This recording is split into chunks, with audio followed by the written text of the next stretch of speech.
Ladies and gentlemen, you are all welcome to this conversation, and we are glad that we can be in such a space to exchange knowledge and have a great time of knowledge sharing. My name is Christine Mbabazi Mpyangu. I'll be our MC for this afternoon, and it's my pleasure to welcome us. And I hope that you can feel comfortable where you are, and even our online audience. We recognize you, we appreciate you, and would like to say you're very welcome. Welcome to an afternoon of knowledge sharing, to an afternoon of knowledge production, reflection, and conversation. In Africa, we are very conversational, so it's exciting that we can be here and experience an atmosphere of learning and sharing. So I invite you to a curiosity session. I invite you to an open-minded session, and encourage you to participate actively, but also to enjoy and reflect. At this moment, I'd like to request that we stand up for prayer and for the anthems.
Singing, arise, my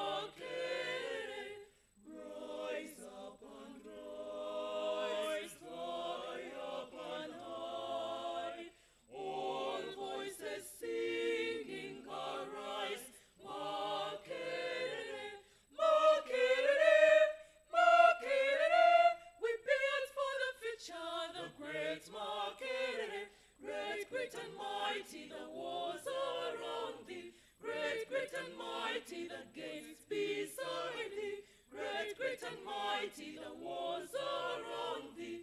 Great, great and mighty, the gates beside thee.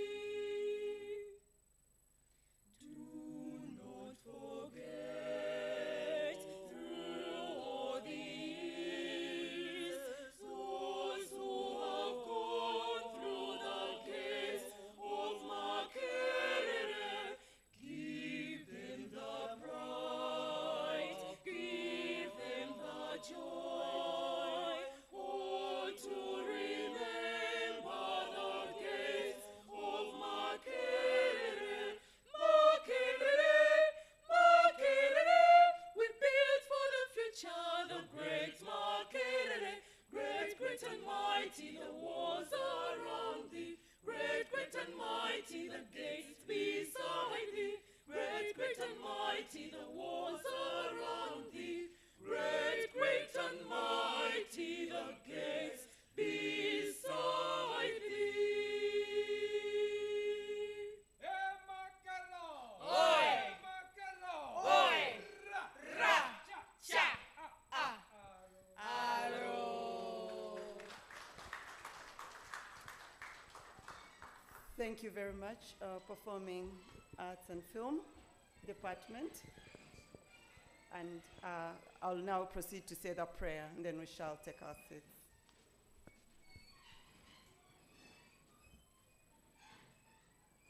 Those coming in, please calmly take your seats, and you're very welcome.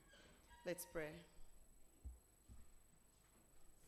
Almighty Father, to whom all life and power and wisdom belong, we want to thank you for this afternoon. We come in total submission of your sovereignty.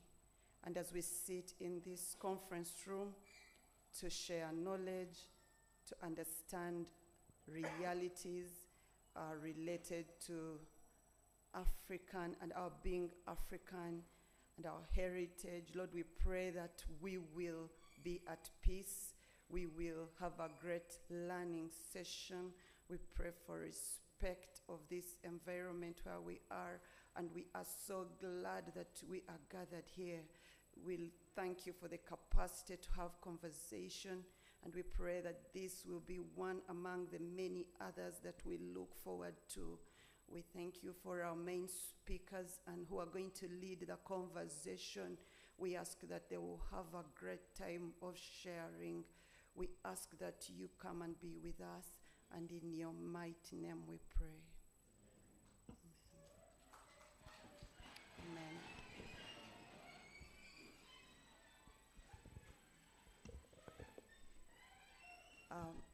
A very warm welcome once again, and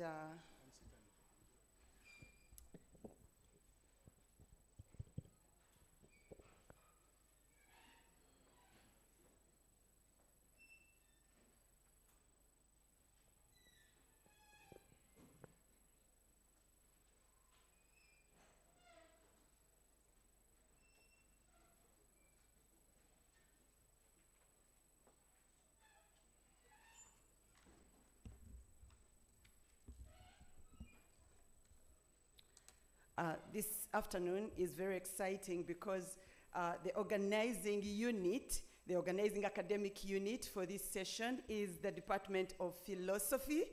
And I think you want to clap for them.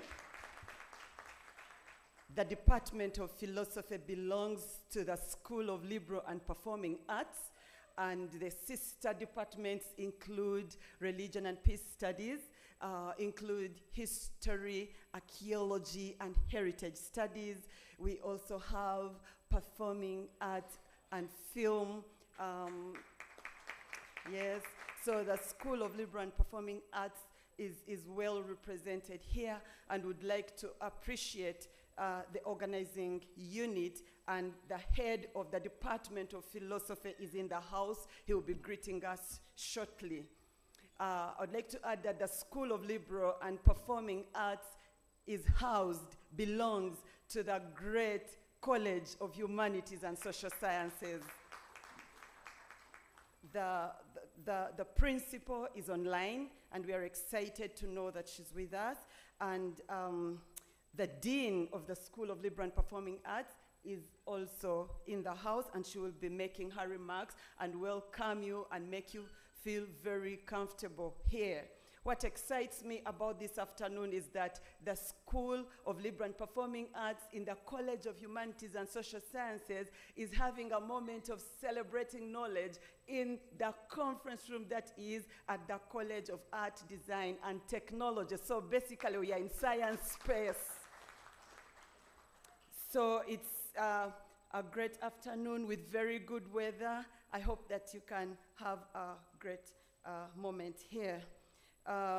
We celebrate Dr. Milton Wabiona for bringing us the beautiful voices, leading us in the anthems, and we are glad that we can do this. So this afternoon, the public dialogue is on the theme, traditional spirituality, herbal medicine, witchcraft, and questions of truth. Towards the end of last year, we had a student that defended a doctoral thesis on Uroi contesting its legislation in Zimbabwe. So Uroi was basically witchcraft that was being contested because of having it legislated. And I will not do anything more about the theme because the owner of the thesis could be online actually. So, but I wanted to remind you that such as these realities, including witchcraft, divination, and all these things that sometimes we grapple with, and some people are occupied with a question of, should I do herbal medicine? Should I go to the clinic and get, so it's a choice issue. We have issues of choice here. We have issues of contemplating, of questioning, of meaning, of belonging, so there's so much today that is packed within this theme. At some point, I felt it is so packed. I felt that today we could have just done African spirituality and herbal medicine, but I know that even when we had that PhD defense, because of the bit of witchcraft, people were so many online. So you can understand why I think it is taking an important moment for us to reflect, because it seems very many people would like to understand what is it about witchcraft and the questions of truth. What do we know? How do we know what we know? How do we even say that we know this? And all those things of meaning, knowledge, we are going to have more of these made very light for us, because the speakers are all seasoned. So today we have an opportunity to have a philosopher engage an African herbalist, but also a scientist, because he's a dental surgeon. So we are going to have an experience here, and you know that when we talk about the philosopher who is going to engage the dental surgeon, who is also an African herbalist, I think we've ended up in a space that will captivate us, that will cause us to have value for our time.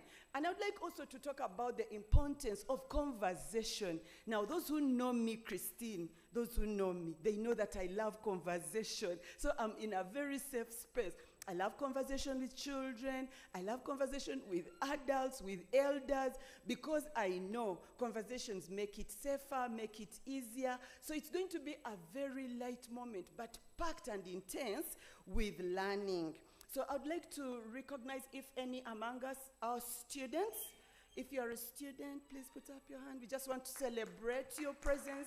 Thank you. Thank you very much for coming in your various courses. It could be that you're at undergraduate, postgraduate. We celebrate your time here because it's exams set off yesterday, and we know that every minute counts, but you have come to a place whereby that essay will be better written. I am telling you, by the time you're done with this session, you will write even better, because philosophy is in the house. Many of us coming from, all of us here, from what I can see, I'm not seeing other, representation of people from different, cultures, but Many of us coming from the African backgrounds, we do have so many things to resonate with, and some are really questions, and this is a good place for us to be today. And we are going to have this conversation, but also we have an opportunity to engage with questions and answers. So we will want to make this reflection also very contextual.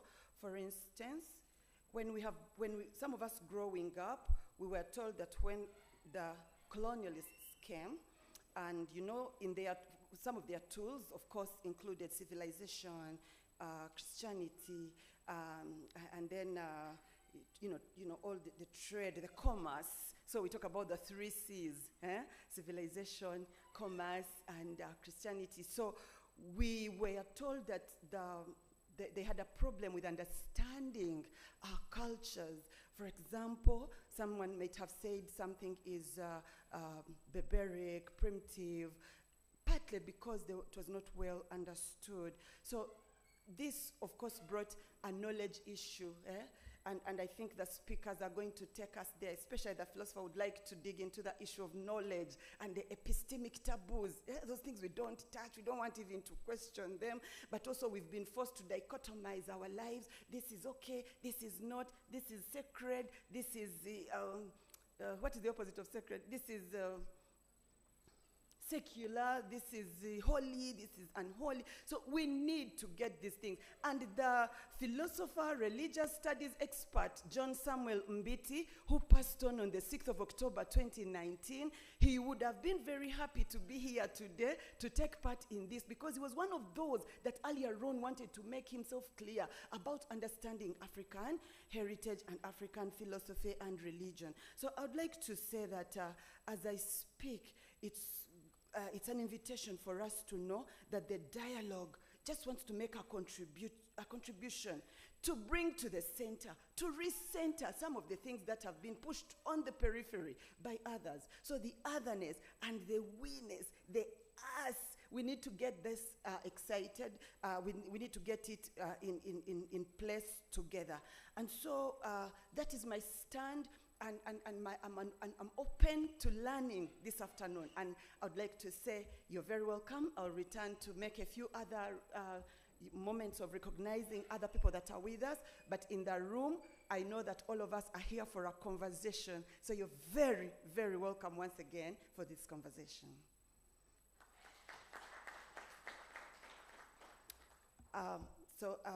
As I speak, I don't know if you can guess, I mentioned several departments, but I belong to the Department of Religion and Peace Studies.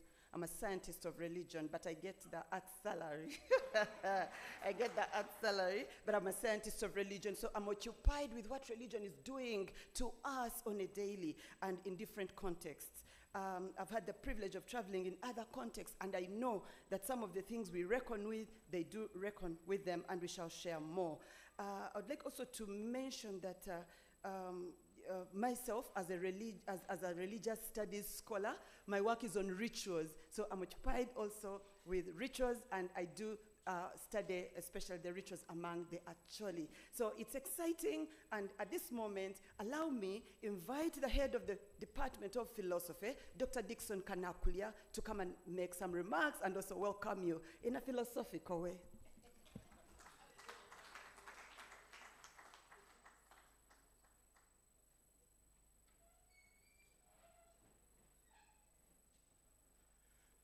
Good afternoon, everyone.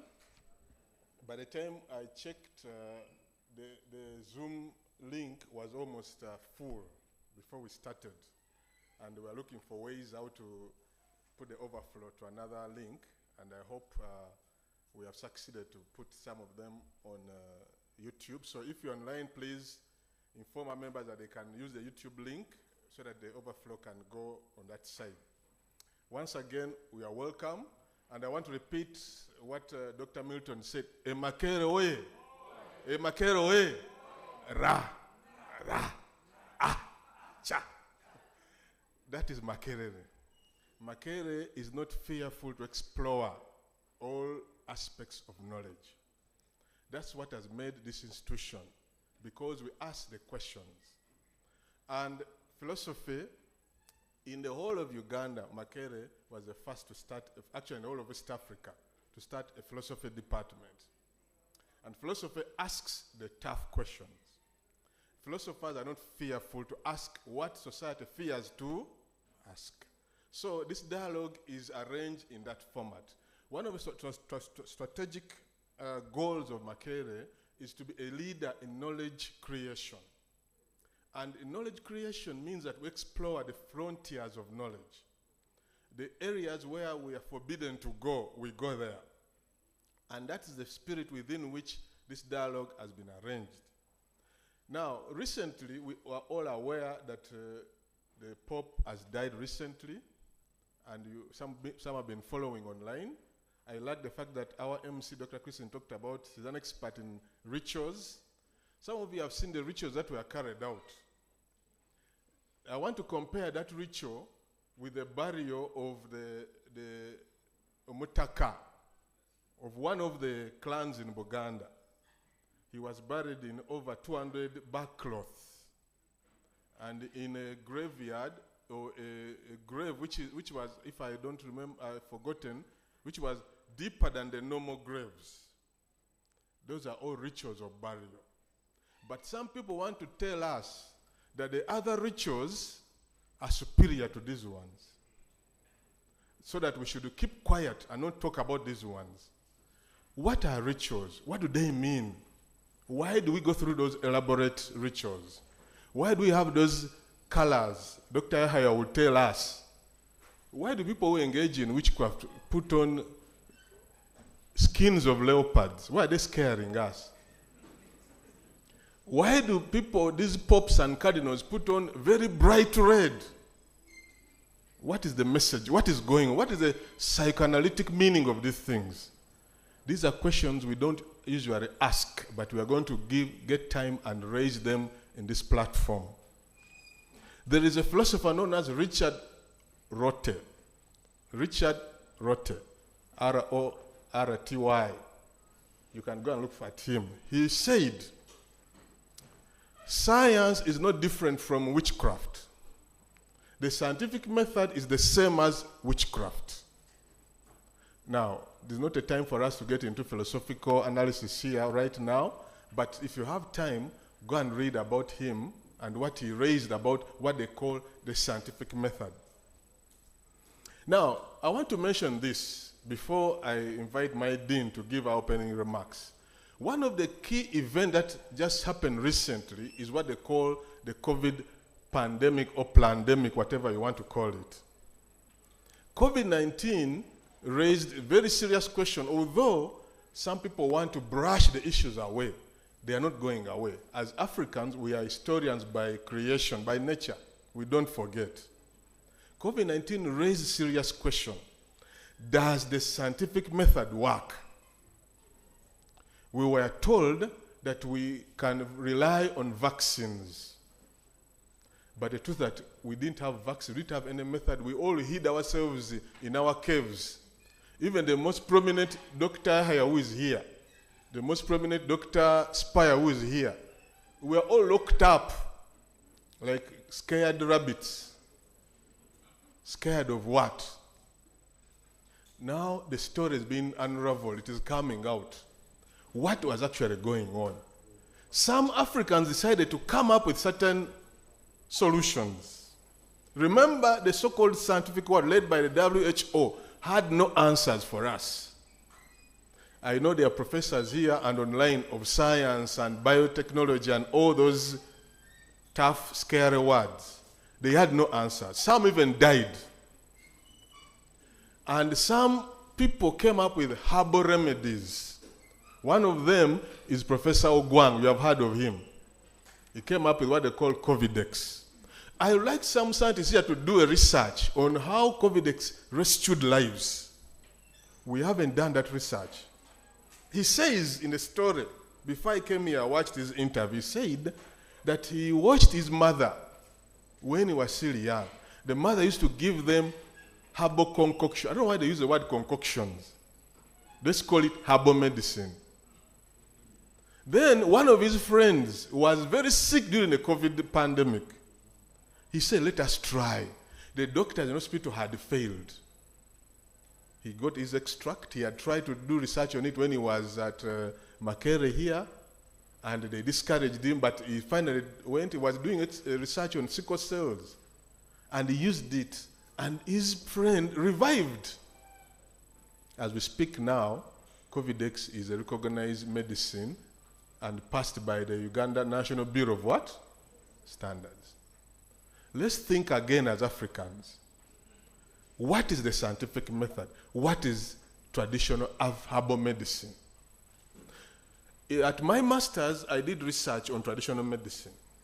I was doing the moral aspect of it, and I found out that 40% and more, that is what I could do within 2 years, but I think it might be 60% and above, of the modern medicine we are using, pharmaceuticals, come from herbal, traditional, or indigenous herbal knowledge, medicinal knowledge. They extract a component from omluluza, and they go and package it well, and they tell you the other one is better than this one. Let me ask a question. Which is better? The one is directly made by God, the one made by man? You don't have to answer that question. You have to think about this. Evening is an evening of pondering, questioning, a philosophical evening. So philosophy asks the uncomfortable questions. We ask questions that are logical, metaphysical, moral, epistemological, and governance related. In our department, you find a program on human rights. We ask questions of human rights. One of the key rights we have in our constitution is a right to health. 80% of Africans rely on herbal medicine. If the government has realized the right to health, herbal medicine has to be mainstreamed. But we are always told that herbal medicine is, as Christian said, unholy. Who decides what is holy, what is not holy? Going back to the question of witchcraft, during the colonial era, in Uganda, we still have a law called the Witchcraft Act. It forbids people from practicing witchcraft. Up to now, we don't have a clear definition of what witchcraft is. What is witchcraft? Dr. Yahaya is going to be facing these questions and is going to be giving us epistemological answers to this question. In the face of key thinkers of our last century, like Albert Einstein, he developed a theory of relativity. And this theory of relativity has generated a new field of study, which is known as quantum physics. And quantum physics is questioning the way we know reality. The first person to raise this matter was a philosopher known as Descartes. Descartes asked the question, what is reality? You may not be sure where you are. Are you awake right now or dreaming? Are you awake or asleep? Remember one time you dreamt when you are eating food and the food was sweet in the dream. You dreamt when you are getting married and the marriage was real. I heard a story of a lady who went to a man and said, I dreamt when you are my husband. And yet the man was already married to another woman. She insisted for 3 years, you are my husband. Dreams are real. You may be asleep and you are not aware. You may be dreaming and you are not aware. Descartes says, ask questions because you may not be sure what is going on. Some of you think you are in love. You may wake up when you have never been in love. That's what they call heartbreak, isn't it? You must ask the tough questions in order to live life meaningfully. There is another thing I want to really raise before I leave the podium. There's what they call medical colonialism. Medical colonialism is colonialism by another means. Your health is being determined by some researcher who is in a laboratory at Johns Hopkins Hospital or university, is studying about your DNA. They have a store for African DNA. They have mapped our DNA. And they are making medicine suitable for your DNA, for your African genes. and you think that you are free because you got a flag up there on Kololo airstrip. Every October, you go there and salute the flag, while someone is determining your life and your future. Right now, I was talking with a colleague before I came here, getting some notes to talk about, and he told me statistics shows that more Africans are dying before 30 years. And other non-communicable diseases have increased, like diabetes, heart disease, pressure, name them, they have increased. Diseases that were not there in Africa before the last century, they were very rare to come across. The question is, what is going on? Do we have African thinkers and researchers who can provide solutions? This is one of the questions we are trying to answer here. What is the truth about what is happening to our health? Finally, the question of witchcraft and quantum mechanics raises a very serious technological question. In traditional Africa, they can summon your soul to appear in a basin of water. Some people can put water in a basin and they call you and you appear and you speak there. But even right now on your phone, you can summon someone to speak there on the phone. Which one is witchcraft? Which one is technology?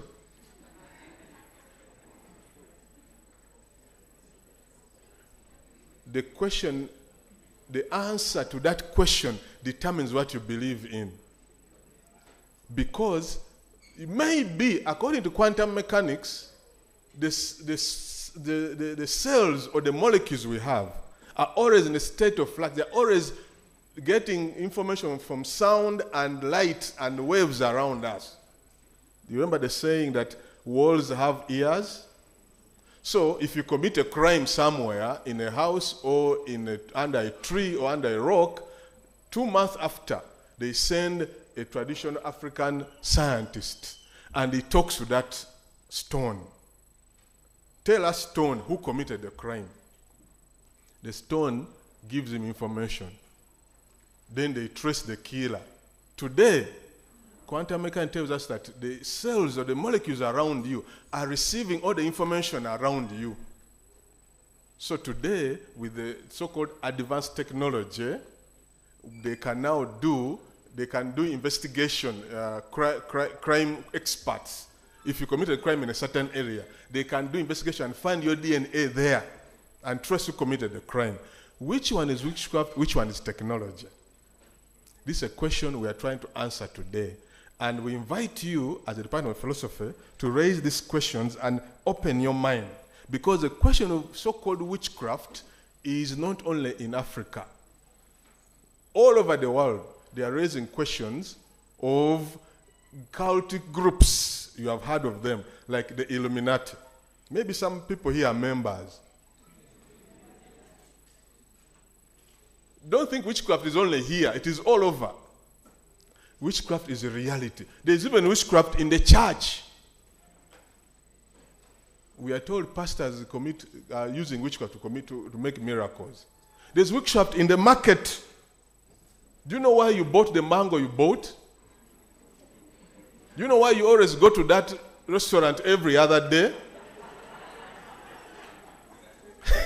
Do you know why you fell in love with that woman? Then you wake up in the morning and say, who brought you here?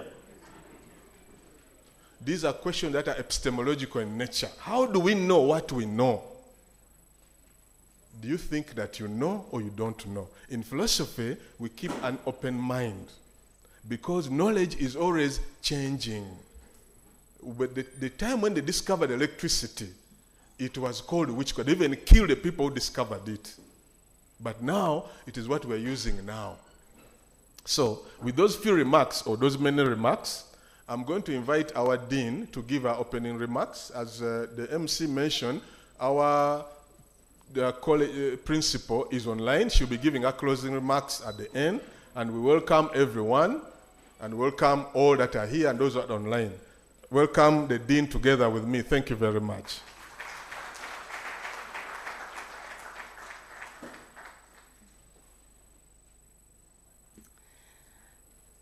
Good afternoon, ladies and gentlemen. May I take this very singular honor to welcome all of you here physically present and our very large audience online. We are happy that you've made time to join us for this conversation today, and we do not take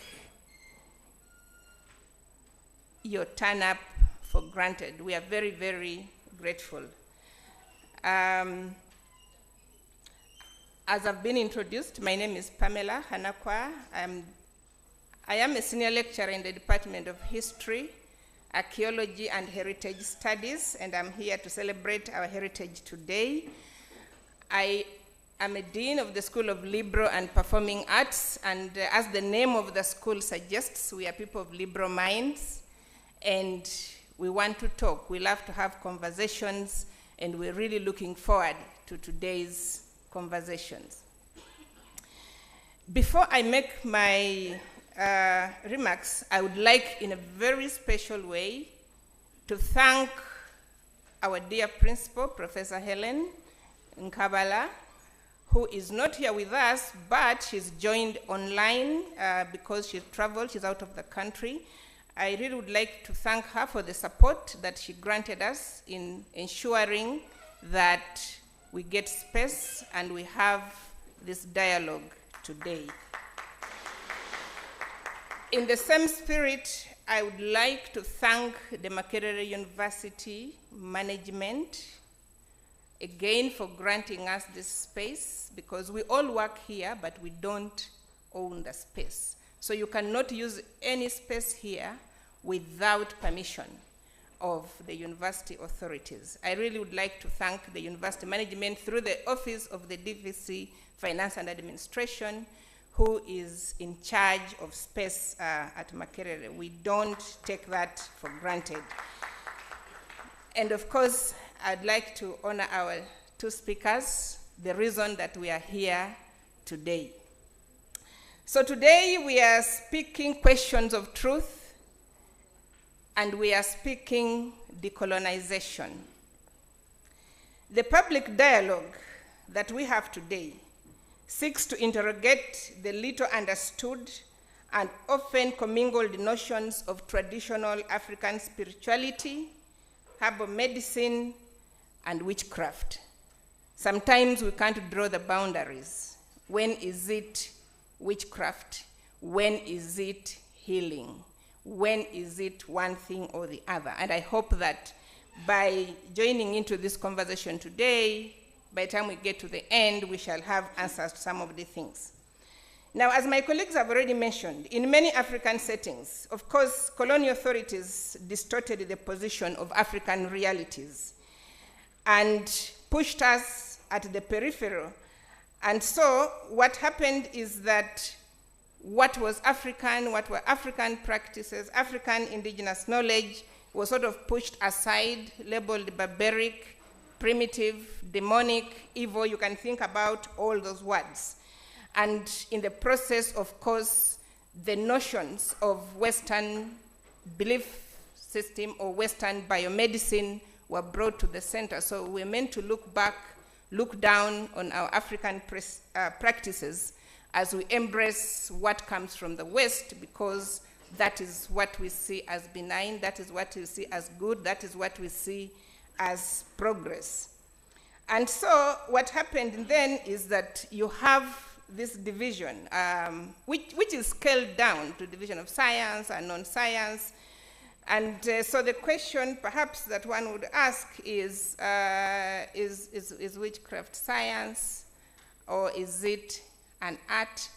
I had a colleague from, I think, the College of Veterinary Medicine that they say they don't want to do anything with their colleagues in humanities and social sciences because of the witchcraft there. And, and so I'm thinking, how about if what we consider witchcraft is actually science, which has not yet been unlocked? Most of us have had stories of people who mend bones. You break your bone, and you're told that there's somebody who is actually helping mend your bone. and you do not necessarily have to be in contact with this person physically. But I'm told that the person could be in Masaka, you are in Kampala, and if it is 6 a.m., you with a broken bone will feel the pain while the other person is doing their work. So how do we explain that? I mean, I could go on and on and on and raise several other things, but time is not on my side. And clearly, because the colonial authorities wanted to demonize what was African, they went ahead and put in place legislations that were intended to control and stifle African indigenous knowledge and ideas. So in the case of Zimbabwe, as our MC mentioned, in 1899, they passed what they called the Witchcraft Suppression Act. And one of our PhD students has done a lot of work on that. And then, of course, in Uganda, we had the Witchcraft Act, which was enacted in 1957. And the purpose of this act was to criminalize, and you read that, criminalize, to criminalize certain aspects of traditional religious practices.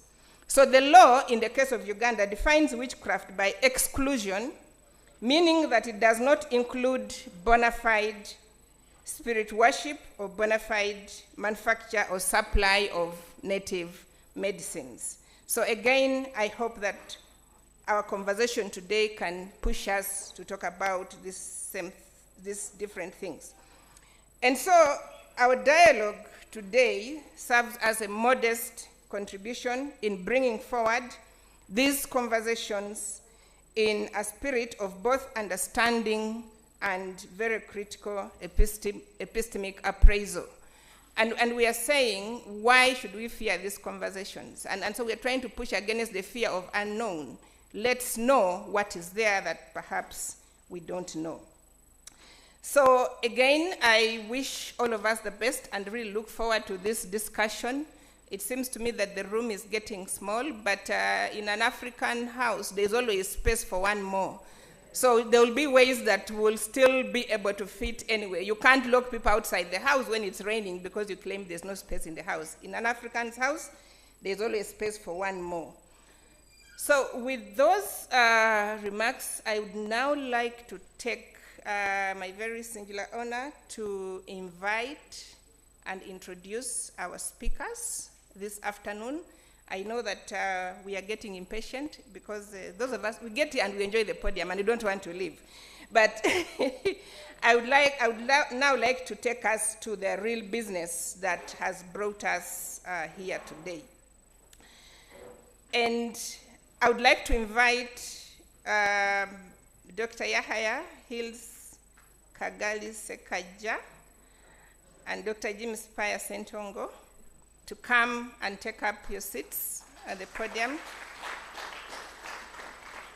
And as they do that, I will go ahead and begin to introduce them anyway. Dr. Sekagya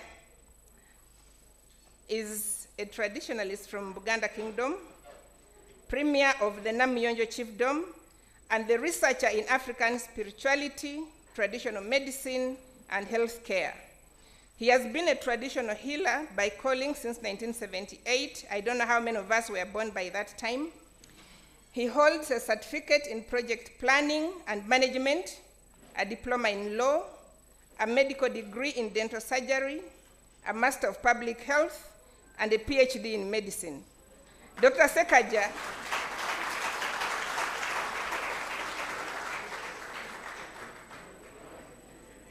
Okay, Dr. Sekagya is the director of Prometra Uganda, it's an NGO, and founder and lecturer at Dr. Sekagya Institute of Traditional Medicine. He has served as a board member. He has served as a board member on the National Drug Authority of Uganda, Prometra International, the International Indigenous HIV and AIDS community based in Canada, Traditional and Modern Health Practitioners Against HIV, THETA, National Integrated Forum for Traditional Health Practitioners in Uganda. He is a traditional health care spiritualist with a significant interest in promoting medical traditions in their totalities. Dr. Sekagya has done consultancies for the World Intellectual Property Organization and World Health Organization, African region, and concern worldwide, relating to collaboration, protection, and promotion of traditional medicine knowledge. His PhD, for those who missed the defense online, his PhD was titled Philosophical Basis of Healthcare Among Baganda Traditional Spiritual Healers in Central Uganda. And it attracted a lot of attention when it was defended. Ladies and gentlemen, join me to welcome Dr. Sekagya.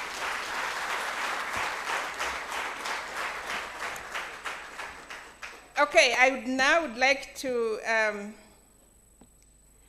introduce my colleague, Dr. Jimmy Spire Ssentongo. Who doesn't know him? Okay, Dr. Jimmy Spire Ssentongo is a senior lecturer in the Department of Philosophy, Makerere University, where he specializes in ethics and identity studies. He has authored several books, including What Died When We Lived, that just came out a few days ago, Living with Others, What I Saw When I Died, Quarantined, Uncomfortable Laughter, and Inquiry into a Withering Heritage. He has also edited scholarly book volumes and published several journal articles and book chapters. Previously, he served as an associate professor of ethics and identity studies, associate dean of the Faculty of Arts and Social Sciences, associate dean in charge of research and publications at the School of Postgraduate Studies and Research, and founding chair of the Center of African Studies at Uganda Matters University. With a strong belief that academics should be actively engaged in their communities, he has been an editorial cartoonist and columnist for the Observer newspaper since 2006. It is by the same conviction and in line with his academic specialization that he engages in activism for justice. He is a recipient of several national and global awards in recognition of his activism. In 2021, he received the Janzi Award for Outstanding Cartoonist from the government of Uganda and was also nominated the Outstanding Nonfiction Writer. In 2023, he was awarded the Civil Liberties Award by Chapter 4 Uganda and Konrad Adena Stiftung. I would clap to that if I had 10 hands.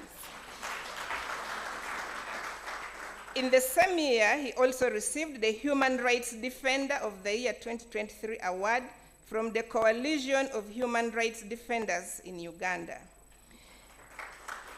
In 2024, he was awarded by the European Union delegation in Uganda as the Human Rights Defender for the year 2024.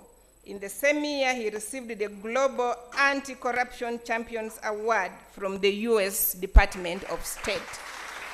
Ladies and gentlemen, join me to welcome Jimmy Spire Ssentongo. Okay.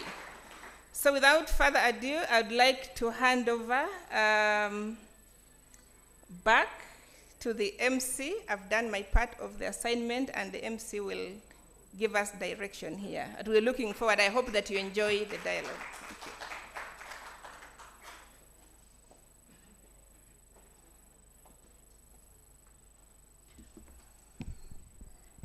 Thank you very much, my dear Dean, Dr. Pamela Kanakwa.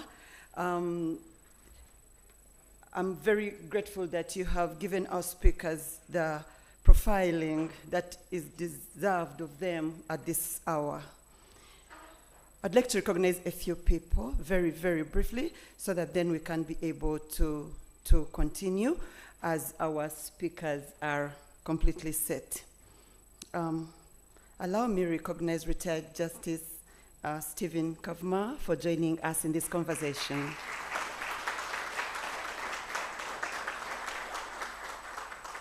We honor you, sir, and we celebrate the fact that you have made time to be here. You're welcome. Allow me also welcome Dr. Deus Kamunyu Muhwezi, who is a member of the Makerere University Council. Thank you, Dr. Kamunyu, for coming to be with us and participate in this conversation. I'd like also to welcome and recognize Professor Rukoko Achenjo Vyaruhanga, one of our elders in the Department of Philosophy. He's a mentor to many, and we celebrate his time and effort to be with us. I want to recognize and celebrate colleagues, students from sister universities. Please, if you're here, stand up for recognition. You're very welcome. You're very welcome. This is what the gates of Makerere should do. Open wide and let us dine together. So I would like also to make one little housekeeping announcement. So if you feel pressed and you'd like to run out of the conversation briefly, you'll take the exit and then face upwards. So on the left, you maintain the left hand, and there will be a space for your convenience. Thank you. And at this moment, I'd like now to allow us have a great time for why we left everything else to be here. Dr. Spire will engage Dr. Sekagya. You're welcome.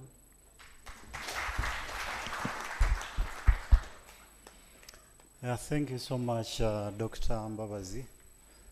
Once again, I welcome you and I thank you for coming.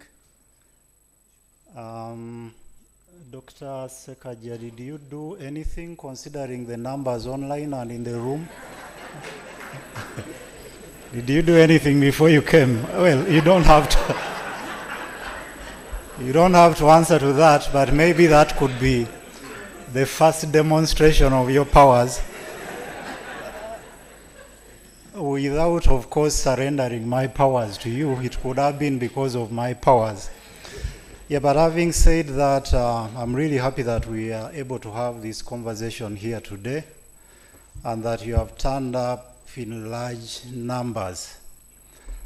Unfortunately, there were some words going about with a convention on witchcraft and all that, and it reminded me of a certain, if you've heard of Harriet Truman, I think her other name is Truman. She was an anti-slave activist, anti-slavery activist. She was a slave at one time, escaped, and then started on the work of trying to free other slaves. Yes, she says that she freed 1,000 slaves, and that she would have been able to free 1,000 more if only they knew they were slaves. The conversation that has been going on about this event, and which even what we have been hearing before when such events are happening, such conversations show us what is partly what is wrong with our society. Not wrong in terms of not appreciating witchcraft or traditional African spirituality, but the way we pull out all the anger when there is something to discuss something African. Yet we are willing to receive anything else and discuss it peacefully. If this was about Buddhism, there wouldn't be any resistance. If it was about Confucianism, it would go on peacefully.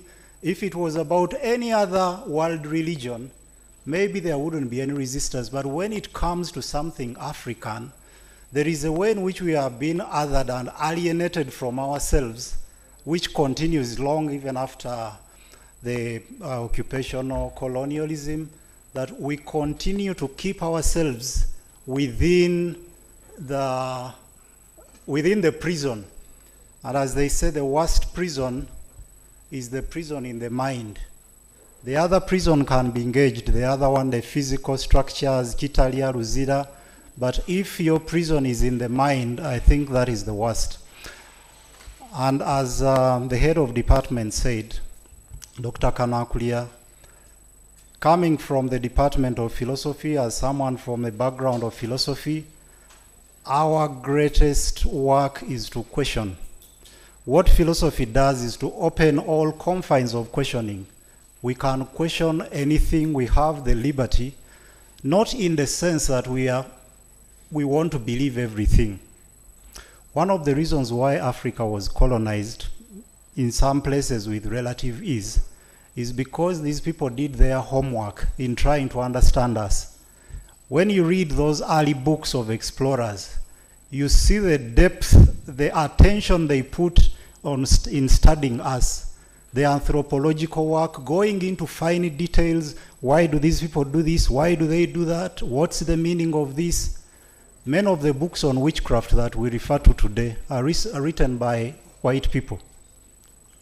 So why would white people come here, try to understand our things better than us, and use them actually to control us? You don't have to be a believer in witchcraft or traditional spirituality for you to question it, for you to try to understand it. The same way we study HIV/AIDS. When you're studying HIV, doesn't mean you want to promote HIV. Even if you want to promote it, but that's something else. When you're studying crime, that is a different thing from promoting crime. But on the other hand, Uganda is a secular country, which I think should have room for all of us. We can disagree without being very intolerant, especially where the disagreement is not a violent one. So it is that spirit that led to the conversation, but also the voices that we had in the background. But having said that, I want to first of all add my voice to that of the Dean in appreciating the university management for having seen that the main hall was not big enough for us and allowed us an alternative venue which can accommodate us quite well.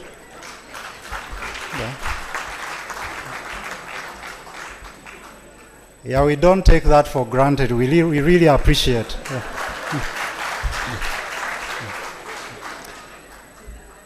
Away from that, now we can go into the real conversation. Now, I've met Dr. Sekagya before, once at a conference, but I had heard of him. At that conference, I asked him one question, which he answered, but the answer he gave and the answers to several other questions that were asked made me really feel that there is a lot we don't know about this stuff, that there is a lot we take for granted, which it would have been better if we understood. Whether you agree with them or not, understanding, I found it to be really important. That's why I reached out to him and asked if we could have this conversation, and he was kind enough to accept. Yeah, thank you for that, Dr. Sekagya. Yeah, now Dr. Sekagya, to start, you could switch on your microphone. So you go through all your education. You excel at King's College, Budo. I read somewhere that you are among the best in your year at senior 6. Senior 4. You continue and you say that you had to pursue your dream in dental surgery. You finish your degree in dental surgery and you go to shrines to practice. What motivated that? Thank you very much. You are all welcome. And initially, I would like to pay tribute to our ancestors.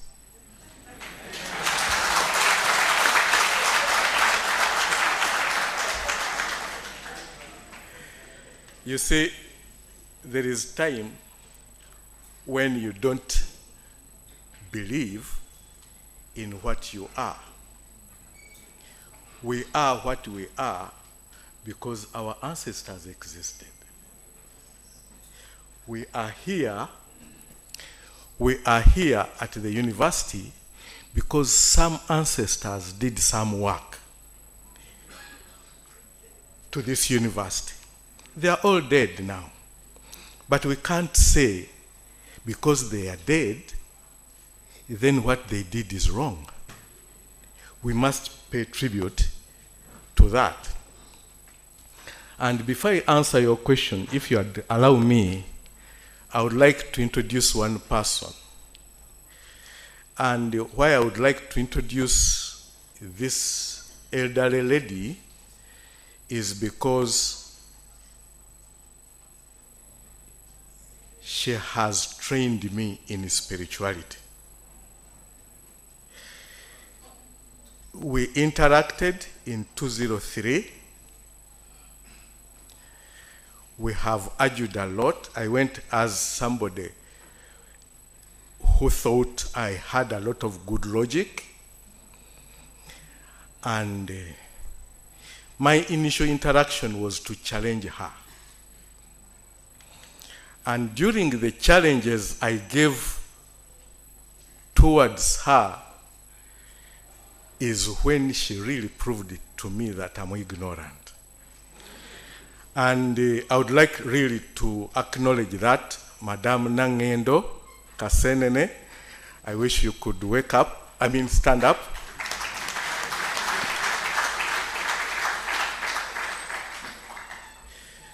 That lady has battled with me because I have been a very stubborn student.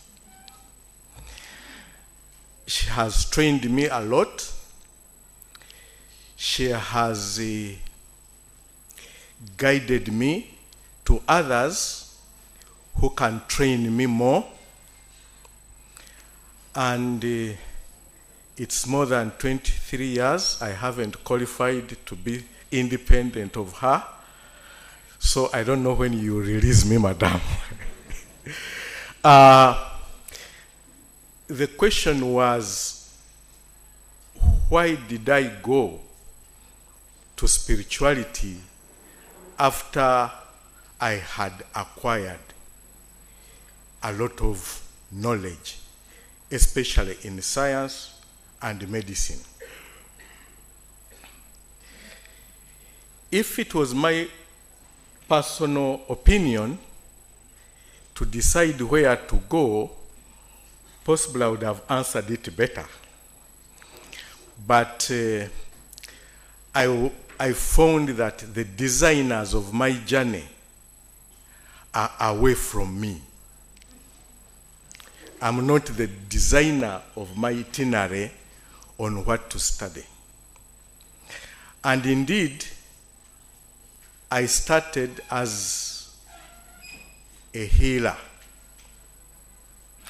with the ability to know as a child.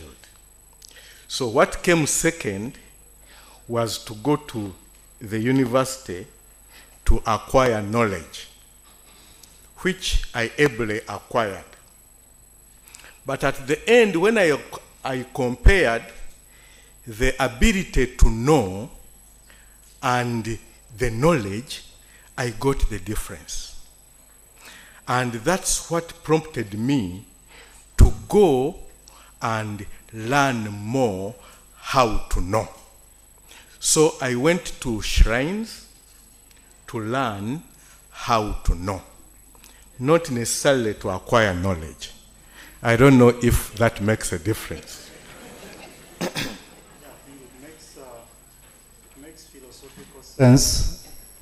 Makes a lot of philosophical sense, because even in philosophy we emphasize that the most important thing is for one to know that they don't know.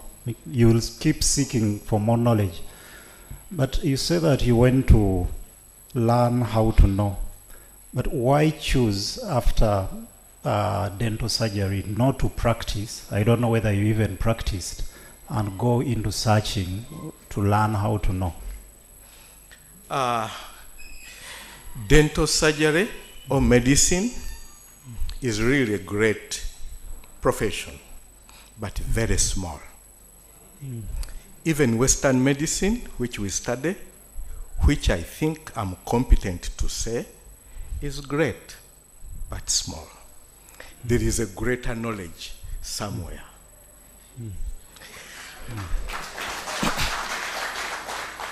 And my effort was to go towards the greater aspect of knowing.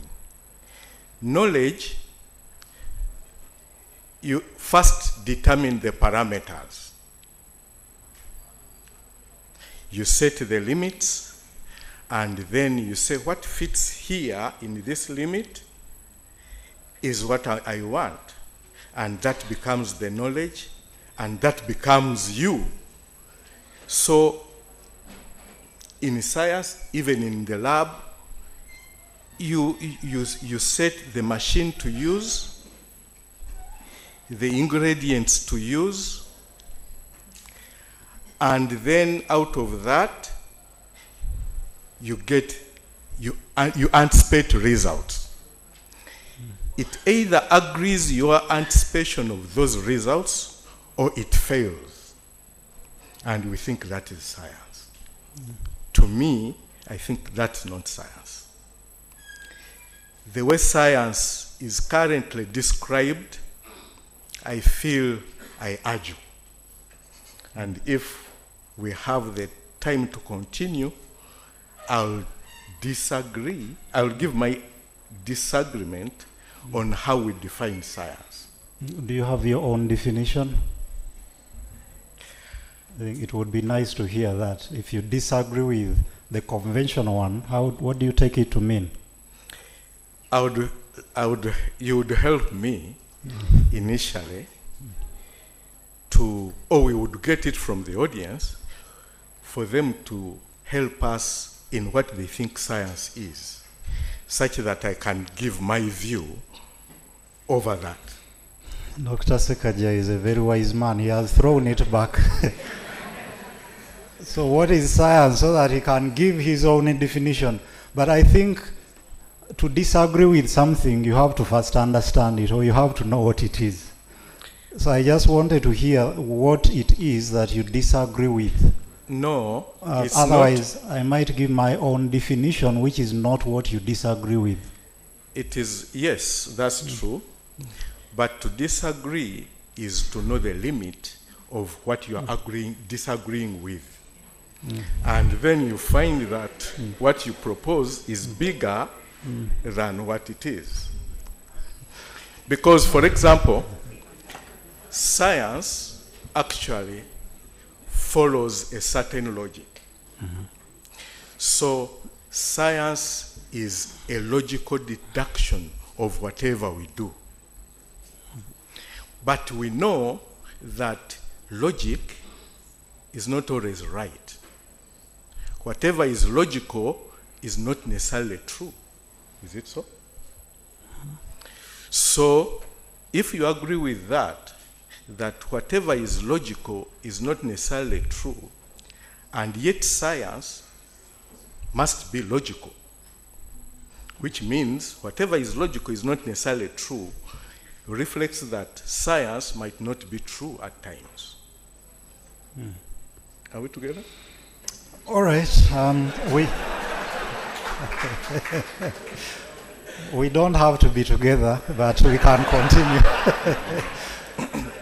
Yes, partly the challenge is that I'm alone, and I'm not sure if you're alone.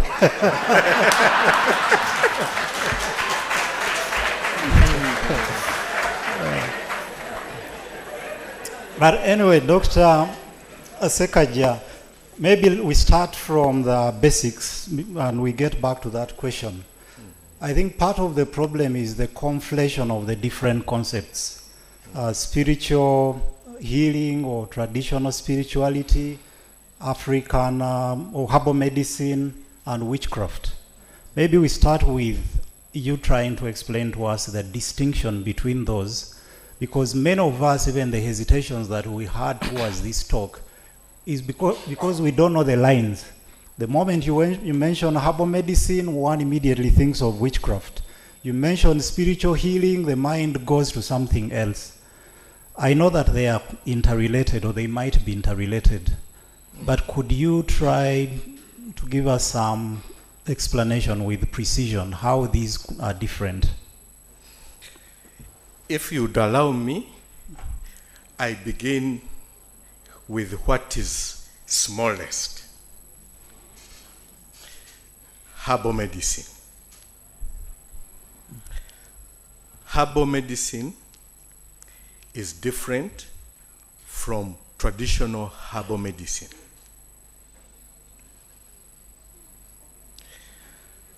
herbal medicine is smaller than traditional herbal medicine.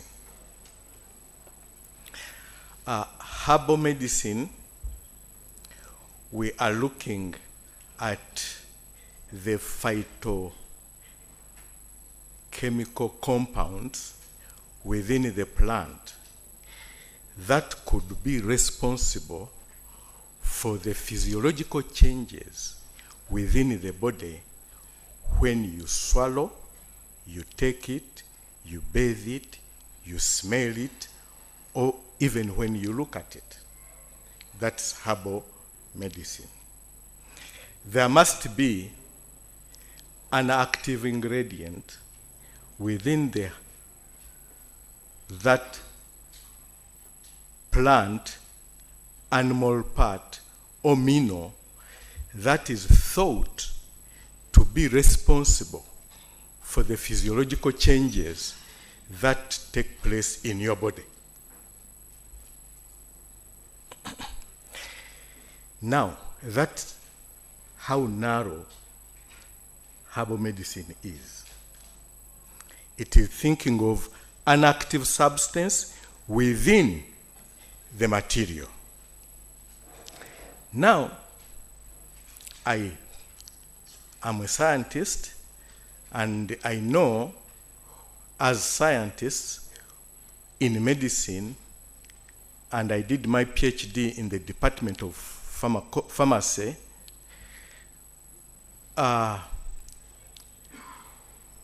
active substance, to me, is a false notion. To think that the physiological changes in the body occur because of ingestion of an active substance.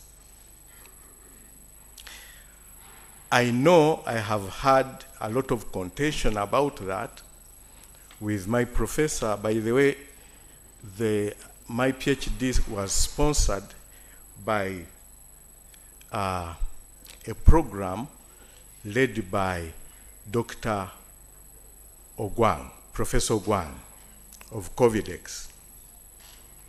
And much of our interest was always that much as there is an active substance, which I don't dispute, there is more to that. And my argument has always been, and is still insisting, that you don't need to take in the medicine for the physiological changes to occur. And in traditional herbal medicine, you can just wrap the medicine, the twig of a tree around here. If it is for headache, motasu kakubo, you wrap it here, and this headache will subside. So, what active substance will you have taken in? What active substance will you have ingested in any other way? Because even if you weighed that twig of the tree, you put it on a scale before you put it here, you take its weight, and you take the weight after it has served you and your headache has subsided. You take the weight, it will still be the same. But it will have had a therapeutic effect on you. So the notion of an active substance, to me, is a bit euphoric. Also, we have some medicines. You just need to okuribuka, just step it. Eat 9 times, and you go. There you are. And it will work. So, what active substance will you have taken into. We will come back to discuss the method in that, but you can continue. So now, traditional herbal medicine is broader. There is much more to the plant, within the plant, or a natural substance that we are using in healing to change the physiology positively or negatively in the body. So now, let us now go to Witchcraft. witchcraft. I would like to go to witchcraft last because it is my good subject. Allow me to go to spirituality. We have spirituality is seen or defined from your own background. The understanding, the conceptualizing of spirituality is based on your background. And we have different backgrounds, very different backgrounds. So with those backgrounds, we cannot then agree on spirituality. Are we together? And then the current definitions we have about spirituality is still a consensus, global consensus on spirituality. So, is always a consensus? Does what you concede to form together become true? No, it becomes convenient. It becomes agreeable. It takes away the aspect of truth in it. But it is agreeable, acceptable, convenient, not necessarily true. So, the current definitions we see about spirituality are a consensus. But I agree very well with the way spirituality is expressed when we talk of African spirituality. Because to me, that is more comprehensive to us and relevant. Whereby, and it's also somehow embraced in the definition of traditional medicine. Because I like the definition of traditional medicine, if I can.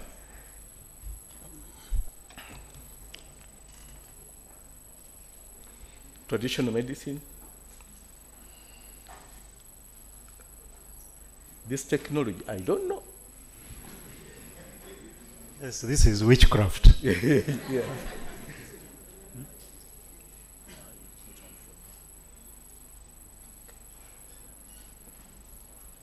Where? Okay. Hey.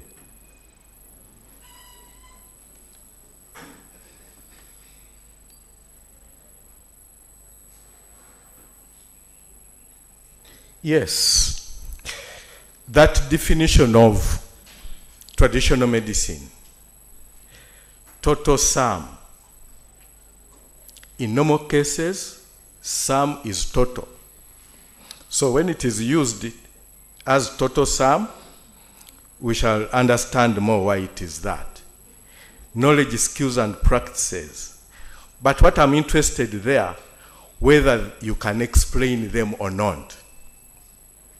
So, I'm here with the interest of what we can't explain. Provided you are using them in treatment, improvement, treatment of physical, mental illnesses. I just want to look at that illness. Not diseases. Within traditional medicine definition, it is illnesses, not diseases. Dr. Sekagya, I'll come to that, the distinction you make between disease and illness. Yes. Yeah. So now, Now let us go to witchcraft. If I could switch off that. It's okay. Now, to me, witchcraft is one of the most interesting aspects for all of us here. Yeah, you can see when those who are dozing have woken up. Yeah? Yes. Because witchcraft, my understanding of witchcraft, I even become proud and happy when you say, I'm a witch. Why? Because at least you acknowledge something about me. Witchcraft is not an African word. Witchcraft is a word that started way back during the first pandemic in Europe. It occurred, was it in the 8th century, somewhere there? Then in the second pandemic, that's when the witch became very, very strong word. When they thought the cause of death was due to some elderly, knowledgeable people. During the second pandemic, more than 3/4 of the population died of unknown diseases of unknown origin, or illnesses of unknown origin. And it became acceptable that it was because of witchcraft. And these poor ladies who were trying to really bring help, like we had the pandemic of COVID. These people who are trying to bring in something, solace, to help, when patients would get some kind of help, then they would say, you know the cause. If you can help, then you know the source. So that's when witch hunting started in Europe. By that time, the word witchcraft had not existed. And they were looking for wise people, especially women. Which is actually, in the beginning of the word, relates to female. Male were called wizards, not witch. They are wizards. Female are witches. So, when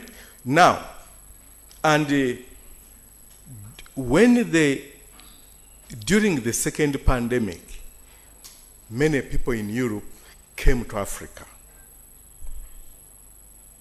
Before they came back as explorers, the documented exploration aspect became later. But because of that pandemic, they came to Africa. And during that time, those people experienced supernatural powers within Africa.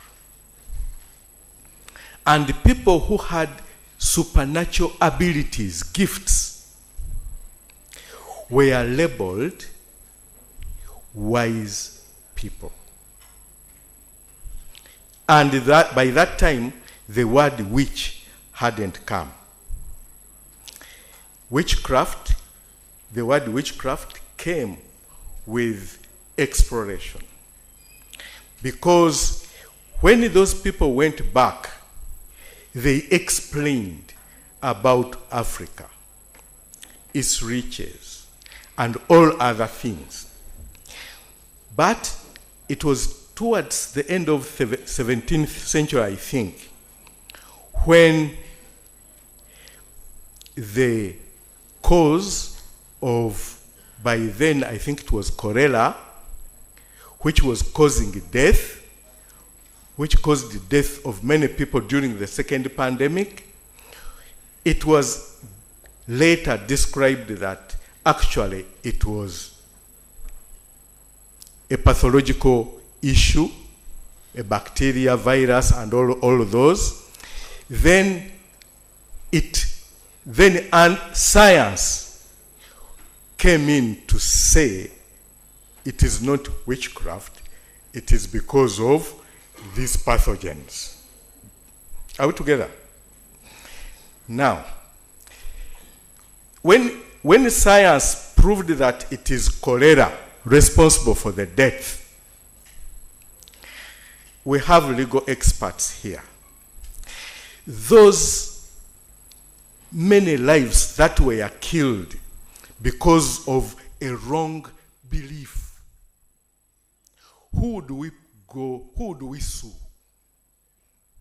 Because many lives were killed because they thought it was witchcraft. Time comes, after many years, it is proved, it is scientific. The cause of disease is not witchcraft, it is pathogens. Are we together?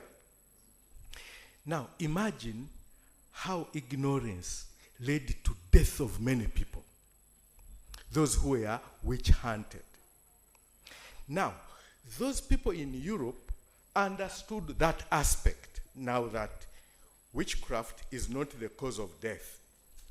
But they packaged it nicely and brought it in objectively to weaken us. Now, as a tool, a colonization tool, to weaken us. When they had understood that witchcraft was not the cause of death, but now they have also been told by those who had come to Africa that actually Africans have supernatural abilities. And so during colonization or conquest, the word witchcraft was used as a tool to weaken our system, to use us to fight ourselves. And indeed, it is criminal. But if now, us, the intellectuals here, still use the borrowed word, conveniently packaged to us, exported to us, we ignorantly use it against ourselves, then we are losing our intellect. I challenge you all in that aspect. Witchcraft is different from having supernatural abilities. So in that sense, what do you have? What I have goes with your convenience, because what you wish to call me, you are right to call me that, provided I actually do. I have supernatural abilities. But supernatural abilities can be used wrongly. They can be used positively.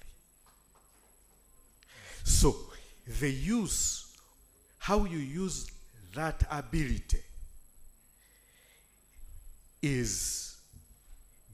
it depends upon who has trained you, about your morals, about your ethics, and how you tap.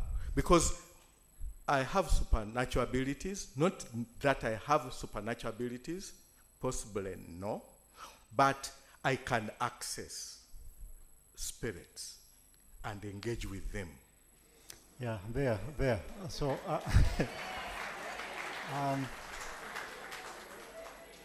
yes, I think that's where most of the contention is, and maybe the questions that when you say you have supernatural abilities, you can access spirits. Now, for many of us who are trained, or those who are trained in the scientific, I'll put it in quotes, the scientific method, the approach is, in order for us to claim that something is true, usually it has to be verifiable. You have to measure, you have to experiment, you have to go to the laboratory, you have to come up with hypotheses, test them, then at the end, you can make a claim that on the basis of this evidence, this observation part of evidence, we can claim that this conclusion is true. Now, where you say that you're using supernatural powers, how do you account for that? And I'm not really trying to suggest, that the method has to be the same. So if the method is different, as we say that the scientific method, as it was introduced from the West, is a hegemonic tool, a tool for controlling us, whereby they set the standard, something can only be true if it meets these standards. If it doesn't, it's not true, it is not science. And usually that is relegated to the periphery or to the ghetto of knowledge. So what you are saying, if I heard you right at the beginning, is that that is part of the problem. That knowledge or science more broadly is pluralistic. There is a lot, there are more ways in which we can know. There are more ways in which we can arrive at the truth, not just in the laboratory, not just by testing hypotheses. You're adding an element of deliverance, an element of divine intervention, or the spirits landing onto Dr. Sekagya's head, and they tell us that this is the case. How do you account for that? Thank you, Spire. Now, clarify to me what you mean account for. Okay. Precisely what I mean, if you ask me whether this is water or something else, I'll test it to see maybe is it compounds? Sorry, I'm now pulling out my tired chemistry of whatever it is. There is supposed to be, this is H2O, at least I recall that. So there is supposed to be which element? Hydrogen and oxygen. Hydrogen, oxygen. The religious scientist and Dr. Christine. So many more. So what I'm trying to say. Allow me just to use that water. Okay. From science. Not to say that there are spirits in this water. Don't really tell me what not to say.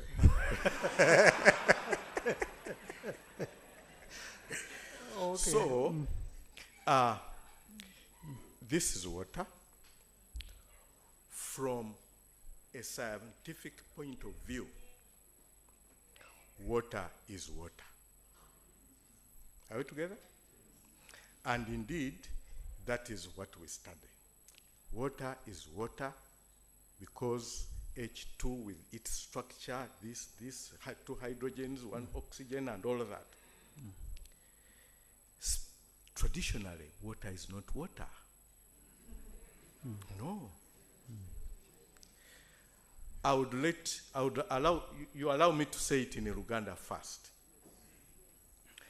Amazzi g'ennyanja gaawukana ku g'omugga, gaawukana ku g'oluzzi, gaawukana ku g'ekisasi, gaawukana ku gataapingiddwa, gaawukana ku ga mukoka, gaawukana ku g'entonnyeze, gaawukana ku gano.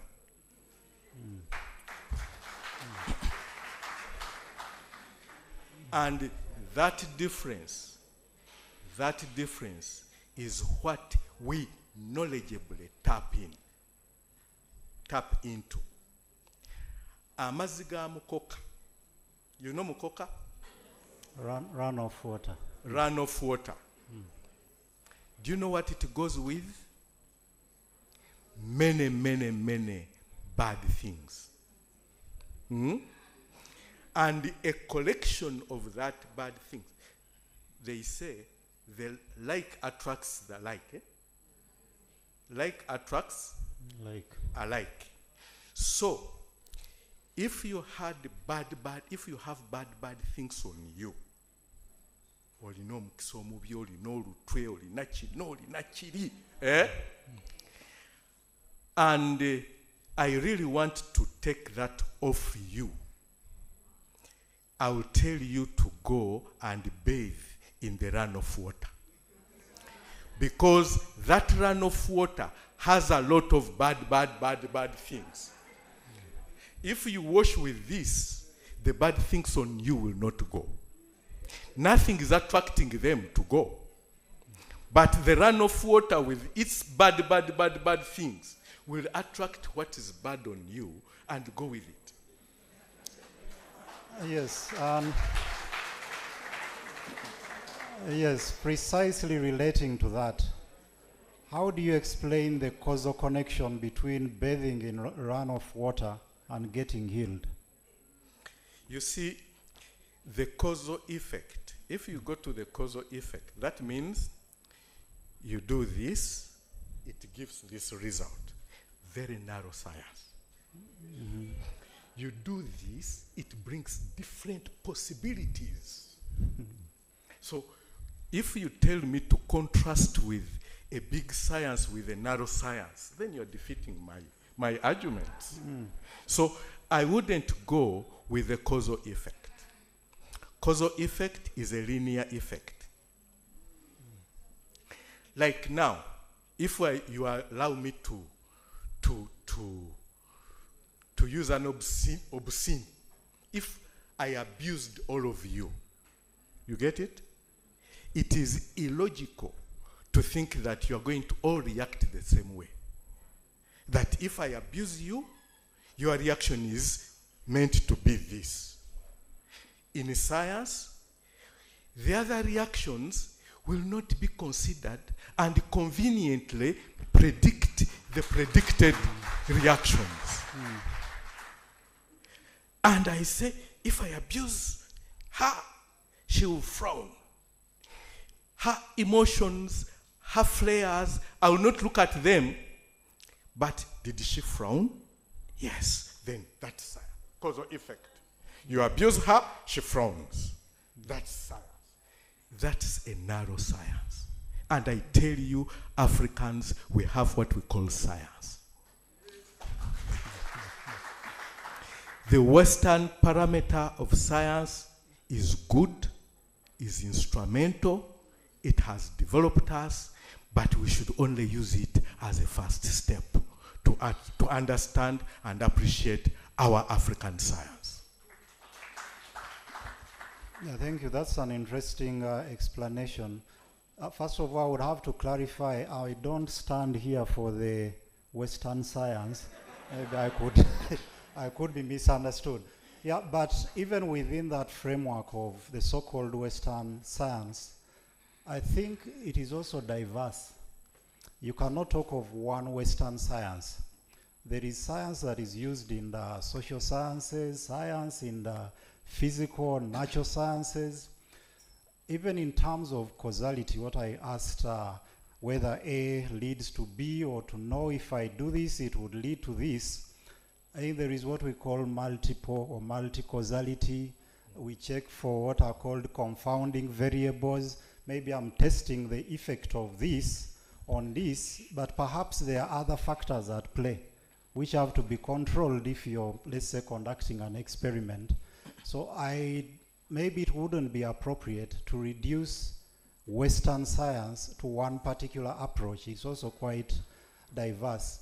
But where my question was coming from... No, just a moment. Which compounded factors? Compound? Yeah, confounding variables. That might you need to control. The success of controlling those ones. First of all, you have identified out of 100, 3. Yeah. And then you control them. Yes, but that is in one approach. Yes, but now we are talking about spiritual science. Yeah, that's where I wanted to get to. So in the humanities, there are many debates about that, actually even far beyond the humanities and social sciences. There is a debate between, for instance, what is called the positivistic paradigm and the interpretivist paradigm. I don't want to use those big words here because we have a diverse audience. But the debate is basically about the nature of reality and how we can get to know reality. Those from the positivist angle claim that reality is one, and therefore the role of the researcher, the role of the scientist is to capture that one reality and represent it the way it is. But on the other hand, you have those who are saying, no, certain realities can be multiple. You can have multiple truths. One could say it is hot here, another one say, but no, it is average. Another one says, it's actually cold in the room. Who is true? Rather, who is saying the truth? Who is uttering a falsity?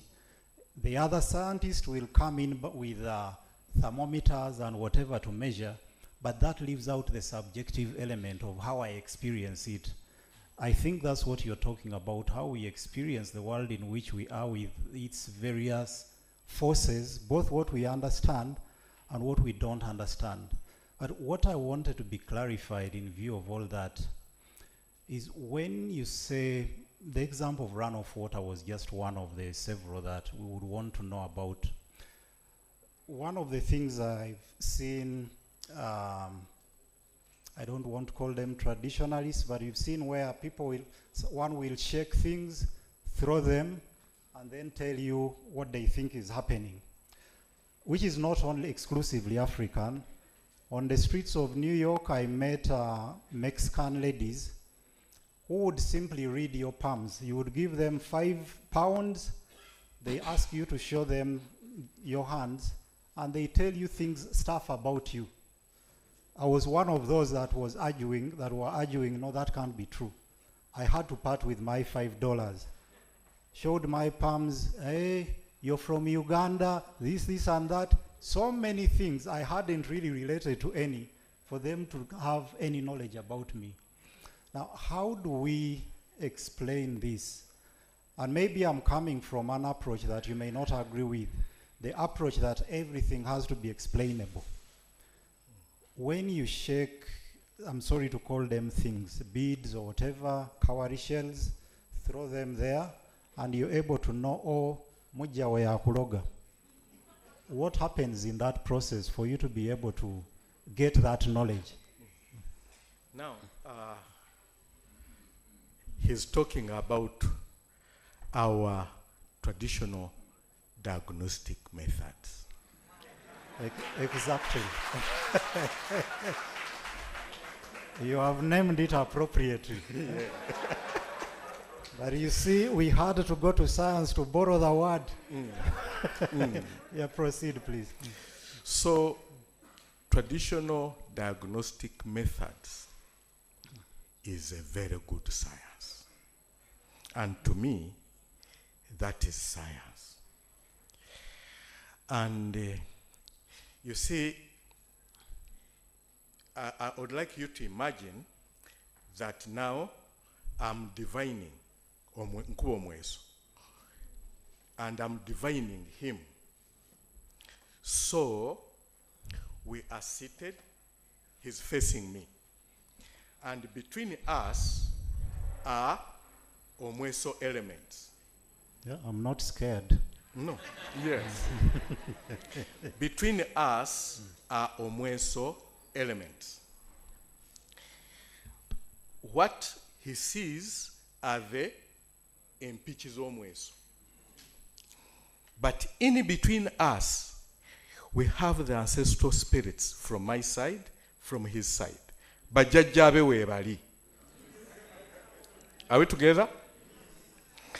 And bajajjabe omweso bagutegeera. You get it? Between me and him, there are vibrational energies. I have vibrational energy, electromagnetic vibrational energy around me. He has it around him. Are we together? My vibrational energy is already consonating with these elements. You get it? So, me with my elements, we already have a constant. Are we together? So the variable is him. Are we together? So, depending on what question I put forward within my intent, the vibrational energies within him, his ancestors, and the elements are going to be reflected in how these things fall. And I have the ability to see how they fall, how they relate, how they interact, how they space each other. All that is scientific. And that relationship is what I study. And we rarely miss.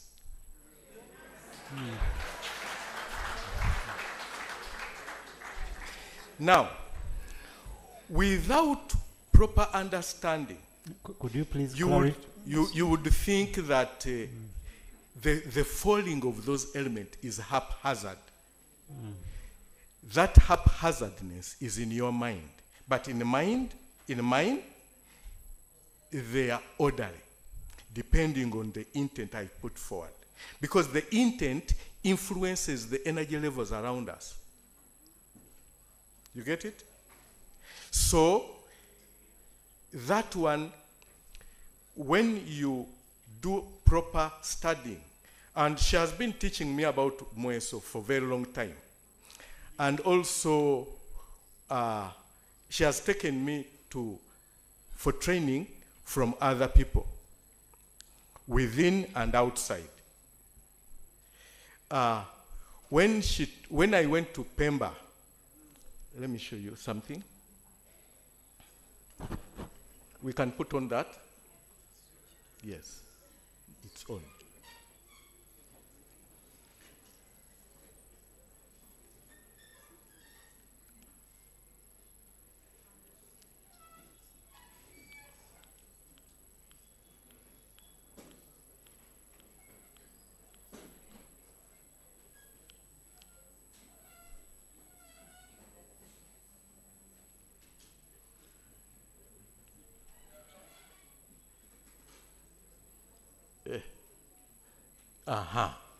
There.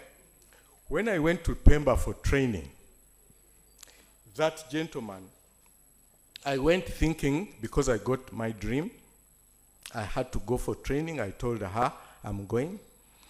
Then when I went there, I saw in my dream, and I'll talk about dreams, please. In my dream, I saw 3. So I thought, or 3 or 30, something like that. So I thought I was going to train for 3 months. So I got my money, everything, and I went. But I hadn't known whom I'm going to train with. So I went, I reached there, I was in a market. I reached a bit afternoon. I went in the market, and the man here, that old man comes and tells me, you are looking for me. In denial, I said, no, I'm not looking for anybody.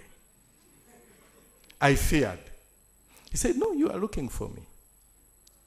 So let us go home. I feared because I had already got my lodging space. I said I would come tomorrow.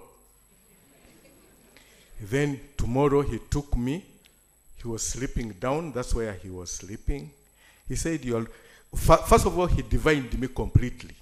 He told me all about me. And he said, you have come for training. Your ancestors told me, I train you. He touched me on that, like that, for about 30 minutes. 30 minutes, and he said, my training was over.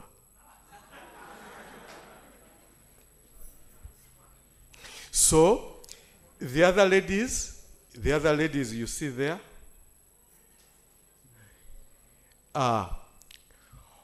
okugaba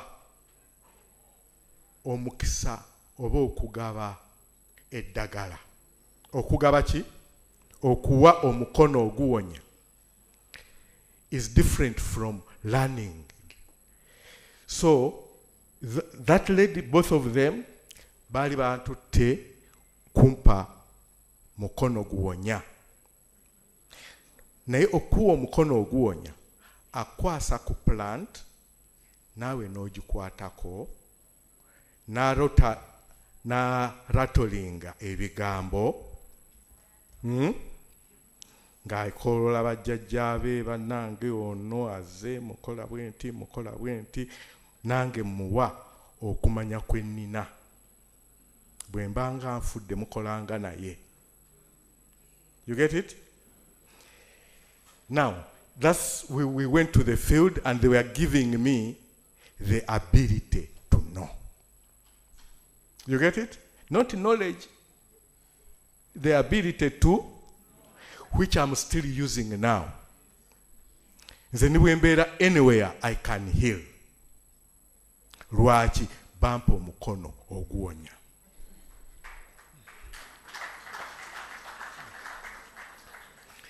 So, yeah, you've just said you can heal anywhere. Maybe we could understand a little more. What do you heal?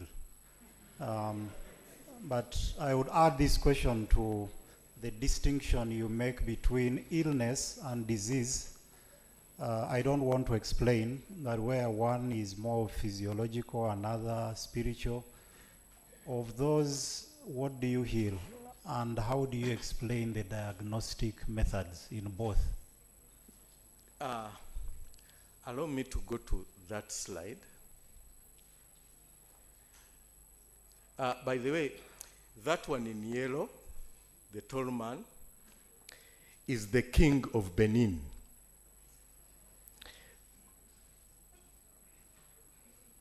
That one is the king of Benin. This is a prominent red Indian lady. This is one of the best healers in Cameroon. This is a healer in Ghana.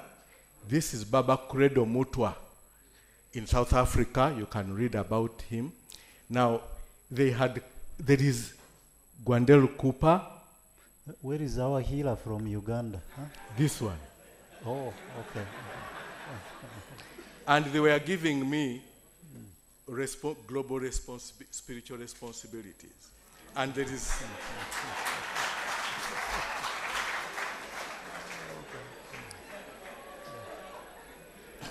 Global. Global.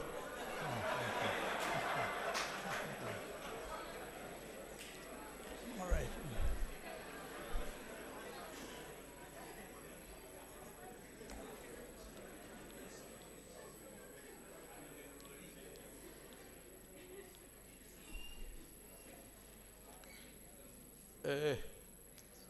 Point it there. Okay. Point it there. Now,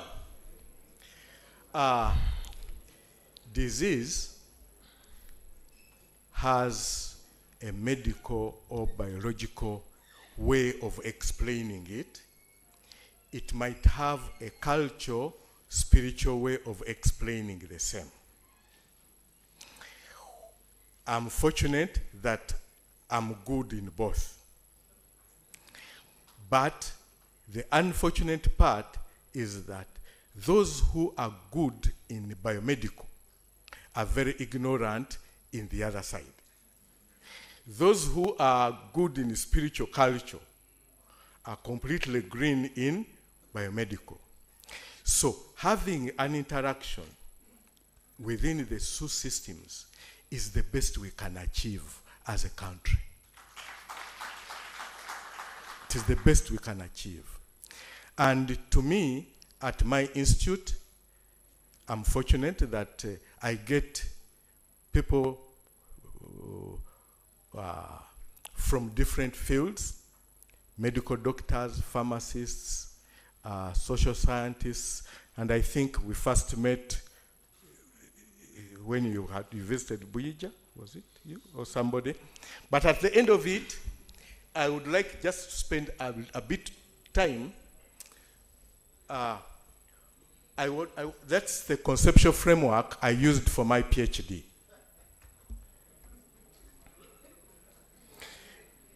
And because I'm coming I'm giving a background to your question. Within my PhD, it was very difficult to get a linear conceptual framework to represent spirituality in the African context.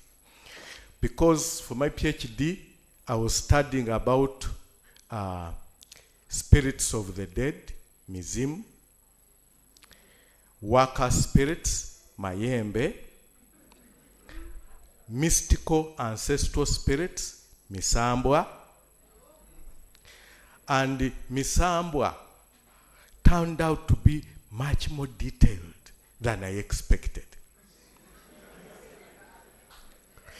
We had the royal, non-royal, and the water-related abalunyanja. There were natural spirits.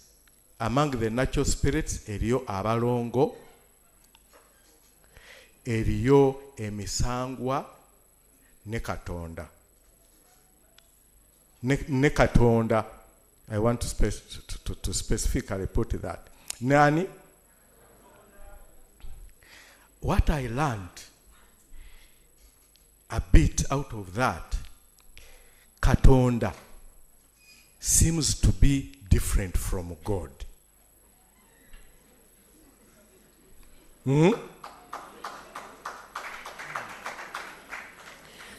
Because I believe in Katonda, the creator. Natural and ancestral spirits.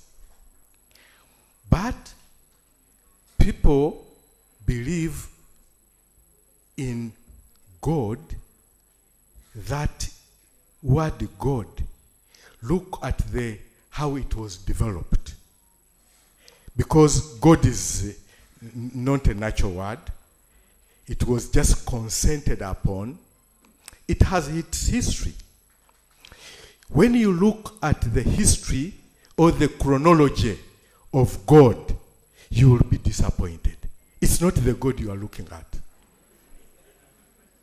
Because the God that we hear, the word God, from the Greek, these were the spirit people were invoking when doing sacrifice, which later turned into God. You could Google that. So, you call it etymology of the word? Etymology. Etymology of the word God. You will be surprised and you will say, me, I would rather go with Katonda than that God.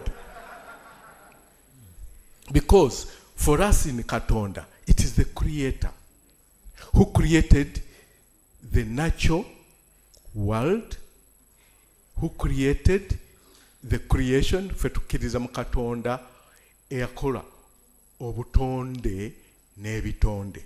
Obutonde meaning the creation, and the ebitonde the creatures. Fene tugamba Katonda yatonde eggulu n'ensi. Ne mugamba Katonda eyatonde eggulu n'ensi. Ekyo kirungi singa kiba nga ye Katonda God. Naye bw'onooba otunulira ku God, you will be disappointed, my brother.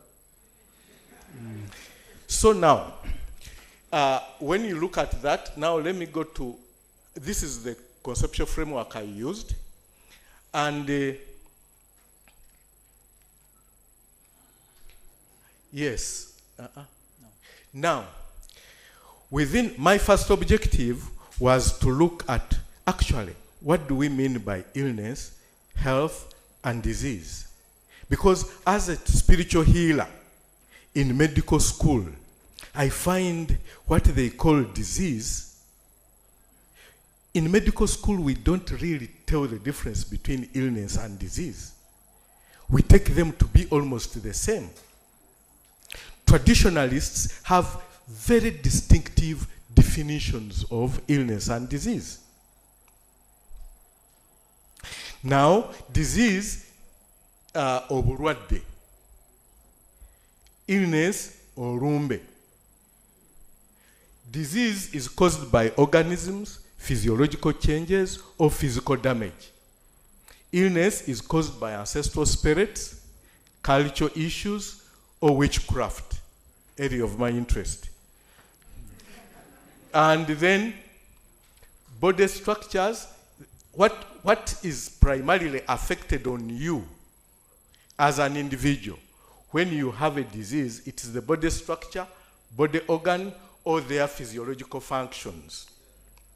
But when you have an illness, it is mainly the soul, spirit, and the moral. The manifestation in the body are just signs and symptoms of the cause.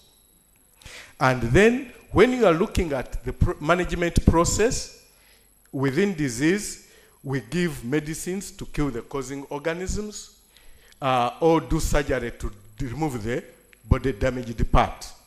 But in management, here we remove the causative agent. If the agent is an ancestral spirit, then we engage it. I can see, at least I'm very happy when I see one of the symbols of a spirit I really like, Bamweyana.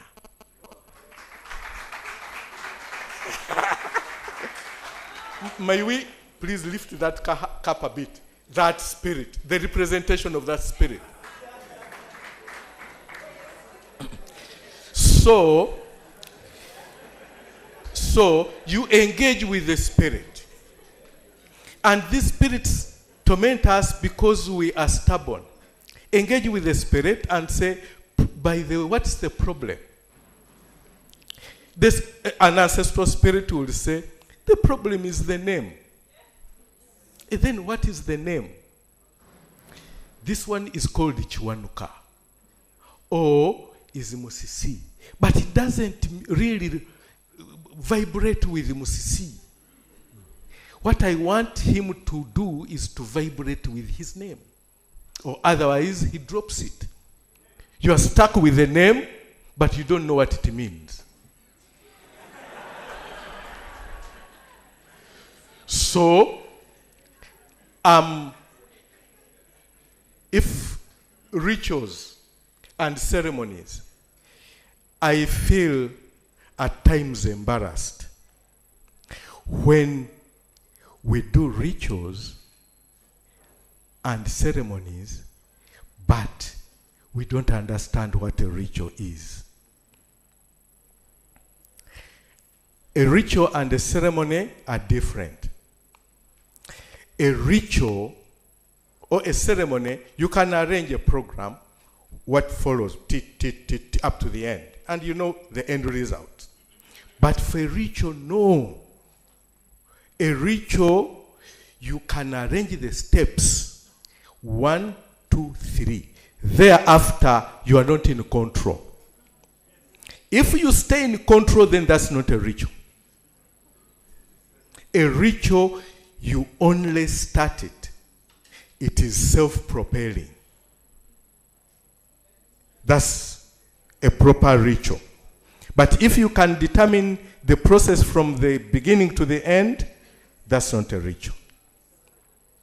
So, what we see where people are doing rituals, they give space for what follows, and they exclude the camera. Be it the burial of the queen, be it the burial of the pope, they exclude the camera because the process that follows is the meaning of the ritual. So many things, if you go in and you are invoking the spirits, then it comes and you can predict what it's going to say. Oyo rubale muntu. So, symbolism, living and non-living things. We believe in living things and non-living things. And these non-living things have spiritual power. And we tap into it, which you rarely do. We have had a viku for a long time. You know viku? Bed bugs. Bed bugs are one of the insects that can determine presence of life of a human being.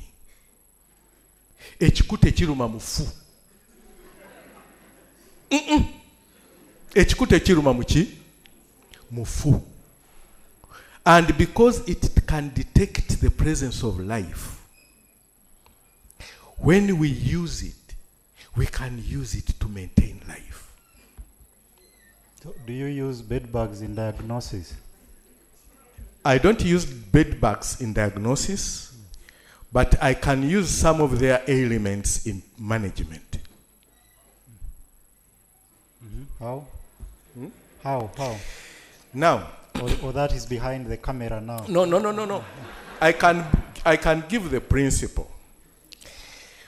If it has the ability to detect the presence of life of a human being, the bed bug, then it has a genetic component within it that is quite sensitive. And I tap into that genetic makeup. If I want to tap into the architectural framework of enkuyege zizimba ekiswa. You get it? Enkuyege zizimba ki? Ekiswa. And ekiswa kirina architectural work, aeration and all of that is really within their own genes. So if I want to use it for my child to be better, njamulisa omutwe gwenkuyege. Yeah? I will make medicines within it and rattle okulamiriza. Okulamiriza is very, very significant in healing. Okulamiriza is very, very significant. If this water, if I had known that it is from lake water, ntimaziga nyanja, nenamirizaako nga njigirid, nga jize wend, there are spirits there that hear what I'm saying, and they will go and implement. You will call it okuloga, but it is high-tech knowledge that I have.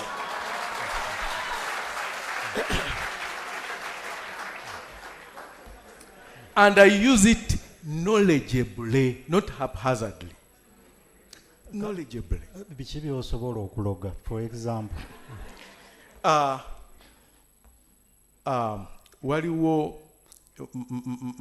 my mama will tell you more. Nayenga, okuloga. For the sake of our diverse audience, in English, I asked in Luganda because what is okuloga? Huh? No, bewitching is already contested. It's not the word that we... But you could proceed and answer. So, first of all, I told you, witchcraft has no equivalent in our local languages. It's not okuloga. Kubanga, omwana bw'aba mulalu, n'omugamba nja kuloga eddalu ggwe, means nja mukuba. You get it? You're going to discipline. Eh? Nja kuloga ekyejo ekyo. So, it is not witchcraft then. Okuloga is not witchcraft. We don't have equivalent in our traditional sense of the languages that I think I know. So a foreign word imparted to our brain to determine our thinking is a wrong concept, is a wrong way for Africans to take them wholeheartedly. And we hate others because of our wrong perception of an imported word, objectively to weaken us. But in essence, I can use the nature. The closest to plants, because plants have a lot of energies that we tap into. The plant has a soul. The plant has a spirit. And the plant has phytochemical compounds. In herbalism, we are looking at the phytochemical compounds. But again, for us, when we are looking at the energies of the plant, timing is very important. Place, location is very important. A plant that I'm going to use for its high spiritual value, when I pick it from an anthill, the same plant and another one picks it from the black soil, the spiritual significance are very different. And we know that. Timing is important. In African timing, we were relating because we are interconnected. Human beings, we are interconnected to each other. We are interconnected to plants. We are interconnected to stones. We are interconnected to everything. And we tap into that interconnectedness. So, when you pick a plant during, who knows a tugunda? What to gaita mutya? A tugunda. Then you know, some of you have. When we pick a tugunda, there is time when that tugunda sheds off all its leaves. Yet the other plants have their leaves intact. So that time there are microclimatic changes that are very specific for specific plants to concentrate particular chemical compounds or particular spiritual energies that we target. So this plant is green. Say, suppose it's a natural plant, and I'm interested in its flowers. But I target when this one has shed off all its leaves. They are experiencing the same microclimatic changes within themselves. This responds by shedding the leaves. This one will respond by concentrating some phytochemical compounds more highly. So at that time, when you want it, it has the highest phytochemical compounds, is when this one has shed off its leaves. So you use this as the timing aspect to harvest this. But if you are using these seasons, time of the day and all of that, they are not as accurate as using this one. Because determining the microclimatic changes at that particular time, this response is better way of timing. Okay, and I think that is a scientific explanation. But you may not respond to that. No, it is a scientific explanation, but my scientific explanation could be wrong.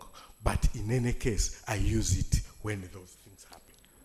All right, you mentioned ancestors, spirits, some of those that you would consult or that can give guidance in the process. Are ancestors fallible? Can they make mistakes? Or when they lose they transition out of this human life to the next life, they gain some godly kind of stature and they can no longer make mistakes? Because if they are fallible and you're depending on them for guidance, can't you make mistakes? That's a very good perspective. Allow me to put it in context. What is a mistake? By mistake. Because I want you to answer in context, because if I objectively do this, make you sick today, I am an ancestor, imagine.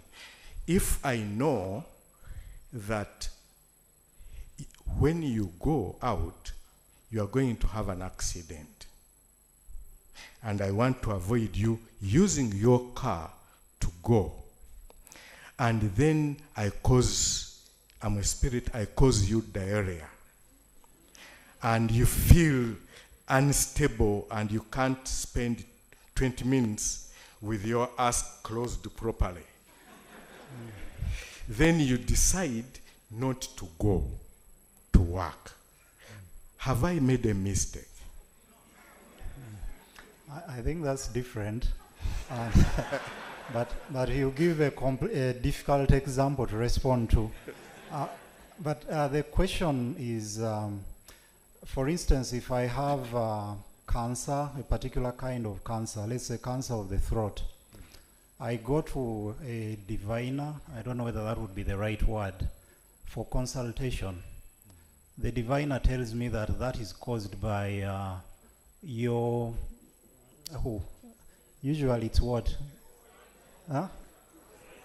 Co-wife, not co-husband, usually say the co-wife, that is juju from your co-wife, which is actually not the case. And we know these things happen, or maybe you could say that those are quacks.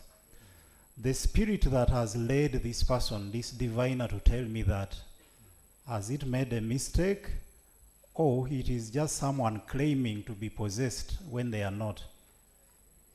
Let me approach it from both angles. Suppose it is not a mistake, and indeed the manifestation of cancer had a root cause. And that root cause is related to somebody who is imaged as a co-wife. That's the image this one is saying, ono mukyala. The interpretation of a co-wife to feminine energy could be different. That's where levels of knowing come in.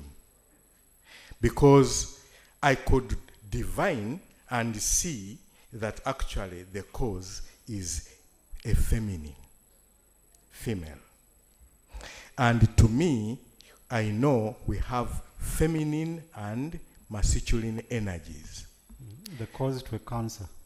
Yes. Yes. And even in the management of cancer, even when they are doing radiotherapy, they are tuning the frequencies differently, determining the frequency to determine. So the other person would say the causative agent is a virus. But even within a virus, we have a male and a female virus. The details could be subjectively understood because of where you are coming from. But for us in spirituality, all energies, we have feminine and masculine energies. And even when you are doing ritual healing, you get more interested in how you rotate, clockwise and clockwise. Are you winding or unwinding? How many times are you targeting? All of that is concentrating a specific, like you would say, I'll do I'll spat the radiational energy for 3 seconds. Now, also for us in spirituality, you can say, okay, they used a chicken black when this thing was coming. So to undo, first I'll provide a chicken which is black to neutralize the energy. They did it clockwise, I'll do anti-clockwise. But even then, where were they? Were they above the equator or below the equator?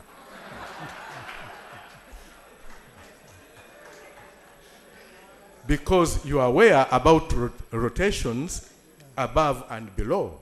So taking it standard by that you must do it the anti-clockwise to unwind, you might be wrong, depending on where you are positioned. And then, how many times should I do it?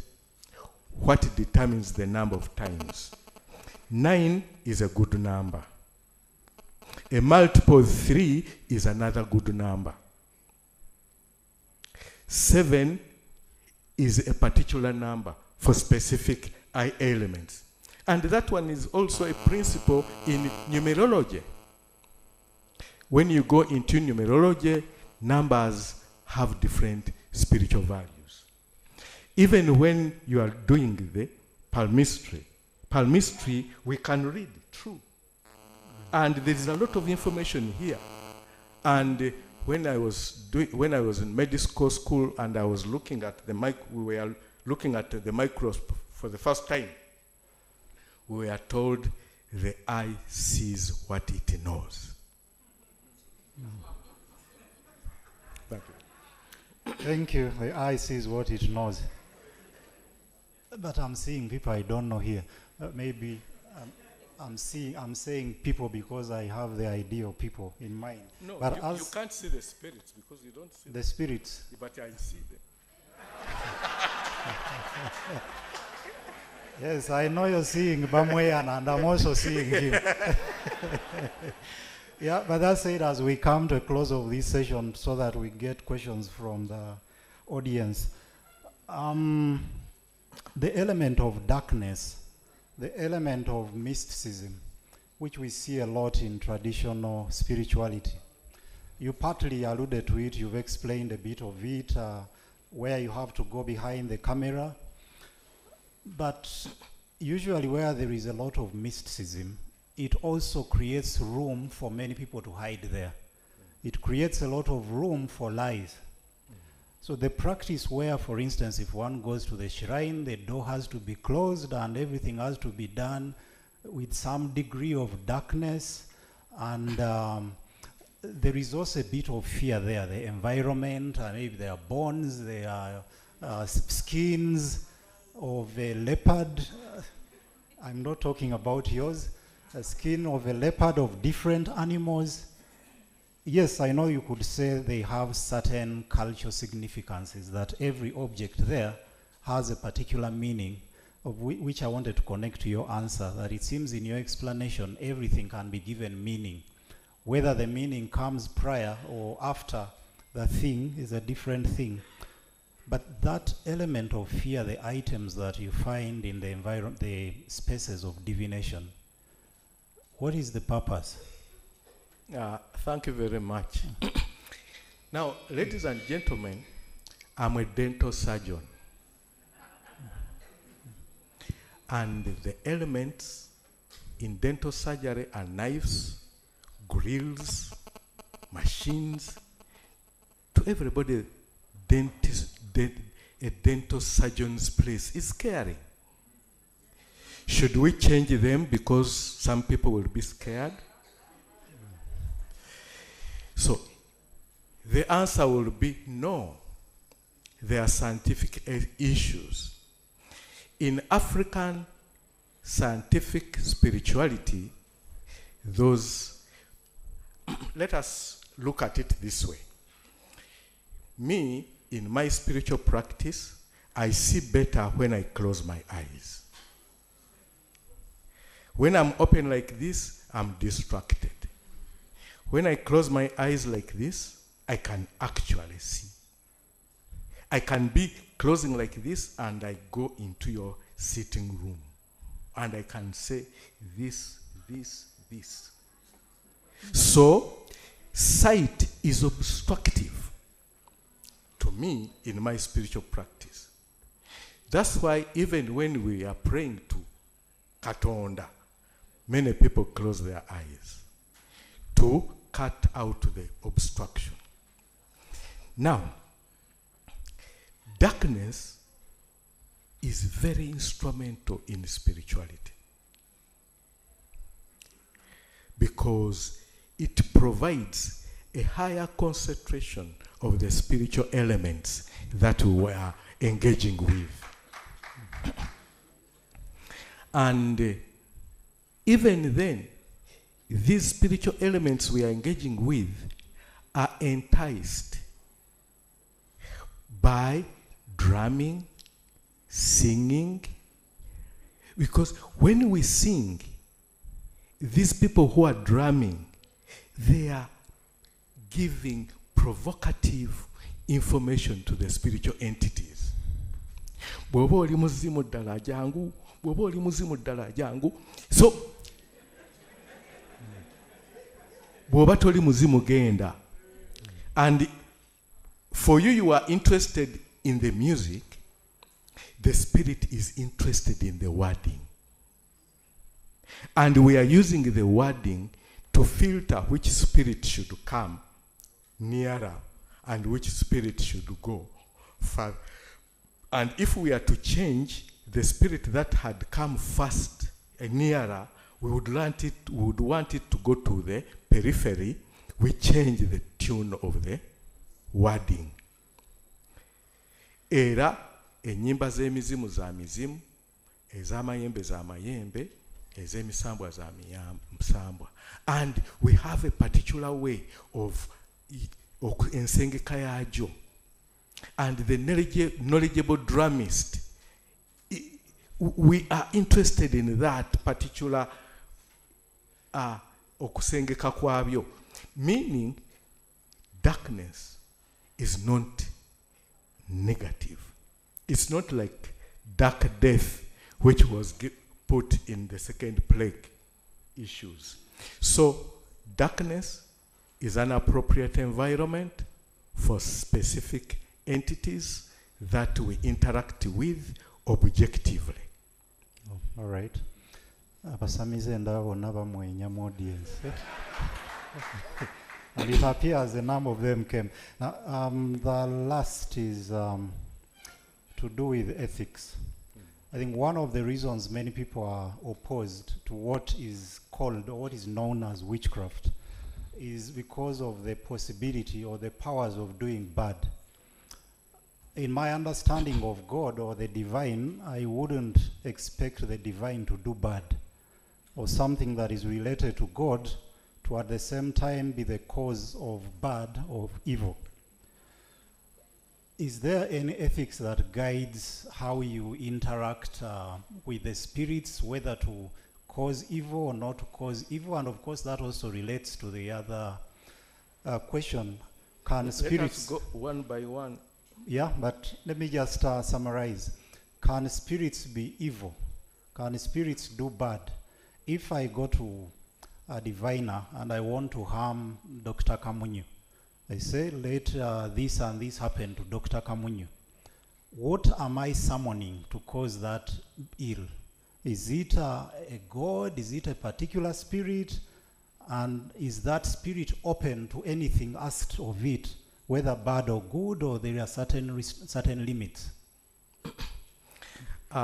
First of all, I shouldn't romanticize spirituality.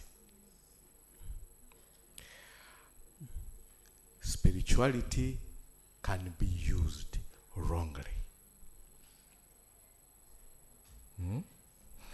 And people can specialize in using spirituality wrongly. But again, the wrong people don't define spirituality. This is where regulation comes in.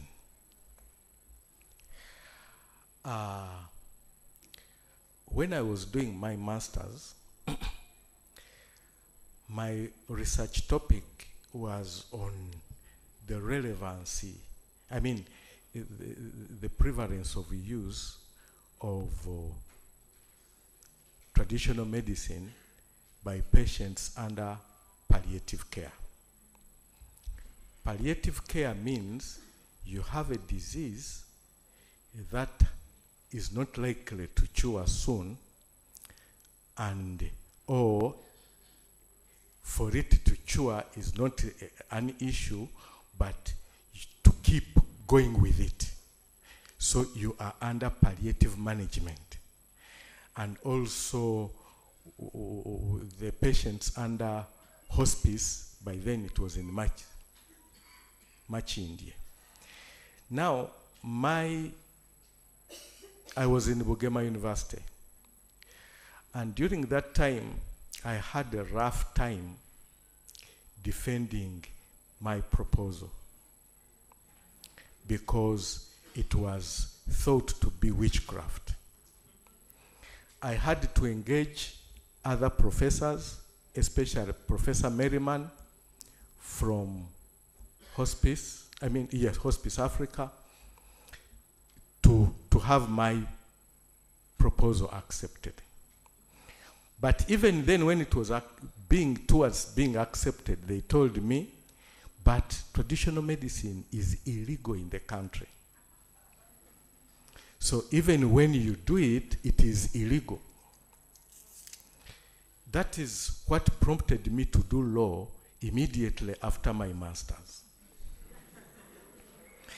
And when I went to law, my focus was on the legislative process.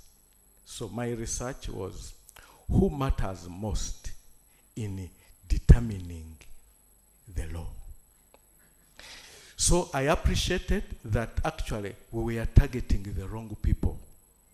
We were targeting parliamentarians. And we go to parliament to argue our case. And somebody says, upon the death of my mother, I cannot accept witchcraft in parliament.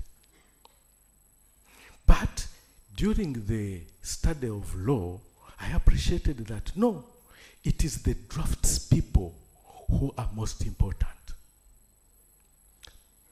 The clerk, the people who draft the law, they are the ones who bring in the relevant reference points. And during that time, I also appreciated, during that time, after my law, I had an opportunity to be appointed on the board of directors of National Drug Authority. And yes, I was made chairman of the legal committee. And I tell you, I used that chair appropriately. Because I could explain and I could know who matters. And within 2 years, we had the law passed, Traditional and Complementary Medicine Act. And National Drug Authority played a very big role in that process. But the challenge we had was that there was no literature. Much as it was passed, there was no literature to back it up. So I said now, with these experiences of the universities, I would rather create my own institute such that we can do research in my institute to provide literature. That's why we have Dr.Sekagya Institute of Traditional Medicine. But after qualifying that, I found that actually I could not influence many things without a PhD. So I had to go and do a PhD, and possibly that's why I'm here. So in essence, we have the law, Traditional and Complementary Medicine Act. 6 years down the road, it has not been implemented, operationalized. Why? The people in authority to roll it out are not informed. They are instead scared. And indeed their scare is from their background. Tugenda kwogera n'abasamize. Not that we are going to talk with experts in their fields. That's not what they say. Because we are experts in our field. And they are ignorant about our field, But indeed, they have the authority. We cannot force it much faster. But at the end of it, I would like to tell you that really our traditional medicine system is very ethical. Very, very ethical. Even when it is not regulated by government, we are regulating ourselves to some extent. Some imposters come in. You can't avoid it because we are not the authority. But given the authority to regulate ourselves, we shall do it very well. We have the capacity to weed those people out. Thank you very much. Yeah. That was a very good note to close with. As I invite Dr. Mbabazi to get the questions, just one element of curiosity, which relates to the technical, it's called syncretism in our society. Why you often find, for many of us, one leg is in Christianity, another leg is in traditional spirituality, one leg is in Islam, but there is a basket below the bed. And in your case, I see you're called Yahaya. How do you reconcile the two? Do you find any contradictions, or you think they can sit together? Possibly what I can add, I'm a Hajj. Hajj. I'm also a Hajj. You see, it is all illusions in the mind. Spirituality is universal. Spirituality is universal. The way spirituality is packaged makes the difference, makes religion. The way spirituality is packaged makes the religion. When you look at religion, religion has about 4 ways of looking at it. Religion can be mono-godly, looking at God as one, but still that's not religion, because otherwise those who follow Abraham all see the descendants of Abraham. The Christians, the Muslims, the Jews, the Israelites, all are descendants of Abraham, and they see God as one. But religion becomes now the teaching of who? The teaching of Christ. The teaching of Nabi Muhammad, peace be upon him. The teaching of Israelites. Now, that is religion. Now, it's not about God now. The teaching of somebody. Are we together? Then we have those who see God as many. Poly God, many gods. Then there are those who see religion as an ideology. And they follow the ideology of somebody. Buddha. Are we together? His ideology.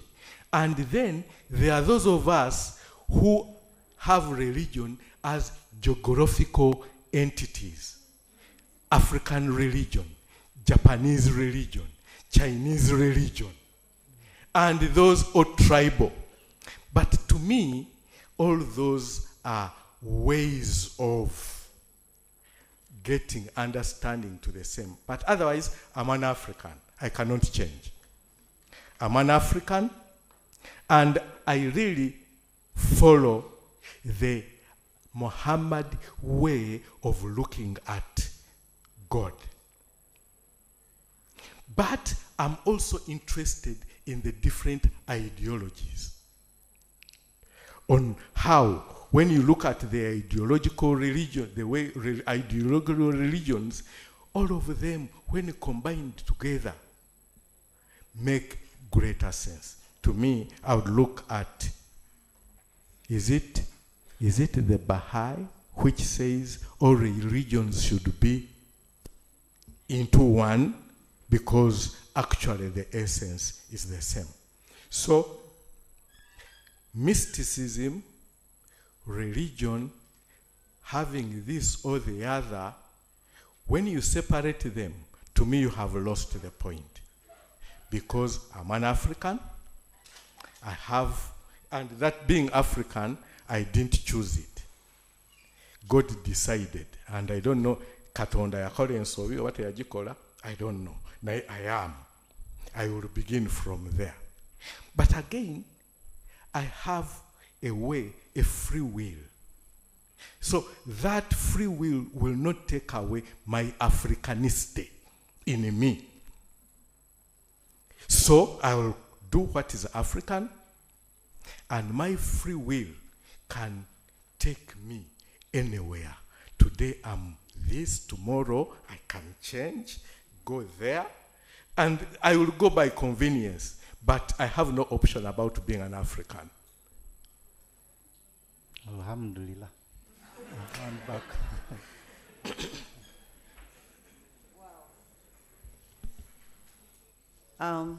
Ladies and gentlemen, here present and online, I would like to request that we give our lead conversationalist a rousing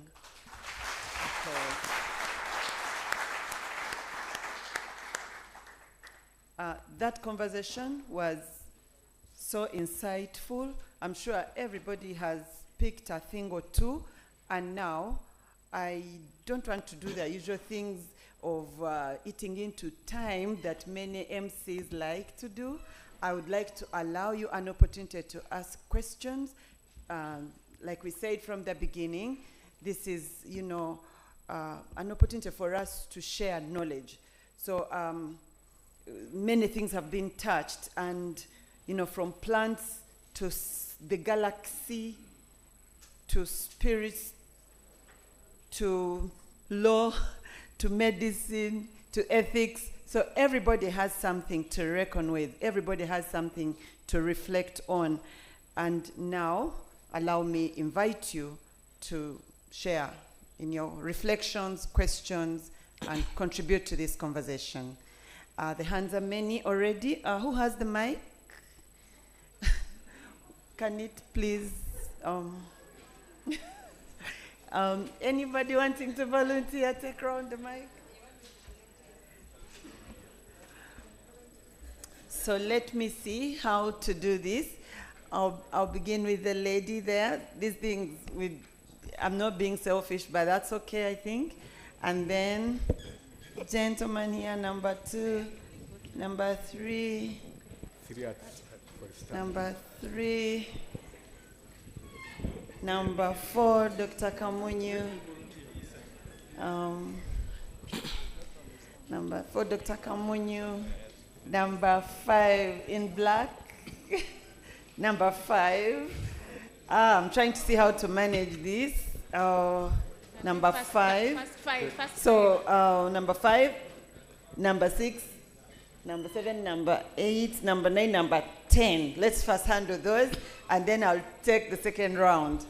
Now, my request, if we want to enjoy perspectives, we want to enjoy hearing everybody submit, we want to learn from one another, let us respect time. Time and listen to one another, and keep it short, crispy, nice, and easy to grasp. So don't tell so much stories about what you want to say. Just like keep it really orderly so that we enjoy this session as well. Thank you very much. Once again, allow me to say thank you to our speakers, and please do not get tired. Thank you. So, number 1, yes. Please say your name so we can celebrate you accordingly. Okay. My name is Julia Zabu. I am a lawyer, so I'm sorry about this. Let me stand. My name is Julia Zabu. I'm a lawyer, so I'm very interested in the ethics and the legal implications of witchcraft. The Dean earlier talked about the Witchcraft Act, but now we also have the Human Sacrifice Act, or the Prevention and Prohibition of Human Sacrifice. And we have many practitioners, many traditional practitioners, who are sacrificing children, who are sacrificing women to benefit others. So my first question, when you talked about those who are using spirituality wrongly, how do we meet them in our quote-unquote colonial courts systems to try and get justice for the victims? Then the second one is that, is there a system that traditional healers like yourself who are quote-unquote on the moral side, is there a system that has been created so that we have experts like you come to court and testify and inform the court even as it does its work? Awesome. Number 2. Yeah, thank you so much. I'm Alfred Jatho. Thank you so much, Dr. Sekagya. Sekagya. The first question, you told us the importance of kulamiza, rattling. So this rattling is spirituality. Is it close to what you see in born again church when they speak in tongue? Are you all communicating the same thing? And then number 2, you mentioned the challenge we have currently, where the biomedical scientists are more of being in biomedical but lacking sense in the area of spirituality. And then the other side, people who are herbalists and spiritual, they're also totally green in the biomedical science. And you're a good example of that, where you are both-sided. So you have a better view of the world. In the institute that you lead currently, are you trying to solve that problem, that maybe you're attracting some of the biomedical scientists to enroll and maybe build their knowledge in the area of spirituality so that you have a better understanding of the truth, particularly in the context of spirituality, herbal medicine, and witchcraft? And then in the biomedical science, the importance of lab note is very important. Lab note, taking note of the procedures you do, it helps so much, whether maybe in the absence of you, Sekagya, in the future, because we don't live permanently on this earth, where other people can follow that rich science that you have, that they can use as a reference for them, helping in the diagnostic of disease and managing of disease in the context of maybe spirituality and maybe the herbal medicine. Yeah, just to keep it at that. Thank you so much. Yes, thank you. Ladies and gentlemen, I'd like also to re-echo that we really keep respectful of the various belief systems, of the traditions of the different participants, so that this session and conversation is not taken to be bringing anybody down, but rather empowering ourselves in standing and contending. So if you contend for faith, whatever you're trying to raise, you make sure that you're very, very honoring and respectful when you submit. I also would like to beg, in the interest of time, I see many mothers here who would like to go and cook, but in the interest of time, could we first stick to one question? Like, sieve out, if you have 3, can you sieve out the most critical for you? Thank you. I request to answer first, otherwise they will be congested to me. Okay. I'll try to be brief. We have ethics, and this has been, even the word ethics is newer than our ethical practice. And the legal implications, for example, of witchcraft, the way witchcraft is defined as an imported word, my dear counsel, you will agree it's very difficult to prove witchcraft. And that difficulty has been both good and bad. It has been good because innocent people who would be charged of witchcraft, which they have not done, have been spared. But it's also bad because wrong people have not been really put to justice. They have not, the people who have suffered have not been put to justice. But still, the way the definition and the Witchcraft Act is, and the legal semantics, the way they are, it's very difficult to prove witchcraft, because it is within another dimension that can be tapped in, cannot be tapped into, cannot be legally proven, cannot be tangible, cannot be seen, but we only see the results. So it is purely difficult. But again, human sacrifice, I cannot say much about human sacrifice, but the little I can say is that there is need to understand more about human sacrifice. In Uganda, for example, when politics are high, it's about elections, human sacrifice aspects come in. When there is commotion, HIV came, the albino sacrifice came in. But at the end of it, much as some healers have been implicated, but they have been seen as, in the process, not the intended people. They were bafuka ekyekwaso. So I wouldn't want to say more to that, but where is the competition? Who is fighting with the traditional spiritual healers? Who is against it? Who want to really put a bad name? Are they religious people that have come in and they really want to bring the image about, a very bad image about our practice? And in any case, they might not succeed. And I assure you, they will not succeed. They have not succeeded and they will not succeed. We are a strong entity. What we lack is a legal framework to protect ourselves. And you cannot put that to us because we don't provide the law. But if we have a proper legal framework, and the other challenge is, yes, we are under the Ministry of Health, but we cannot be contained in the Ministry of Health for reality.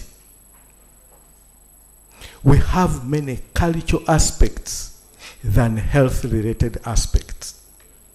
Spirituality has no room in the Ministry of Health, and that's our main domain. People say, then it becomes difficult to regulate you. But religions are regulated. They are spiritual. If we can regulate religions, why not our spirituality, which is used in healthcare? And in any case, what is health? Health is not the way it is described within Western medicine. No. Health has a pluralistic meaning. Personal relationship. Relationship with our ancestors. Many of you are sick because you have poor relationship with your ancestors. So, the aspect of human sacrifice and why it comes in a certain period, why when it's rampant in Uganda, that's when it is also in South Africa, that's when it is Tanzania, then when it cools at the same time. There must be something that needs to be investigated better. And I tell you, given an opportunity, we can be one of the best investigators in that aspect.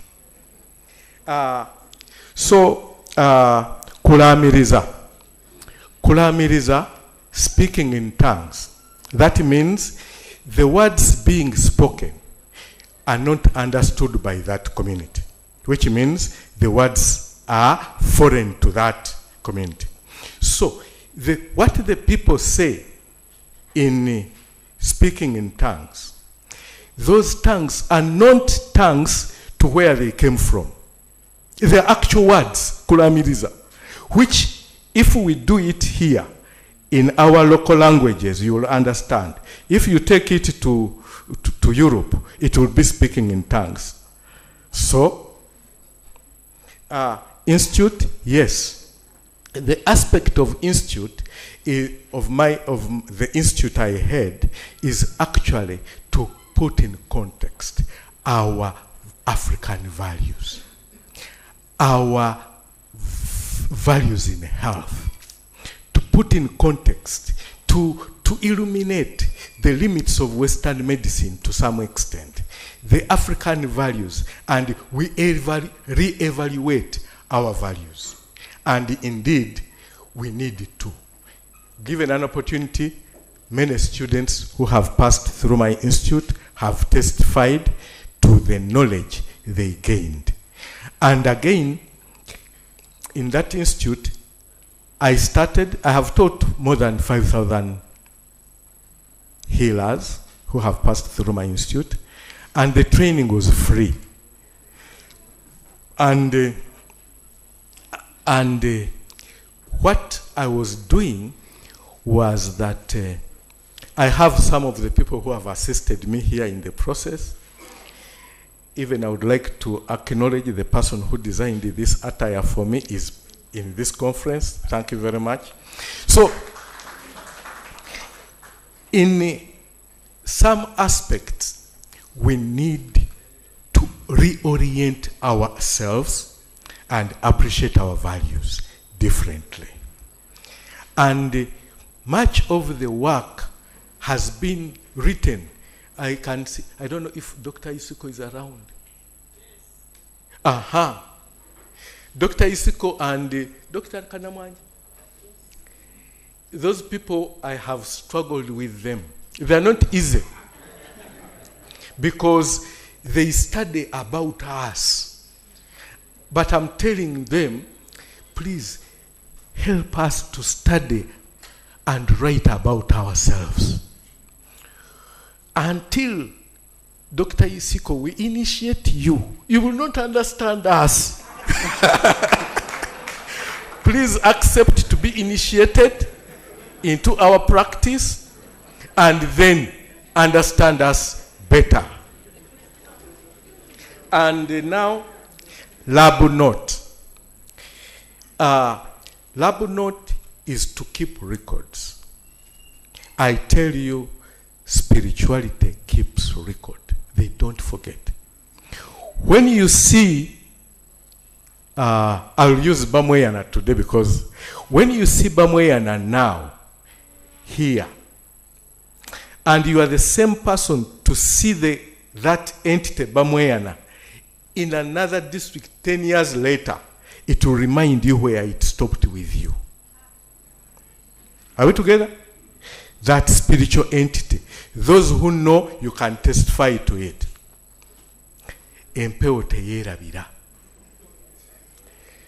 So, the aspect of keeping records, humanly, we are tempted by keeping those records.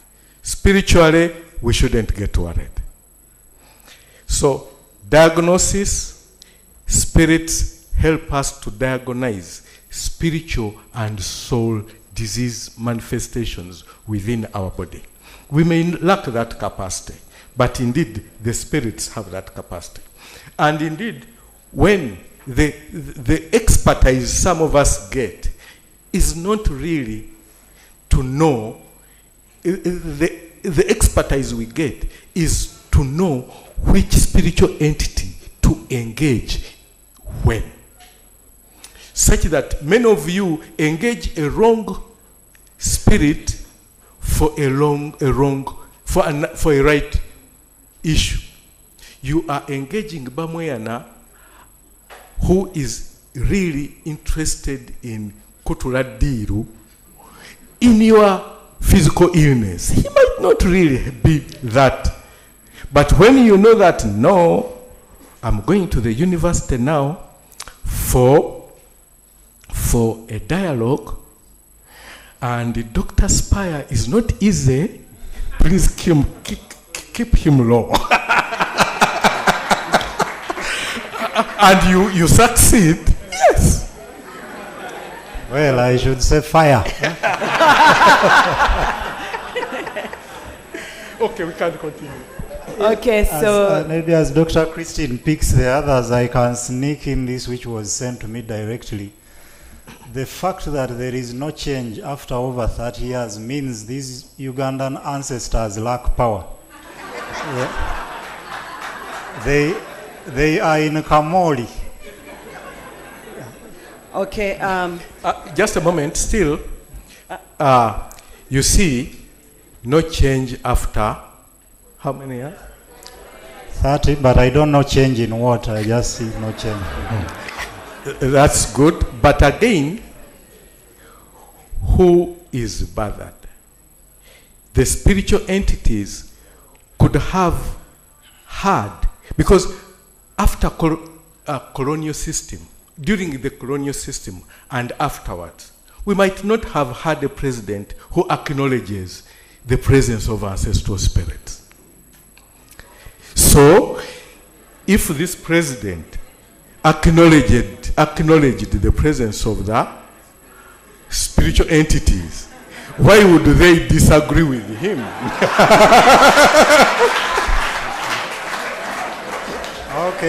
okay. I had already 10 people, so number 3. Number 3. Good afternoon to you all. I'm Matov Peter from the Department of Performing Arts. My question is, you say that by the fact that we are human beings, we can interact with these various entities by default that we are human beings. So what hinders us from interacting with these so-called magnetism, stuff like that, interacting with stones, insects and all that, the plants? What hinders us? Because we are human beings and you've said we have to be with that access. And the other thing is that why can't you interact with all that? Let me say, like asking for the laws to be meant, or why don't you do it by spirituality and then it happens? And the other thing, talk about dreams, because you only said you would talk about them and then you never. Thank you so much. I go one by one. Now, it will be faster. We interact with them and we don't need any law to permit us. But regularizing it in public requires a law. Okay, there you are. Number 4 was Dr. Kamunya. Where is the mic? Kamunyo Mwezi. First of all, I want to thank the Department of Philosophy for such a groundbreaking discussion. I have not attended such a discussion since I came in this university many years ago. And I request that we keep it, because this is how we can intercourse with our real African black reality. If this can take place often here, and we have a lab in this kind of work, many people would now come into grips with what went wrong, because I now see what went wrong. Because it seems that colonialism, our spirits were asleep. They never protected us, and that's the first question I want to ask. It seems they were asleep. How come, is there a superior spirit from Europe which could have, did you know, have you investigated to find out whether probably we knew but we permitted the higher spirit, our spirits permitted the higher spirit to take over for all this time, and then also undermine or demystify with their Christianity? Couldn't you have attacked them at Berlin, for example, before they could? What happened? What happened? That's number one. It's more deep. We can answer it into the future, because to me this is one way of undermining what we've had and this whole Christian. Because the second question is related to me and my cultural heritage. I was told orally, because our things were oral, and that's where the problem now is. You don't write. Those people got to write, and that's why they captured us. You don't write. Oral, I was told that in our culture, Amwemutizi, that there was a man somewhere who was told he got a voice from an oracle, and then the bird would fly, and then finally settle somewhere where the clan would be established. And then at the same time, in the Christian realm, I hear also Abraham was told, he's not hearing, Abraham also was told. And I begin to see the power of our spirits and also the power of the spirit. Probably it was the same spirit telling these men, as was documented, ours not. At what point did ours become weak? Because this spirit was telling, and it's a beautiful spirit. That's why I disagree with people who curse our ancestors. They are fake. They are not serious. It was a beautiful spirit. Without it, and I wouldn't be here. They survived probably. They also had, Abraham had a good spirit. It was telling him to survive and eat stuff like that. At what point did ours become weak? And then finally, there is the 2 Nobel Prize winners, I think in 2009, if you recall, Dafra and Bananja. I may not have gotten there well, but they wrote a book called Poor Economics, and I encourage everyone to look for it and read it. It's a very boring narrative, but it says what exactly. I would love that this debate continues on traditional medicine and herbal medicine. In fact, and that's where the question is, if we had embraced this discussion from the beginning, post-colonial, our healthcare system would be very cheap, my dear colleagues. Would be the cheapest healthcare system in the world, because we would have partial herbal medicine, which is primary healthcare, eating well, meditation, speaking to ourselves, and then pharmaceutical medicine, which you think is connected to Christ. Let me say, I'm an idiot, but on your behalf, I'm an idiot to think that way.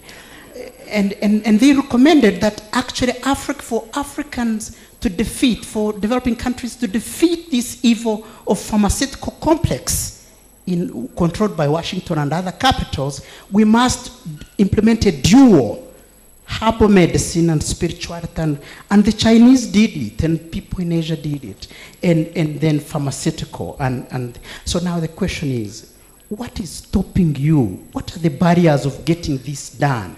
Because to me, it should have been done like yesterday. You sat on National Drug Authority. Why didn't you push? Even, you see, eating well itself is medicine. Why can't you de-spiritualize this shaking and what, and get some practical aspects of our spirituality herbal and really implement them in reality here? I submit. Allow me to answer briefly. Spirituality, the one we practice, is not dramatized. 2, spirituality can gauge its levels. People think that our spirituality was weak. No. But we were not ready to defend it, to work with it. We are only working now. Spirituality is not in a hurry. Its time has come, and it's going to pick up. When you have a security guard at home with one gun or with a stick or a bow and arrow, he shouldn't dare to confront armed 30 people. But the best he can do is to hide and count and evaluate how strong they are. So it will look cowardly that he hid, but he has served the purpose when he tells you there are 6 people, 1 has gone in the other room, 2 are armed. All that's good information. So for our African spirituality, it has all that information. When you wake up as intellectuals, that information is coming up. Spirituality, African spirituality, ignoring it saved it. It is actually a strong spirituality because it is still intact. It has not been documented. People who document what they understand. And what they pick out is less than 10%. And when you read the book, it's as if it's 100%. Lack of documenting For us, documentation, I don't agree with it, because documentation derails us.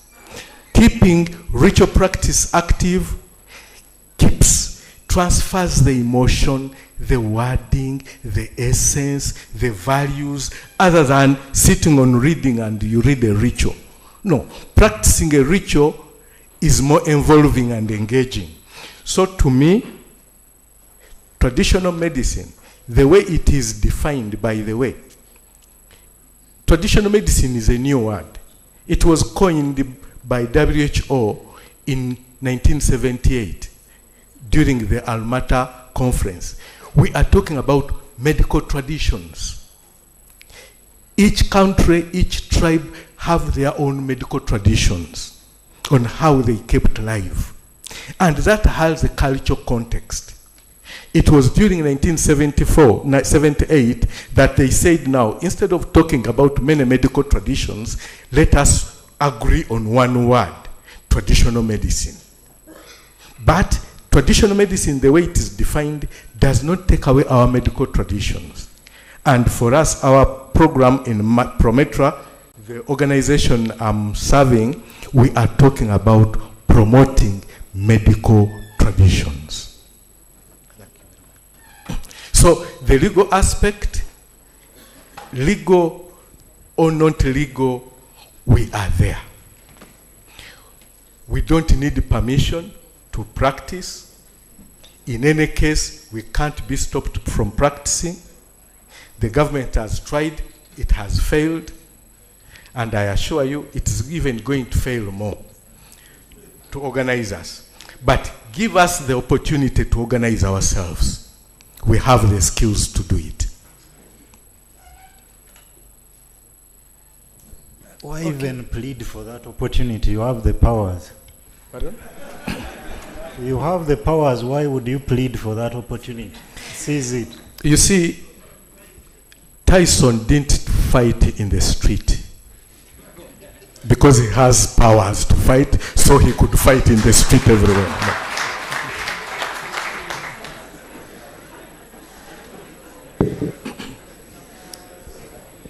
Okay, thank you. I have number 5, number 6, they were all around there. I don't know what you're going to do, Doctor, because the questions are many.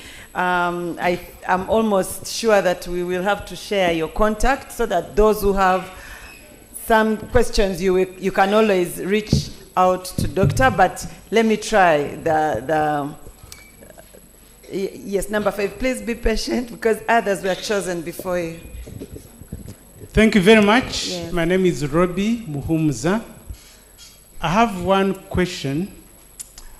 What is the role of faith or belief for spiritual healing to take place?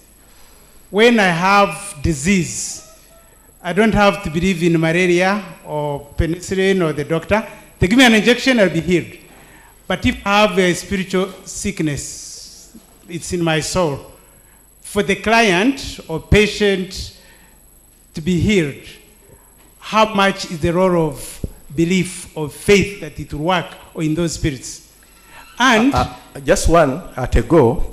Now let us be slow here. I am a healer. I treat infants. I don't know if I get their belief. I treat muddy people. I don't know if I first get their belief. So belief is secondary.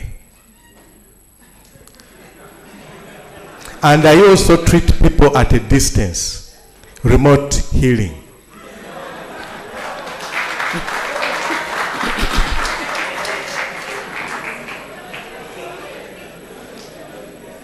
okay, I'm done.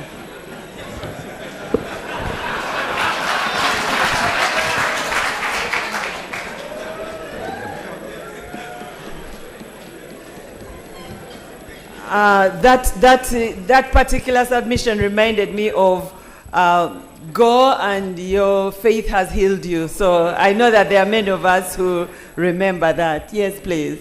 Thank you, Dr. Christine. Thank you, presenters. My name is Amanda Virungi. I'm from the College of Computing and Information Sciences. I never used to believe in traditional spirituality, witchcraft, herbal medicine until I fell a victim of witchcraft last year. That's a story for another day. My question to Dr. Sekagya, can you please throw more light on the terms okusamira, omusamize, and emandwa? Thank you.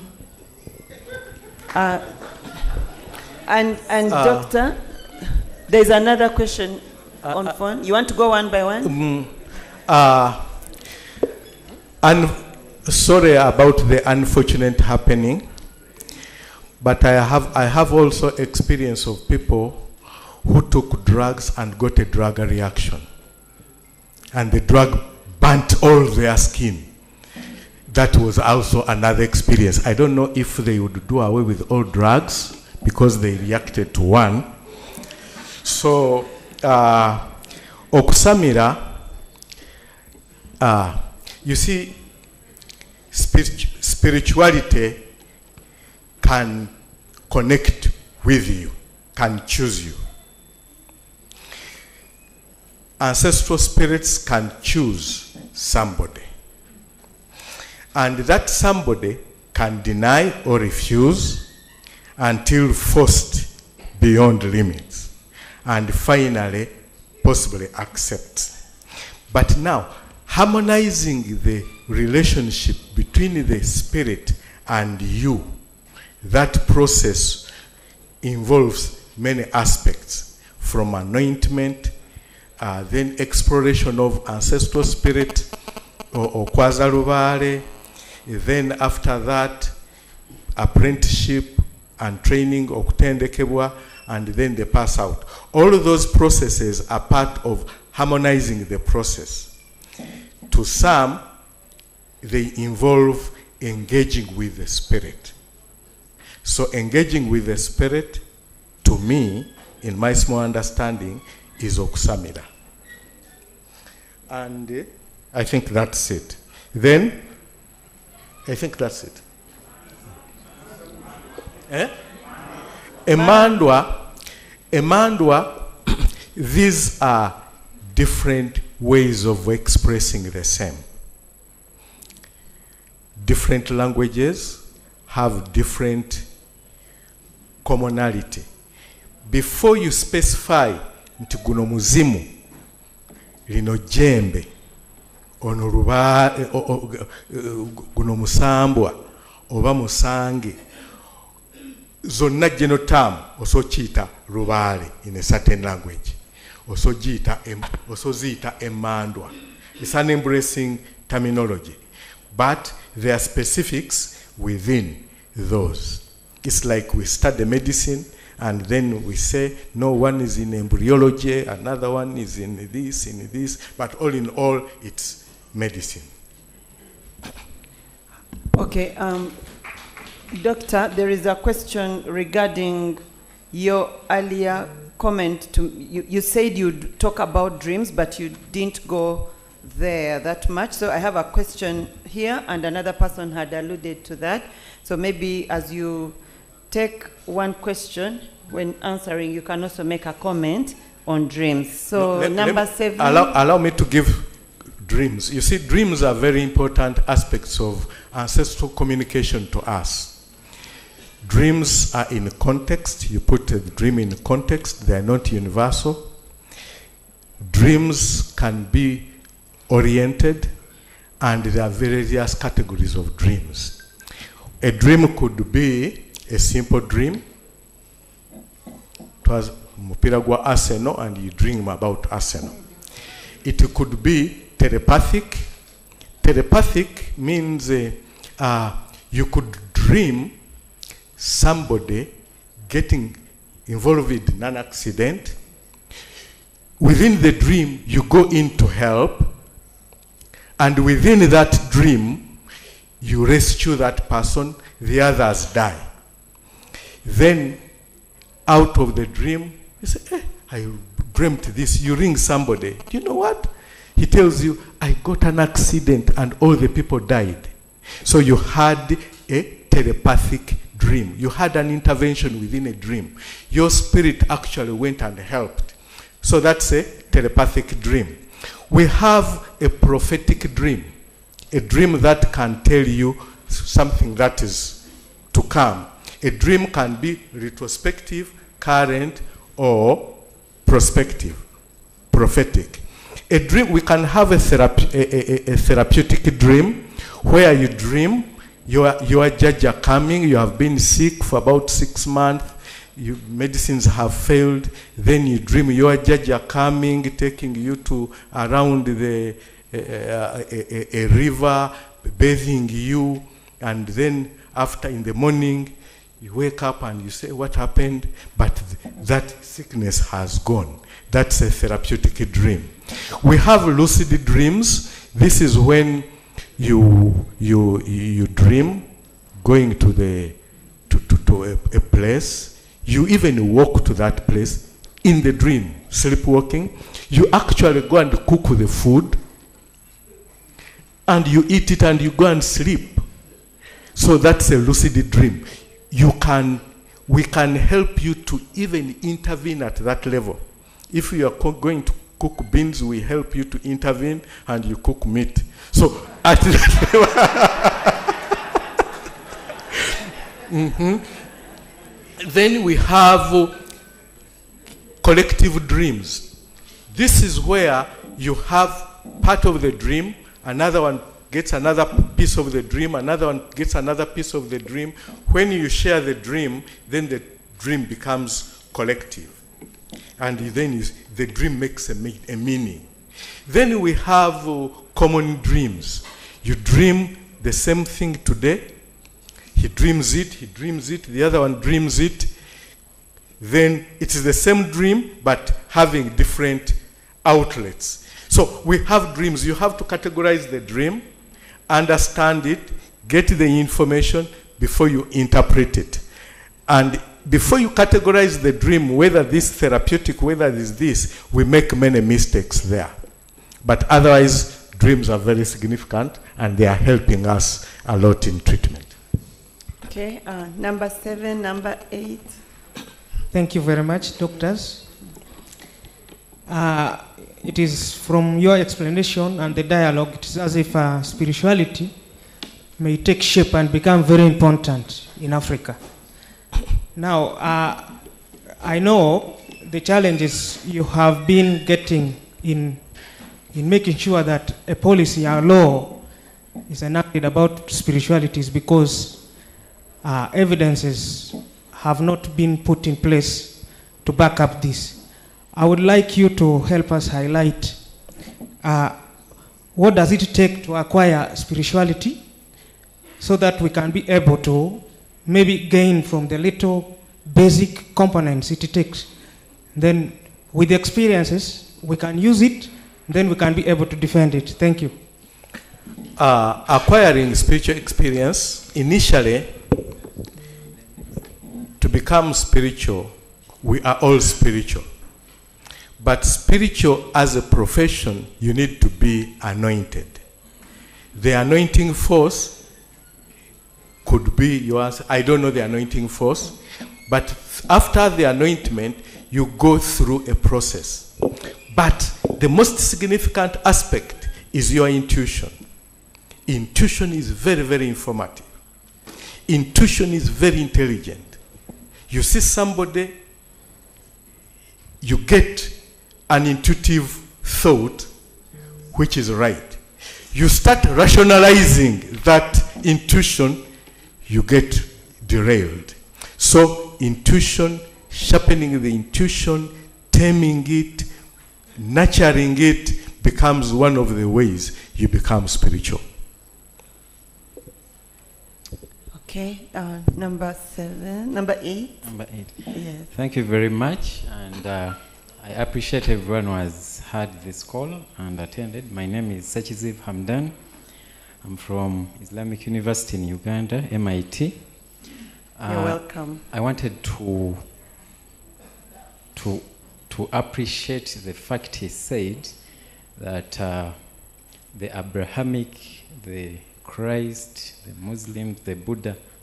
So there's a verse in the Quran which we can look at, because my question is going to come as you.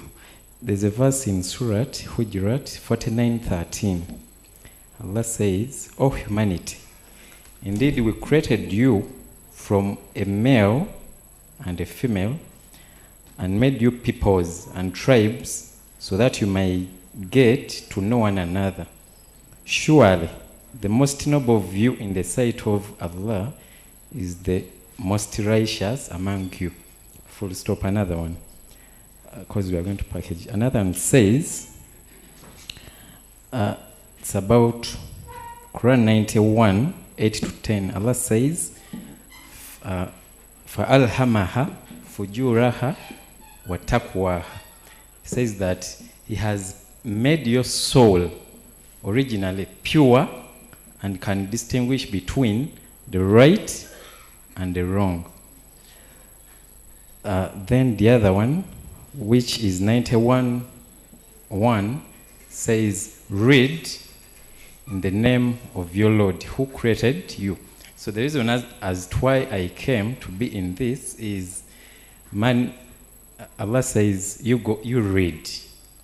So when I was reading about the way they carried stones from South Sudan to the pyramids, they used the science of kinematics. So because those rocks are very heavy, and there was no science then. So when you make yourself, okay, from the other verse I read, why is it that God made us different, and he made us tribes to learn from each other? Why is it that we became actually weak, like my colleague said?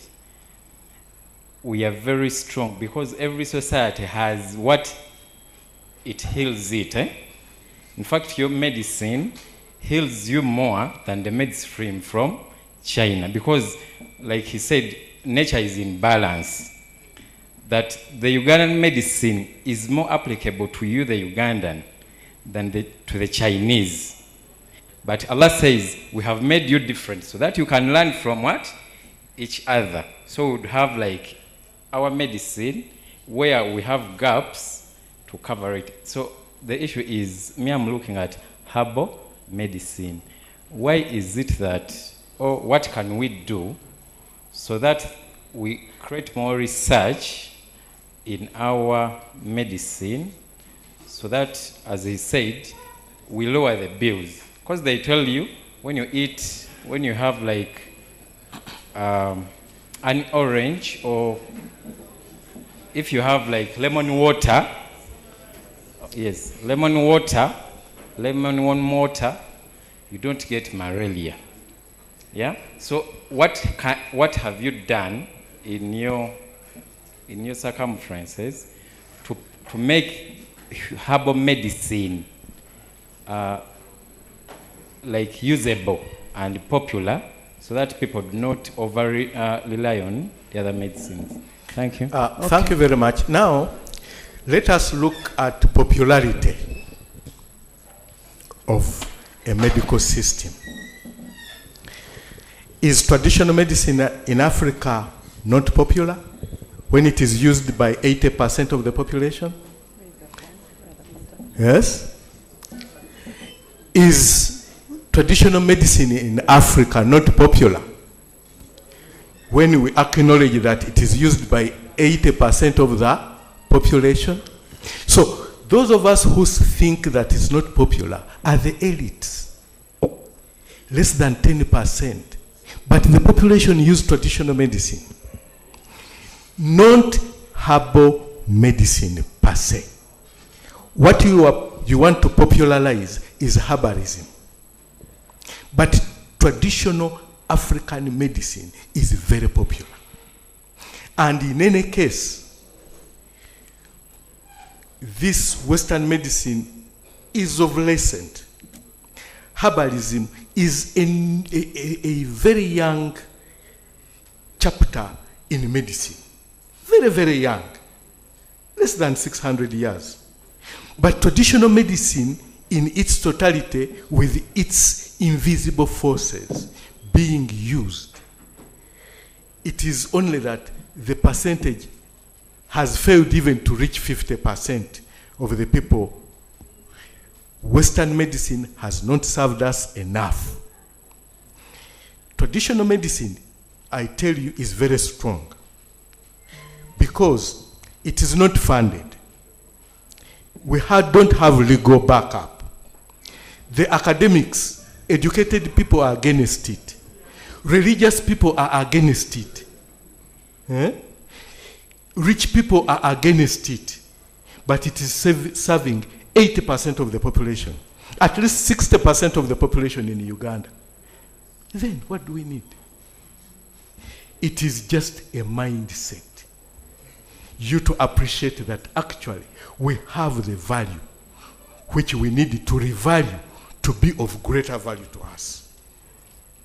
Not to change the medicine. No, the medicine is there, it will be there. But our value towards it is what we should change. And to change this, Professor here has said, what have we done to document? And the question is, who is skilled in documenting? What has the university done in documenting? What are you writing about? What are you writing about as the university? And this when it actually becomes relevant for Dr. Spire to engage us, to talk to you, such that you can revalue our values. You can write about us. You can write better about me, because there is a lot we can exchange than a European writing about me. I will not disclose a lot. And in any case, I will give wrong information. Yes. Okay, ladies and gentlemen, we are getting jittery with questions, but this is what I wanted to request. I really know that some of us don't want to go with some questions, but I would like to request that Dr. Sekagya's contact is projected so that some people might want to engage further. In a conversation, you cannot even finish everything. That's why in many villages, women will converse, go fetch water, come, go back, like that. So concluding a conversation is really hard. But I want to, and then to make matters worse, we have been so blind to the online people. I feel so guilty. I'm going to request at least one person online to unmute and ask at least one question so that we are fair. We are fair enough. And because it was to full capacity, I could not even enter. I don't know the situation right now. Is there someone online that would like to ask a question? Forgive us for being rather in-house focused. Yes, thank you so much. My name is Brian Mika, and thank you so much, Dr. Sekagya, for those insightful presentation and all this time. Now, my question is one, as you're talking about your career and the learning bit and yes, learning and practicing of traditional medicine. Most of the countries you talked about, apart from South Africa, but you talked about Cameroon, Ghana, and most of them are in the West Africa. So I really wanted to know what is unique in the West African countries when it comes to this traditional, the traditional spirituality and all that you've talked about, because majority talk apart from the Red Indians you talked about, and then the South African, the other countries in the Western Africa, and we always keep wondering why is it that the good spirits are concentrated there, or the strength is concentrated there, and what's unique about the region? Okay, I hope I brought it out clear. Thank you. Thank you very much. Thank you, Brian. I only talked about those, but I have had my training from China. I have trained spirituality from Japan. I have been to India, mainly with the Foundation for Revitalization of Traditional Healthcare Systems. I have worked with Transdisciplinary University in India. I have been in UK. I have been in USA with the Red Indians. In Africa, yes, I have been in most of other countries. But what I have found in West Africa, Nigeria has dramatized spirituality. Benin has conserved the original spirituality. And you don't see that drama, the Nigeria we see with Benin spirituality. Ghana is in the middle. So I tell you, spirituality, I think that's it. West Africa has dramatized it, and it has come to the scene, especially with Nigeria.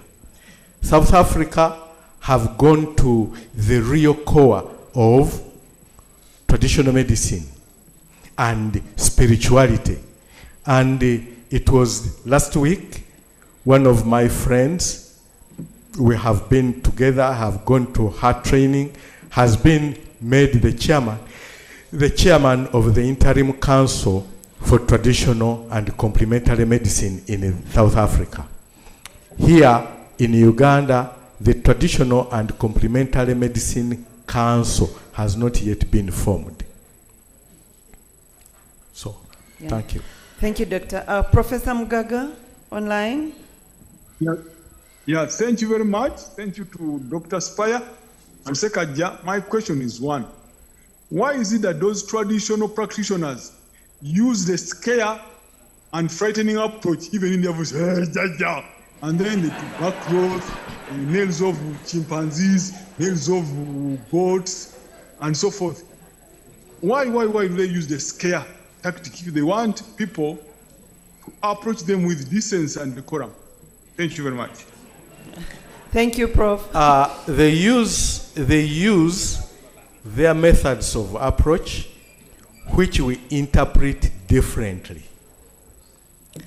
To some, others could say the way Kaumpuli comes is different from the way Muwanga will present itself.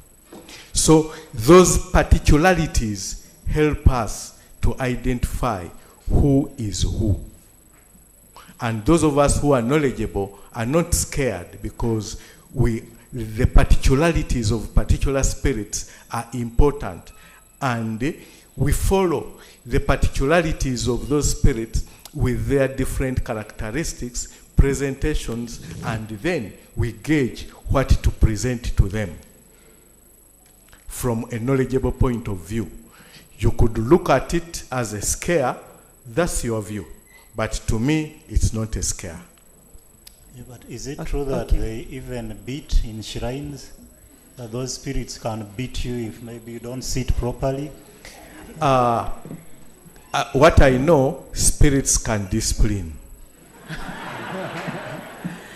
Okay, I think I had two people here, then getting to the next set of questions. Yes. Okay, thank you, doctors. I'm Bwani Kajuma Rusiba, and number one is a request, and then the second one is a question. Very quickly, when government is carrying out large projects, I'll give an example of Busaga-Mpigi Expressway, because I stay in Mpigi. We see that it carries out environmental impact assessment, feasibility studies, and all of that. The question is, does it carry out cultural impact assessment? At Katende is where the ancestral grounds for the Rugave clan is. And we saw that during the construction of Mpigi Expressway, the tree that was housing the spirit Nabukalu was destroyed. this is for people like me, it's really hurtful. Given your level of intellect and the way you interact with people in government, could you at least ensure, and your colleagues ensure, that government at least carries out a cultural impact assessment? We even saw this when they were doing the Bidco project in Kalangala. They almost destroyed the forest where the damula is cut. I am of the Omutimo Musaji clan. Our spirits are mainly, our main ancestral spirits are in Butare, in Masaka, and Lusiba in Mubende. Lusiba Hiro in Mubende. It would I think it would disorganize my spiritual journey if these places were destroyed without due course and care because of a government project. And I know these projects are really important. I am an educated person. I'm not oblivious to the fact that these projects are really important. But if they can carry out environmental impact assessments, let them also carry out these impact assessments. Maybe they can call them cultural or traditional or spiritual. But I think this would be really important. Because what I hear, the last time I heard, the people of Lugave clan cannot even locate where Nabukalu is now. Disappeared. That is my request. Secondly, is it possible to destroy a spirit? That is the question now. Thank you. I would begin with the second one. It is possible to dislocate the spirit, to relocate the spirit. But the ability to destroy it, I don't know. Then, but we can relocate the spirits, or spirits can relocate themselves. About cultural assessment, we need a body that can advocate for that. And we expect when the traditional and complementary medicine bill is operationalized and the council for traditional spirituality or traditional medicine is appointed, then we shall task it to really advocate for that. But for now, we have nobody to task. In any case, any people we would task don't have the expertise. So we expect that a professional team or experts committee will be with the traditional and complementary medicine act. That council, when formed, can put a subcommittee with the specialists in that aspect. I would be willing to serve on that board. Thank you, Doctor. My name is Mark Lubowa. My question is, what does life after death looks like according to African spiritualists? Where those people who die go? Thank you. Those of us who engage with the spirits of the dead, especially if we have a genetic trace to them, the spirits serve better in a dead capacity than when in a human being. We are spiritual, but your spirit cannot serve the whole of this group or the people in your clan when you still have humanly interests and desires. Your availability is less because of humanly engagement, but when you die, you are free to serve people better.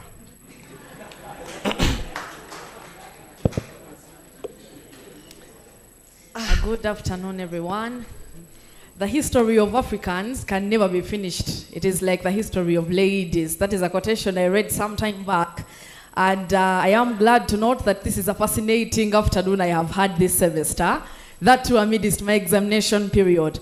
Mr. Sekagya, I am so thankful to you for trying to reach out to ignorant people as myself, and you have put in effort to educate us. I'm worried if I spent a little bit much more time, I would become a traditionalist.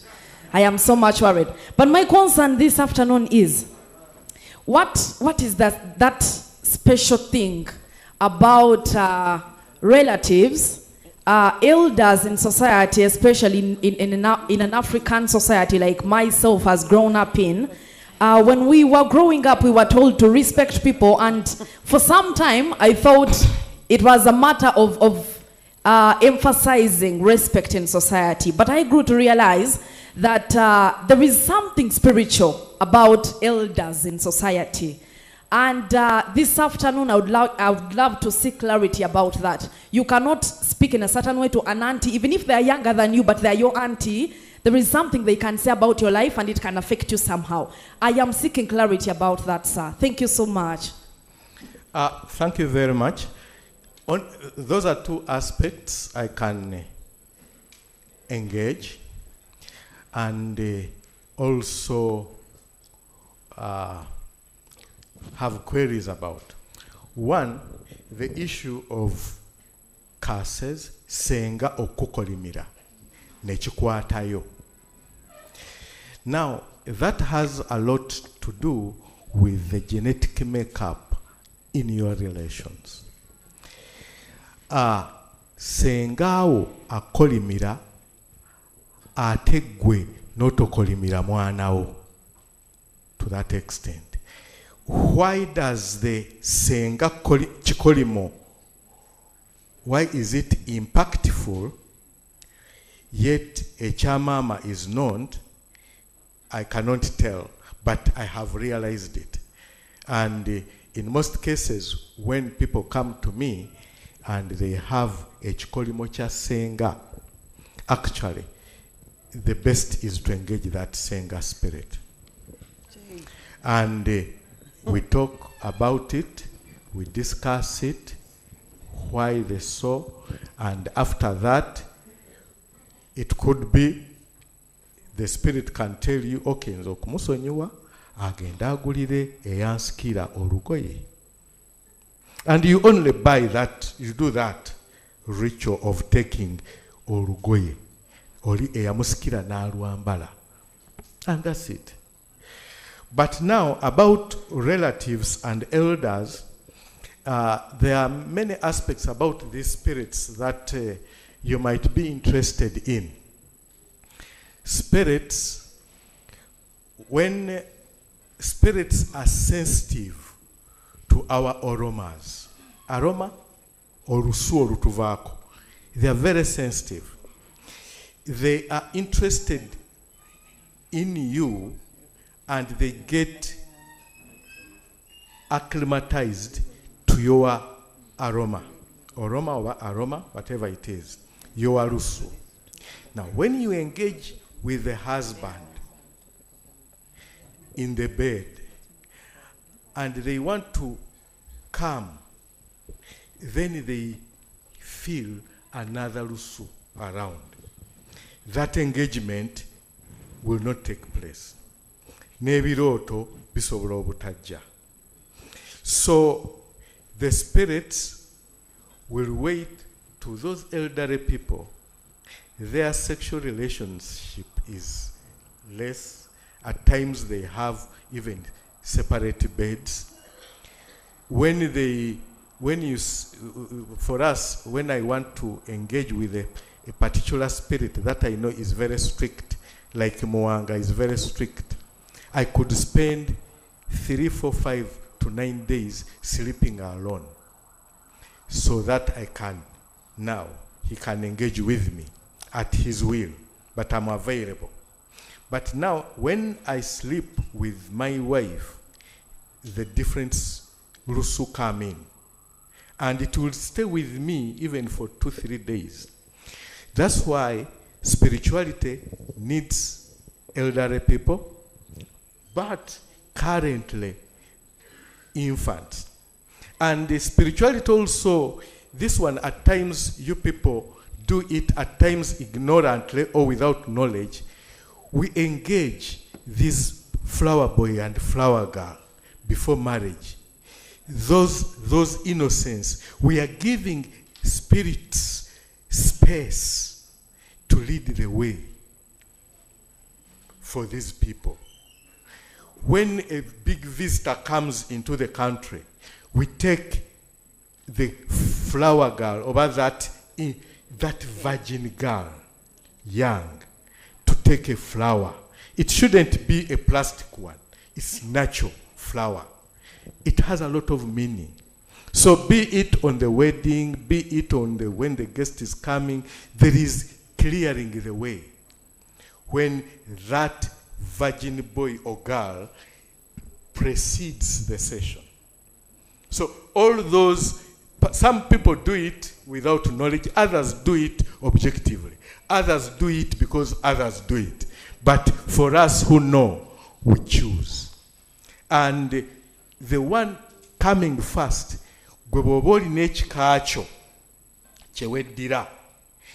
that one on your wedding should be of a particular clan to have proper meaning. And that can pave way for happiness in your entire life. So there is a lot of meaning in those things.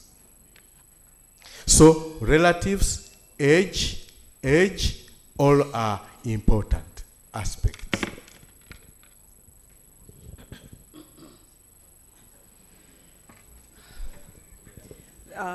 I want to be honest, the time won't allow us to have all the hands, but I feel so bad that I didn't take anyone from the back. and this side, it seems like I'm looking this way, but anyway, what do I do?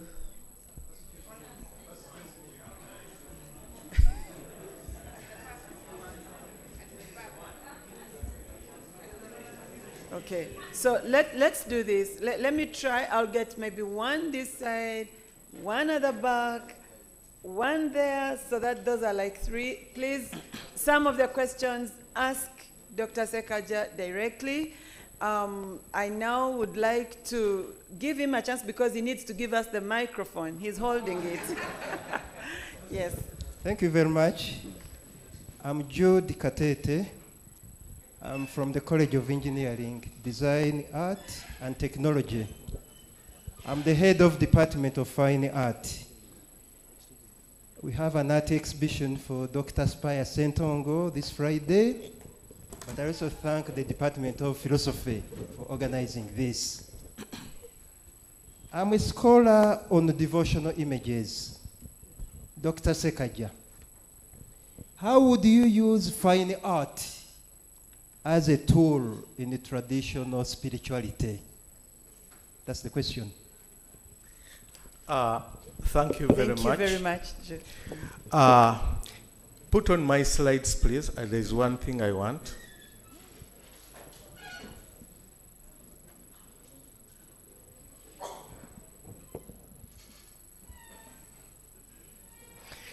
Yes, now, fine art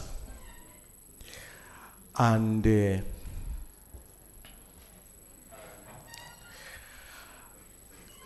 most of the artifacts, regalia, that we use have spiritual power.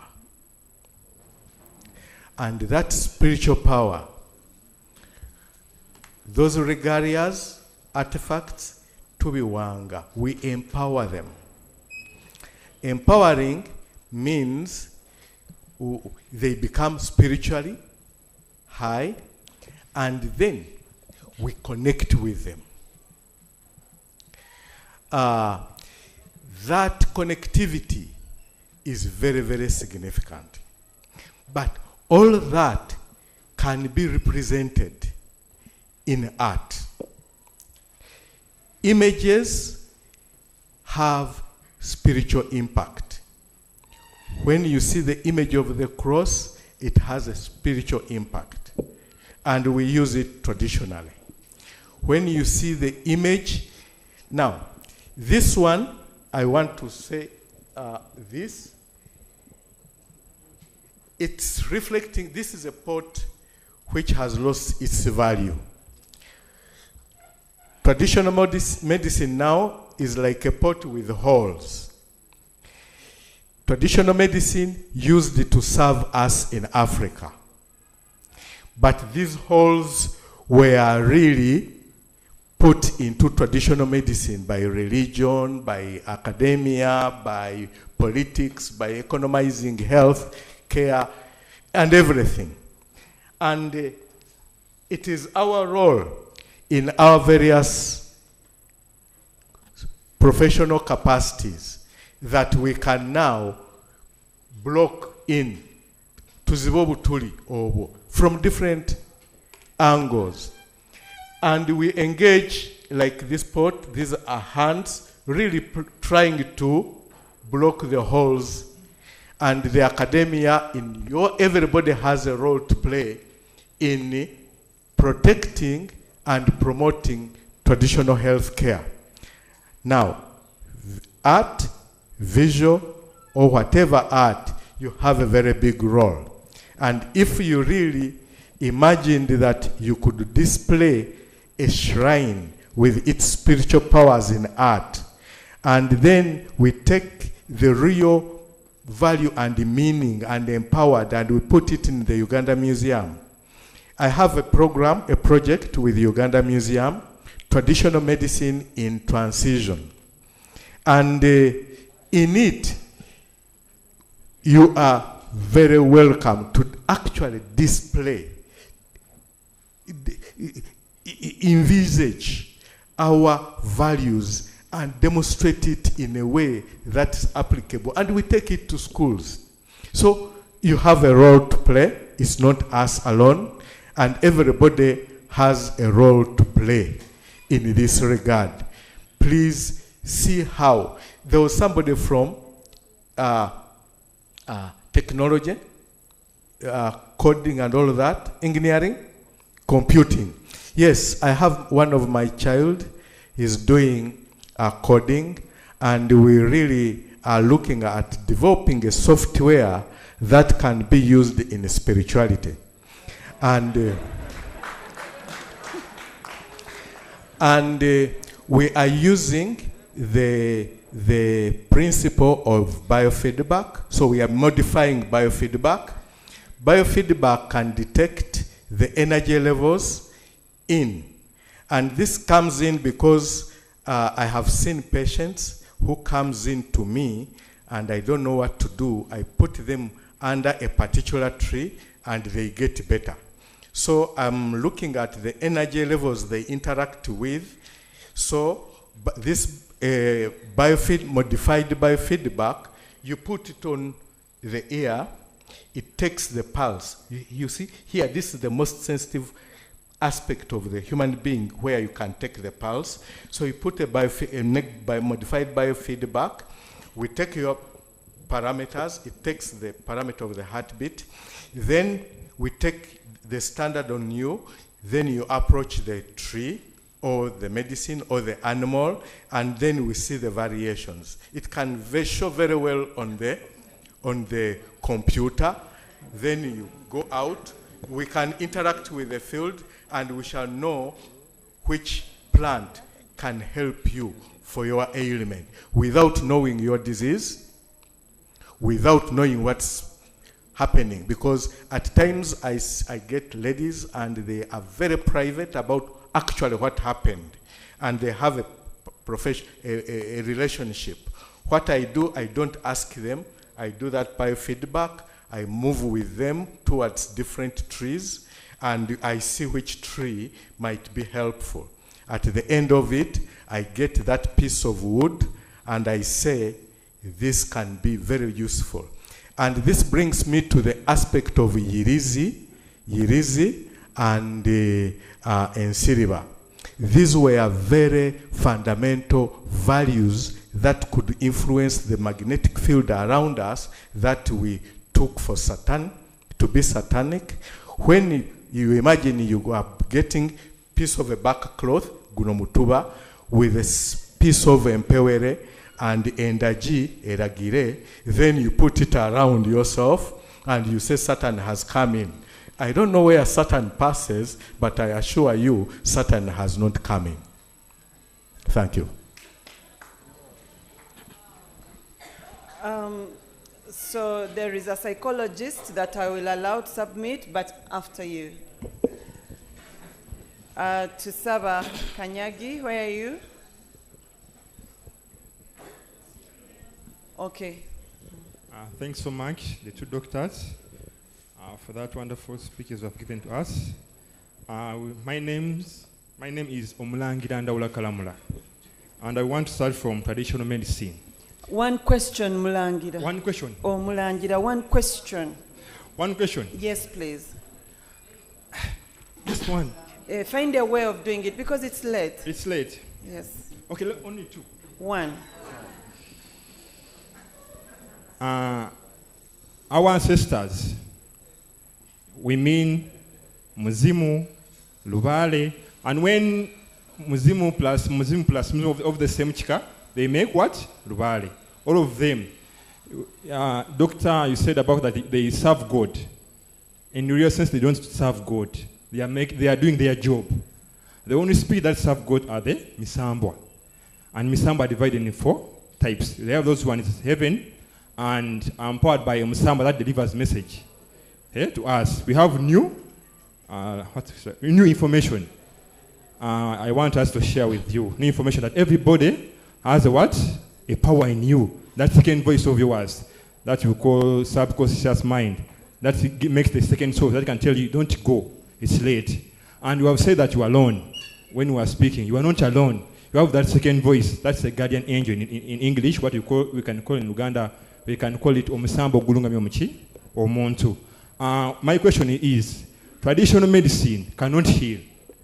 Rather than the words used while you give me that medicine is what has power, that what heals.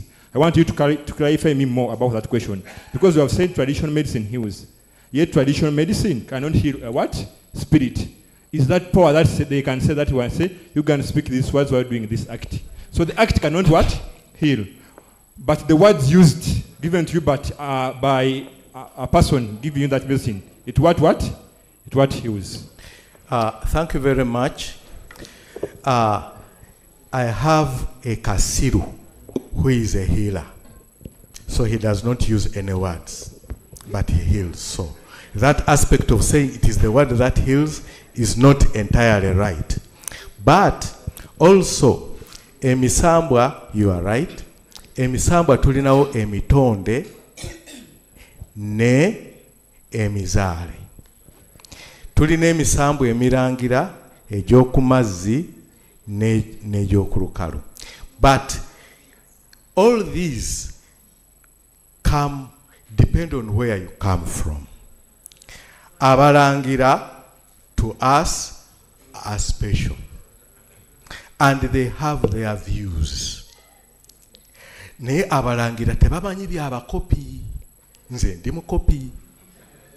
Era waliwo wesikkiriziganya naawe olw'okuba nze ndi more exposed ku bakopi wadde ate abalangira mbabeeramu mbakoppako nnyo naye ate mmwe temukoppa kuffe kati obulangira bwammwe bw'otobukolerera busobola okukubuza. So actually there is a lot you know as balangira, but that's not all. There is a lot to know. Thank you. Okay, so the lady in green at the back, your hand has really suffered. Take the mic as we slowly return to the front, and I'm going to allow, my God. Guys, I wish you were in my situation. Thank you. Thank you, Doctor, and thank you, MC, for giving me that favor. I really appreciate. I'm Elizabeth Kebirunj. I work for National Planning Authority, and we are now going into National NDP 4, where we are saying tenfold growth. So with this traditional medicine and with development, whereby we are even cutting the trees of the spiritual leaders, what is your take with the population growth is moving on, so it needs good infrastructure to cut down the trees? How are we conserving these herbals, both the weeds, the big trees, and how are we trying to make sure that we contribute to the economy of the country? And secondly, I would like to know how most people like me I normally give medicine to women to have enough breast milk when they have given birth. But when I tell someone, this is the medicine, go and do it through the phone, they will not, the mother will not get breast milk. What is that? Thank you. Mindset. Thank you very much. In fact, this Spire, thank you very much for getting me here, because the National Planning Authority is a very important authority to understand our value and understand the value of spirituality. And I don't know to what extent within the planning they engage cultural and spiritual experts. I don't know, but at least they are here. They will put it in some perspectives. The other aspect is that healing is beyond the plant. That's true. But the plant has its role as well. When combined, okuwa omukisa ogwonya ne plant to give it, you effect the healing.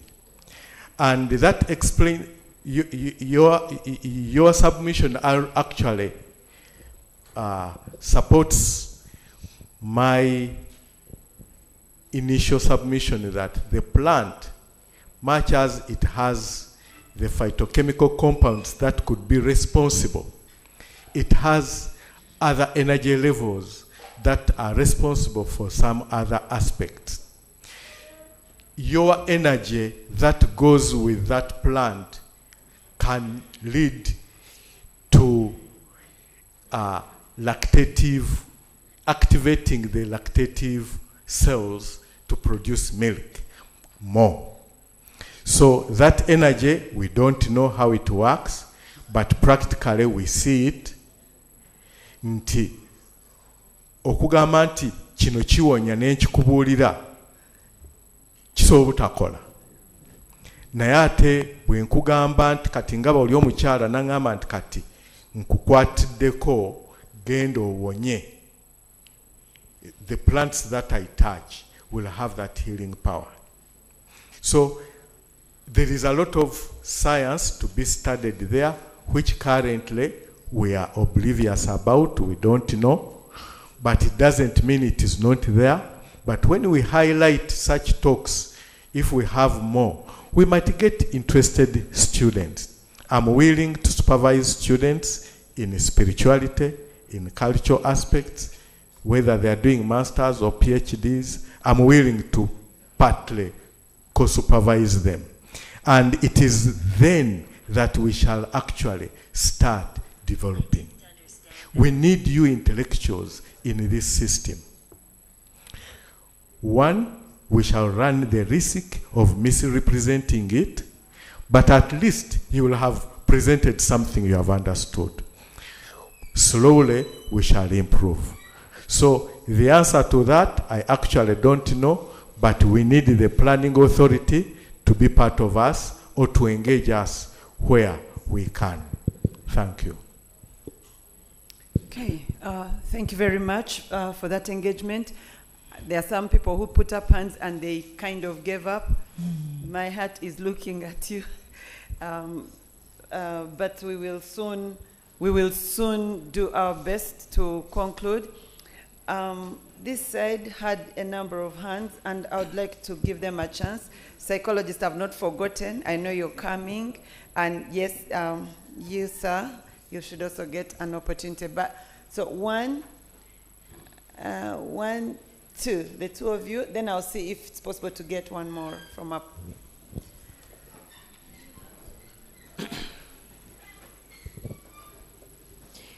Good evening, ladies and gentlemen. My name is Mabel Ambasize Gift. I'd like, for instance, if two people now decide to use the powers wrongly, if they decide to use the powers wrongly, do they differ? For example, we've heard of instances where people say, ze ngenda mufunira ogwe Burundi oba ogwe wa. So do these energies differ, the powers of these people that use the power wrongly? Yes, the difference exists because when you if you pick a stone in Uganda and you are going to use it wrongly, and somebody picks it from Sudan, it is easier for me to reverse the one in Uganda because I have an inclination towards the stones in Uganda, but I don't have that inclination towards the stones in. So I will fail to actually do it well, unless I do a mikago. We have, in spirituality, omukago is very important. So if my ancestors, I have those who ever traveled to Sudan, and I engage that one, then I can access the Sudan stone and be able to know what actually was done and how to reverse it.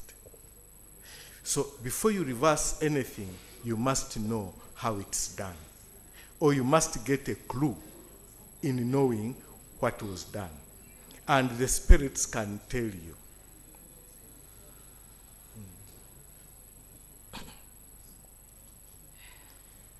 Okay, thank you. So ask, and there after you, I'll have these two. Then we'll see if we can slowly bring this to an end. Please bear with me. It's tough here. Yes, please. Greetings and love to one and all. My question was mostly, my question is on language, but I feel like you've already given me an answer due to the mere fact that you could not explain some things in English. You would have to use Luganda. So my question was, what is the significance of language in all this? As I'm young, in my young studies of language and traditionality and spirituality, I've come to realize that language plays a very significant role. Yeah, I will say Ngenda Musabo, you'll say you're going to the church. We are more or less saying the same thing, but mine has been demonized. So what is the significance of language? How far, like, there is a very big role that language is playing right now, and I feel like it's something we should explore and see. It will take us back to what we are talking about right now. Simply put, the significance of language to you. That's my question. Thank you for that question. Now, language, let us look at generations.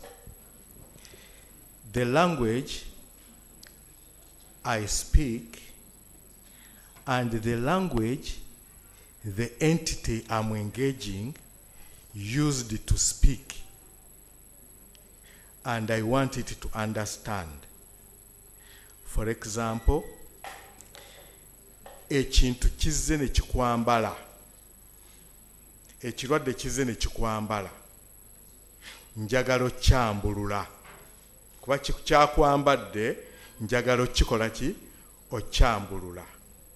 The English equivalent will be difficult, but the entity I'm talking to, the spirit, okwambulula ekutegeera. So kyakwambadde and it is making you sick, era bwe kikyambulula, immediately you become okay. Abadde omulalu alabika ng'omulalu, bwe tukimwambulula, he wakes up and say, ndi ludda wa? So kyabadde kimwambadde bubwambazi, eddalu tebyabadde biological. Naye ate bwe liba nga lyabadde biological,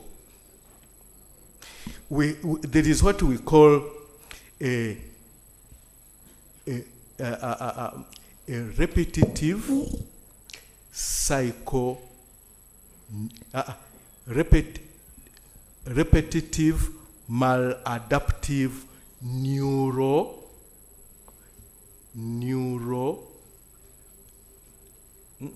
psychoneural manifestations. It is repetitive maladaptive psychoneural manifestations. This is when, for example, a lady was raped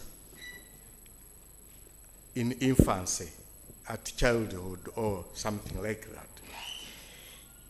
There was torture and trauma that preceded, that went along. That one has a repetition within her that is maladapted to. So when that child sees a man, that maladaptive, repetitive maladaptive psychoneural manifestation comes up. Hate. So we cannot easily give medicines to intercept that process. Repetitive maladaptive psychoneural manifestation. But a ritual can intercept that process, because there is a circuit that is really there. Now, during that circuit, we expose possibly that young girl to drumming. In the process, men are the ones drumming. Men are the ones singing. Men are the ones even dancing, enjoying in dancing. So the maladaptiveness in the psychoneural pathway is being intercepted at that level. So the maladaptive process is now intercepted with music. She's seeing a man in music and all of that.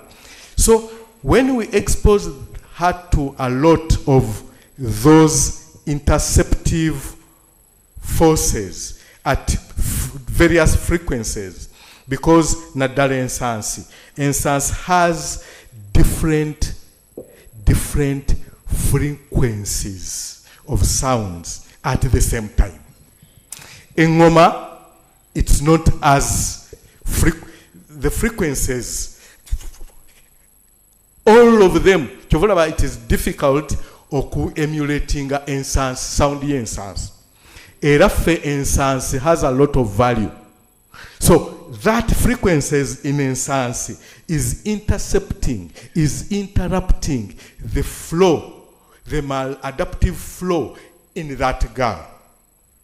When you do it over time, then that fear for men changes. That maladaptive psychoneural flow changes. So at the end of it, okube ensansi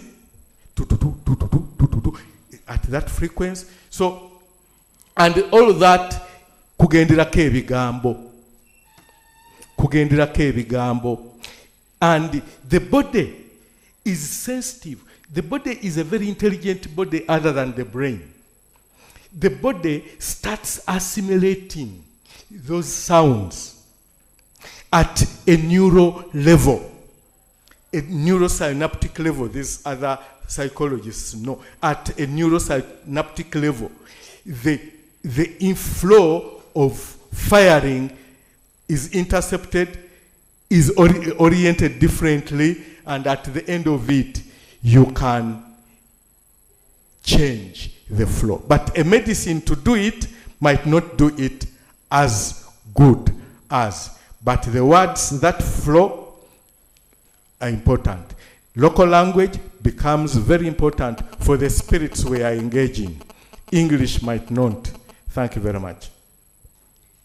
Okay, ladies and gentlemen, I think that Dr. Sekagya has had a long afternoon, but I know that we could try. And I'm so sorry, I'm not going to be able to pick so many of us anymore. Please reach out to him.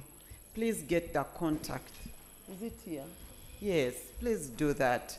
Otherwise, it becomes so difficult to manage. So allow me ask Madame Tusaba and the gentleman after her, you take up the mic. And Doctor, kindly take note of that. Please, I want you to speak to them together, one after the other. So I'd like that they both ask. Thank you very much. Thank you very much. Please keep it short, psychologist. Yes, yeah, it's a comment. It's not like a question. It's a comment. I want to thank Dr. Sekagya and Dr.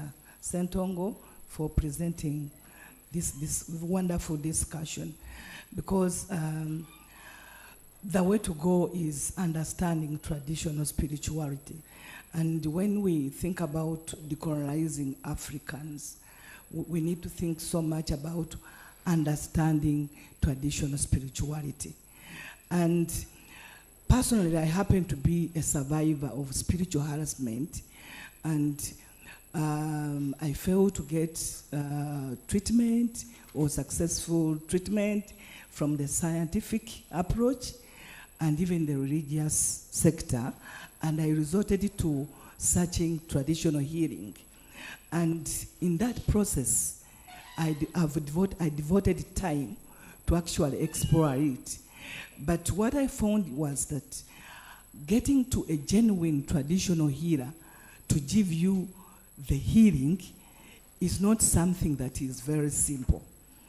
And you have to put in a lot of time, put in a lot of money for you to be able to get something out of it. But fortunately, the time I fall sick, I had money and I had a lot of things to sell and really go for this treatment. And it ended up like a research where I discovered many things in the traditional spiritual healing.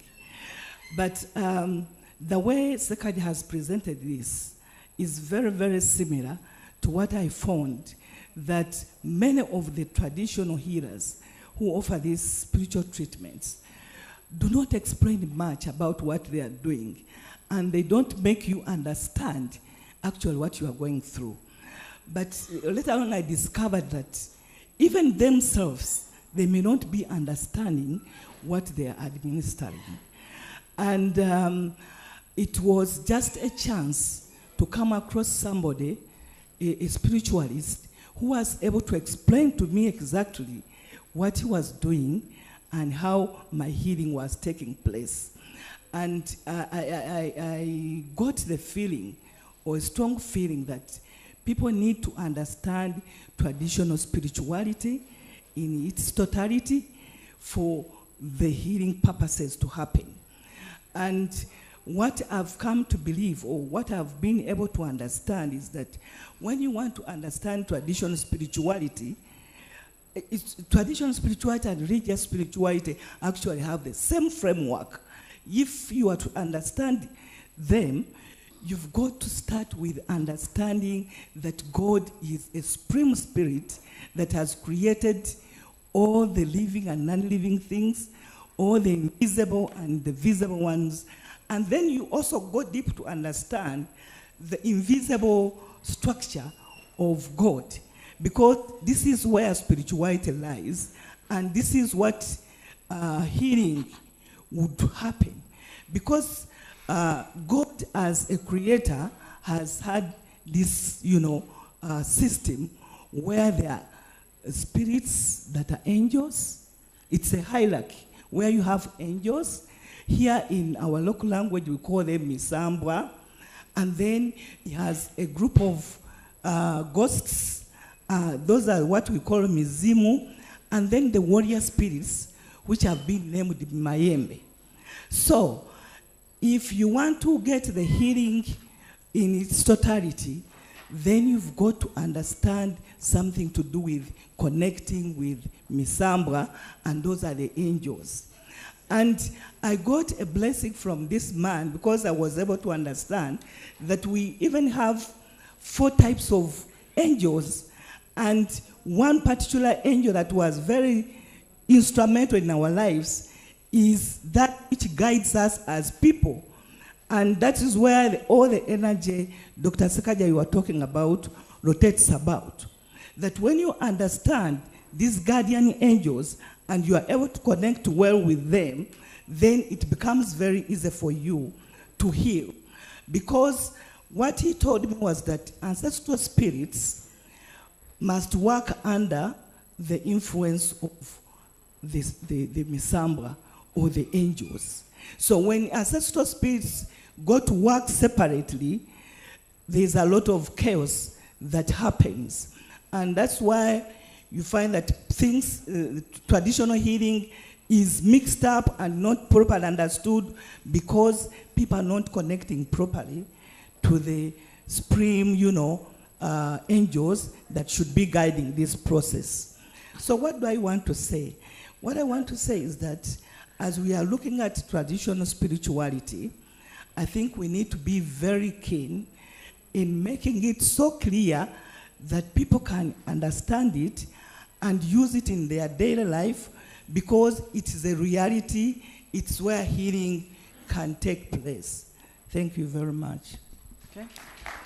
Thank you. And now at the back behind you, sir, and that will be our last guide. It's too much.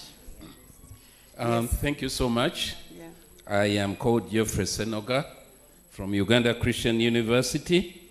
I'm also a veteran journalist. I'm so happy to have this symposium here at Makerere, which is more known for political science talks and whatever. But we have one of this nature, especially bringing down very complex spiritual and philosophical things to our level. Because first thing, you think that Dr. Sekagya is going to come with smoke coming out of his nose and fire spitting, but he's talked very eloquently in the white man's language, and I think everybody felt that he's part of them. So my question is this, that we hear, and especially with our musicians, on that, the expression okuka mu nyanja, that you go there, you get wealth. And especially for our lake here, the Victoria, called Narubali. Is that our equivalent of Mount Olympus for the Greeks, where all the spirits are? Is there a residence for these spirits, especially geographically in our place? The other one is this affinity for material things of these spirits. Bring me this, and especially alcohol. That more so, isn't that what makes it expensive? Because she just said it's not a cheap thing, and going to engage with a spiritual medium man. We often hear Sente Zamu Weddeko because they have gone in Kusamira, and that's one thing people have been known for. Whereas when you go there and they pray for you, it's easy, you have hardly spent much. Thank you. Thank you very much. The parental heart in me goes out to my student. Let me first address this, and yes. then so comes that in. is the very you asked and really begged. So that is the last one. I will later give one. The last one is online. Dr. Sempebwa is Patriot Sempebwa. Get ready, because you've also stayed with your hand up till now, and then we'll bring this to an end. Okuka mu nyanja, I have no knowledge about it at all. I'm very, very ignorant. So I'll not give a comment. Then, affinity to material things. The concept of affinity, if I understand it well, you see, connectivity can be influenced and potentiated. For example, the spirit in Daula utilizes more of honey than alcohol. At times, it uses omubisi omusogolerewo. So none of those is very expensive. But possibly the people engaged can also be exhaustive, extortive. They can extort. But the spirit per se, their requirements might not be that expensive. But you also cannot deny it when, for example, if my ancestral spirit used to provide a vijulo, and that ancestral spirit, for me to engage it, it is better, it will be very comfortable when I facilitate a chijulo. And in this chijulo, chijulo is a communal meal.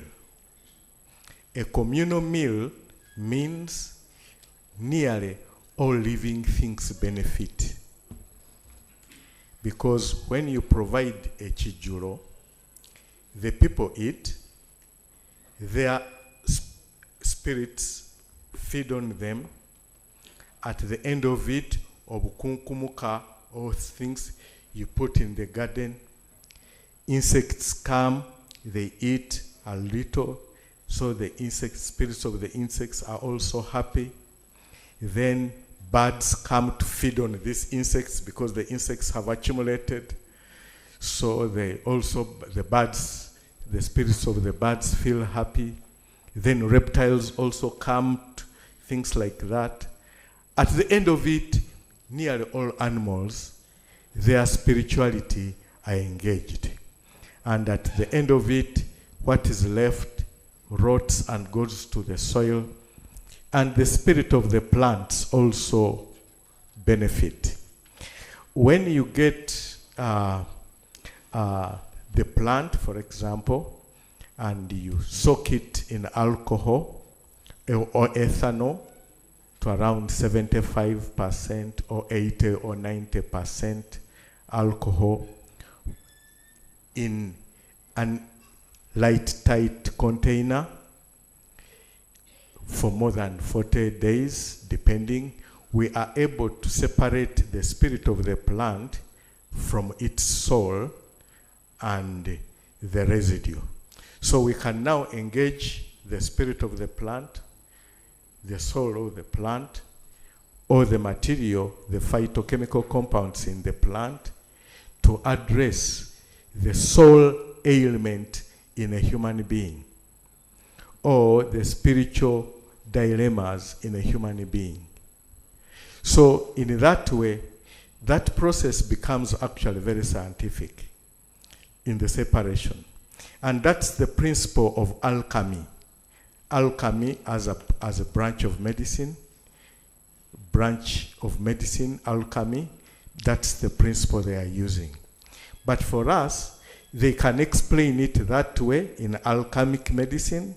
For us, traditional medicine, we don't explain it that way, but the fermentation we use, and the process of getting a mandre and using it in extraction, we also use it. We lack the scientific explanation, but medicine don't work because you have explained it well. No. Medicines work because they work, not because they are well explained. Thank you very much. Thank you. Very brief, just go to the point. My name is Nasasa Kevin, the 90th JRC of School of Liberal and Performing Arts. First of all, I would thank our school for preparing this wonderful public dialogue. Then my question goes to methods and standards, maybe like scientific methods. Because in the academia, we have scientific methods that really cut across different disciplines that help us to explore more and learn more. In instances where we have different originalities or different traditions, for example, I'm a Mchiga, and I would feel it wrong to start exploring my ancestral origins from the Baganda perspective. Because one thing we can acknowledge is that one tribe that has continuously explored that area best, maybe I'm using maybe because I may be wrong about it, it's the Baganda. So as we continue as an institute to support different healers to explore their spirituality, are there standard methods that we give these people as tools to explore more? Because I feel like there are different spirits. The same spirits that I may encounter back home are not the same spirits that are not in this region. So as people who continue to probe in this field, aren't good book of decolonizing research methodologies. I don't know the writer, but it really gives a lot of good information on the approach of decolonizing. But even then, that one, the suggested approaches of decolonizing methodologies might not be appropriate for our spirituality. But as you have rightly put it, we could use this as a beginning. I used the Galaxy outlay, which portrayed what I wanted, and it's not very new, but the particularities of it are new to me. At least the way I formulated it, but it can be emulated. For me, I know spirits are given different names depending on our cultures, but they are almost the same. Because when I visit different parts of the different continents, my spirituality stands out, and I'm able to really interact with their spirits and advise. And they get surprised how I came to know, because spirituality is universal. When you have the ability to tap in, you can actually tap in, irrespective of where we are. Finally, we have, I told you about traditional medicine in transition as a project we are undertaking. We have looked at, and I'm heading a subsection on social and cultural aspects of traditional medicine healing, and I have used that opportunity to travel in all regions of the country. In Chigezi, they have spiritualists. When we visited, we could see spiritualists really engaging with them. People just fear to say. People are there. And in this project, we are with the University of Zurich, and with Zurich we had an exchange, and we visited Switzerland. We visited one of the good pharmaceutical company. The owner is a spiritualist, and when they requested him that we visit he's a herbalist, and he has good herbal pharmacy in Switzerland. When we got an appointment to visit him, he consulted his spirituality. He was informed on who are coming. When he came himself, he's a billionaire, he came to pick us from the train station. If those who know him were surprised, say, how could he come himself? But when he came, interacted with us, and he said, I dreamt about you, and I was told to pick you. So the other people from Zurich said, you dreamt about him? Yes. This is how he was dressed. And he took us to his forest. He said, I cannot take you to the factory before we go to the forest. And the interaction was really rich. We shared a lot in spirituality. So spirituality is there. Even in Switzerland, abantu balina empewo zaabwe. Okay, finally, Dr. Yahaya, what happens to traditional healers and spiritual and spiritualists who are sent to mental hospitals because people are ignorant about their gifts? That's a question from one of us. I don't know what happens to many others, but I will relate to what happened to me. When I was in about primary, when I was a child, I started healing when I was about 7 years. I could know your problem and give you medicine. And you could get better. So people started coming to me, Gabanonya Musau, our car. That's when even my parents came to really understand. But when I was in about primary 6 there, I could hear voices, sounds, images, could see images, talking to me. And I could respond verbally. So, to people around me, that was madness. I was taken to Butabika Hospital. And I stayed there for a period I cannot easily tell. But what I remember, I dreamt my mother when I slept the first night. I dreamt my mother coming with granuts, roasted granuts, and somebody within the dream told me what to do with the granuts in order not to swallow the medicine. I took it light. The following day, my mother came to visit me with granuts. So, for her, she didn't know what my dream was, but she came with granuts.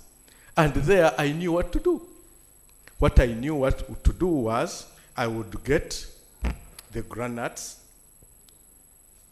do like this, get off the roasted granuts, get off the outer layer, break it into two, open it into two.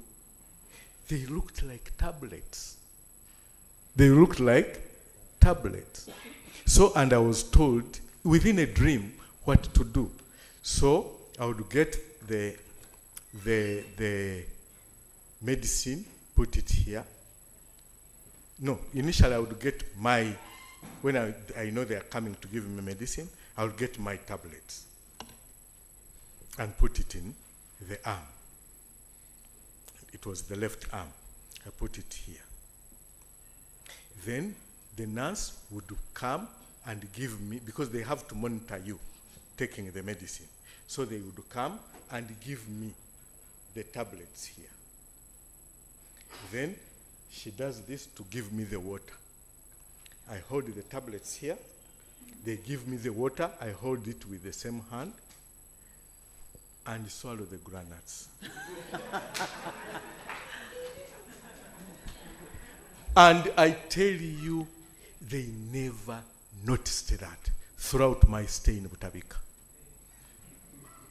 And then, when it was about time to be discharged, I was told, you will be discharged, in a dream, you will be discharged the 3rd day from now. I got excited, and I went to my doctor, and I told him, you know what? You're going to discharge me on the 3rd day. He got bothered and said, the boy has become worse. And indeed, he got bothered. That's when he called in, I don't know who he was, but for me, on the 3rd day, during ward round, a certain short man with glasses came in. He had a coat longer than, quite long. He came in and he was very happy with me, came in, we interacted. He asked me this, that. He was my friend indeed. He went to the ward round. I went with him. First of all, we got tea. So we got tea together. He went to ward round. I went with him, discussing this, asking me this about my parents, about this. He asked me so many questions. I didn't know I was under evaluation. But for me, I saw a friend. an old man friend. So I talked very well and answered every question. And then he asked me how I am finding medicine. Because he was a friend, I told him the trick. I didn't know he was a doctor, because he wasn't even in a clinical court. So I told him, no, for me, I don't take the medicine. I explained everything and said, have you taken the medicine for today? He said, no, I haven't. Because then he called in the nurse. He said, you show me how you do. Did you move with your grandness? I said, yes. Every morning I wake up, I have to be with those. There were always two. So he said, okay, you show me. He called in the nurse. The nurse came. And I did exactly. And the nurse went out without knowing that I did not take the medicine. And then he said, now, where is the medicine? I said, no, I have it in the socks. I had put it in the socks within my pillow. Bring it. I went. I brought it, innocent as I was. And to him, I didn't take the medicine, and I got better. For me, I matured while I was in isolation. Indeed, that isolation helped me, because I was sleeping alone as a child, but that one helped me to mature, to develop my spirituality without interference. At home, when I get somebody talking to me or a voice, I go and talk to them. But now I had nobody to talk to. At the end of it, I was told, don't talk whatever you see or hear. And that's the principle I took. And from that day, from Butabika Hospital, I don't talk whatever I see and hear.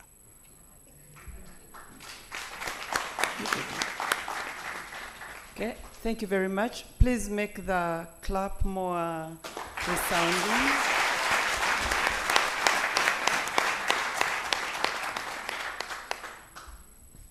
Ladies and gentlemen, what has just happened since we started is a conversation, and you can tell that in Africa, that is also part of our wealth. We need to talk more. We need to have more conversations. I would like to request that whoever has a question, including the one I had received, I request that you kindly meet Dr. Sekagya, because it will give us another, he will feel compelled to answer, and we need to bring this to a close, yeah? I would like to say thank you so much to you for participating very actively. The online audience, we couldn't manage you so well because you're too many, so much to say. And allow me recognize the presence of the Deputy Principal of the College of Humanities and Social Sciences.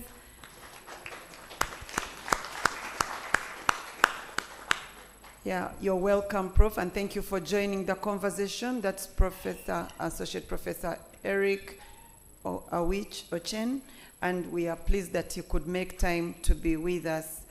At this moment, I would like to once again thank Dr. Yahaya Ssekagya for the very many questions you've been able to answer, and the people online, I couldn't afford them more time. We feel sorry, but we have shared with them your contact. We hope that you can answer them when they inbox you.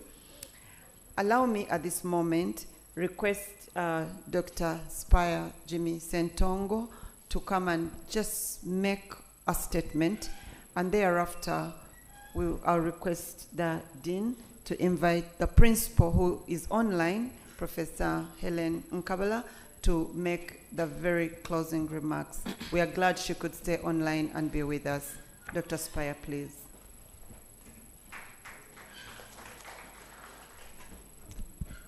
Yeah, thank you so much. Yeah, something miraculous has just happened. I was intending, and I see how you're opening your eyes wide as if you expect a miracle. but I was intending to mention the name Augustine. And when I opened my WhatsApp, the first name I saw was Augustine. I hope you're not doing something.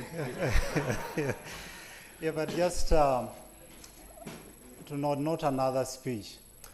St. Augustine, it said that one time he was at the seashore and he met a young boy, trying to empty the sea into a small hole, collecting water from the sea into a hole. And then Augustine asked him, or told him, "You boy, you're stupid. You think you can empty the entire sea into that small hole?" And then the boy also responded that you're also stupid. You think you can get the entire idea of God and put it in that small head of yours? And that after that, the boy disappeared. So he said it was an angel. The reason I tell this story is that we always want to imagine that we know the world so well, but we fail to acknowledge that the world is so complex. There are more things than we can ever know. What we are able to know is just a glimpse of it, and it takes a lot of humility for us to accept that we know too little of it. The philosopher Socrates was asked why so many people considered him to be the wisest man in Greece. And the answer he gave was that, "I think many people think I'm the wisest man because I know that I don't know." When you know that you don't know, you keep seeking for more knowledge. So ever since we sent out the flyer for this event, I could see some people talking with a lot of ignorance, or witchcraft, we are promoting witchcraft in the university, but it clearly showed the work that we have to do. And I think it starts with us in the academia, because we have partly contributed in reinforcing these attitudes, these mindsets that are standing in the way, in our way of understanding our world better. And that's why others are controlling us. We don't necessarily have to agree with something in order to understand it. My idea when it comes to knowledge is collect as much as possible and pick what to use. You have very limited choice when you know little. So understand even what you might not use, but then you can select. I don't have to agree with what Dr. Sekagya is saying for me to invite him for a conversation. I don't even have to take what he's saying. But the idea itself that we can meet to talk, that we can agree and disagree on certain things, and maybe learn one or two things, I think that's the most important. One of the reasons why there is so much exploitation in the field of herbal medicine, in the field of African spirituality, is because we have kept it undercover. It's because we have swept it under the carpet. So even opportunists are taking advantage to exploit people. But we see this psychological manipulation happening not only in the field of traditional spirituality, but even in churches. We exploit the desperation of our people by manipulating some of these ideas at times to make them too mystical, yet we can meet and talk. The more people talk about these things, the more they understand, and the better they are, they're in a better position to choose whether to believe this or not, and the larger or the wider our freedom to choose, I think the more equipped we are with what to work with for a better world. There is a lot in this conversation, in African spirituality, herbal medicine, witchcraft as well, that can be useful, but we can't know it without conversation. When you looked at the image, when I first put up the banner with the image of Dr. Sekagya and me, some people simply looked at the garment he's wearing and they said, now he's bringing witches to the university. Which is the general approach we use when we are approaching things we don't understand. We tend to profile on the basis of what we know. But when you profile a person, you have already limited your ability to understand them. I think now after listening to Dr. Sekagya, many of you could be ashamed of the attitudes you had when you just looked at the picture and formed a conclusion. Perhaps those who are out who had that bias. It is those biases that block us from knowing. The government has very little to do with what one knows and what we can learn from them. When he mentions, when the dean read out his profile, many of us looked shocked. Oh, he even has a PhD, or even studied law, or even studied public health, because we have boxed him on the basis of what is already in our minds, and that's how we want to know him. And that means you have built a wall which cannot allow you to understand more. So I'm really happy that for those who are here, those who are online, we have stayed on this long. We started at 2, it's coming to 7. And people are still seated. Some show no sign of wanting to leave. I think that is a very good indicator that despite of all the resistance, despite of all those forces of fundamentalism, I call it religious fundamentalism, those who don't want to listen to those they don't agree with. Despite of all that, there are people who are willing to know more, who are willing to listen, and I think that is a good sign for our progress. Now, we know that there is a lot around the politics of knowledge. Knowledge is a political thing. Someone who doesn't want you to understand and use something will find a way of demonizing it. By demonizing it, they have made sure you'll not study it.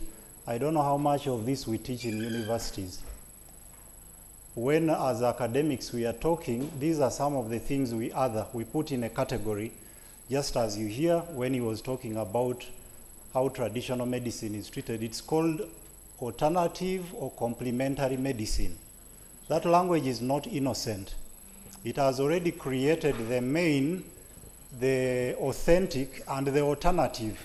You could as well use that, but ideally you're supposed to use this.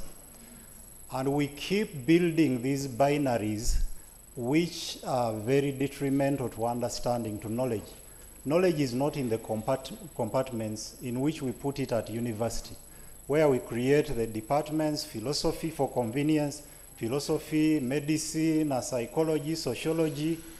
In actual sense, you notice during this conversation that we are interspersing almost everywhere. We go into engineering, software, then we go to sociology, philosophy, psychology, and that is the nature of the world. You can't understand it from one angle. That is why those who keep saying the arts are not science, it is humanities, we need so many approaches, and therefore we need to understand each other. We need to understand the politics of knowledge that determines which knowledge is put at the center, which one is put at the periphery. We need to understand the role of pharmaceuticals, for example, and why they wouldn't want us to discuss this.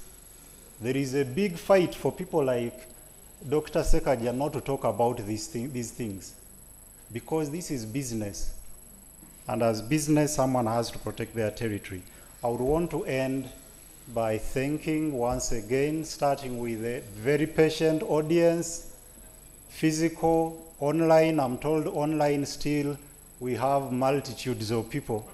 From the very beginning, they were in thousands and they are still there. I really appreciate that, both as a gesture to understanding, a gesture of the yearning to know, but also the solidarity in doing this. I appreciate Dr. Sekagya. When I reached out to him, I still had this feeling that maybe he could refuse. But one thing I've learned about him, he's a very humble man, the humility.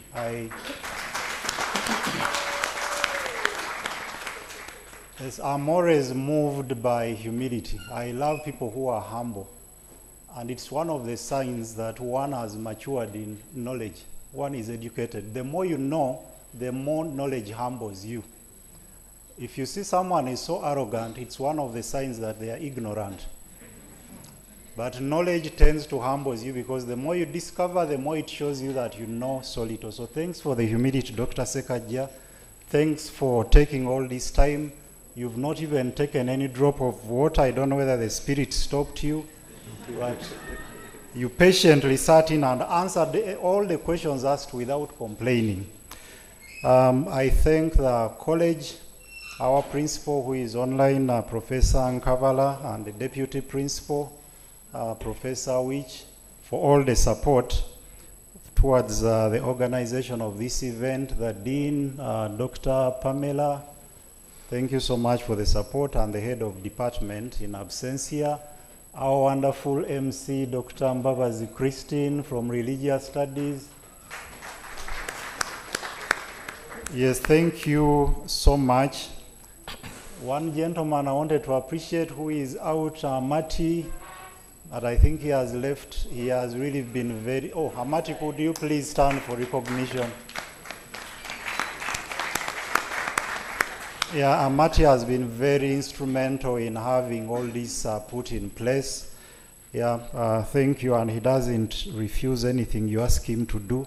The live streaming team led by Dr. Mayende from Iodel, thank you so much for having all these online, and for really facilitating this wonderful conversation. And Madame Anyango, our PRO, she has done a lot in putting information out there. Maybe some of you got to know it from her. And the entire team you have been working with, please, thank you so much. I just felt I should do this personally, although I know the principal would as well add, but I reached out to many of these people individually, and they have been very helpful. And lastly, although not least, I thank management of the university. Yes, thank you so much. I don't know why you're laughing, but I'm wholeheartedly and honestly thanking them. Yeah, we keep learning. Maybe next time better.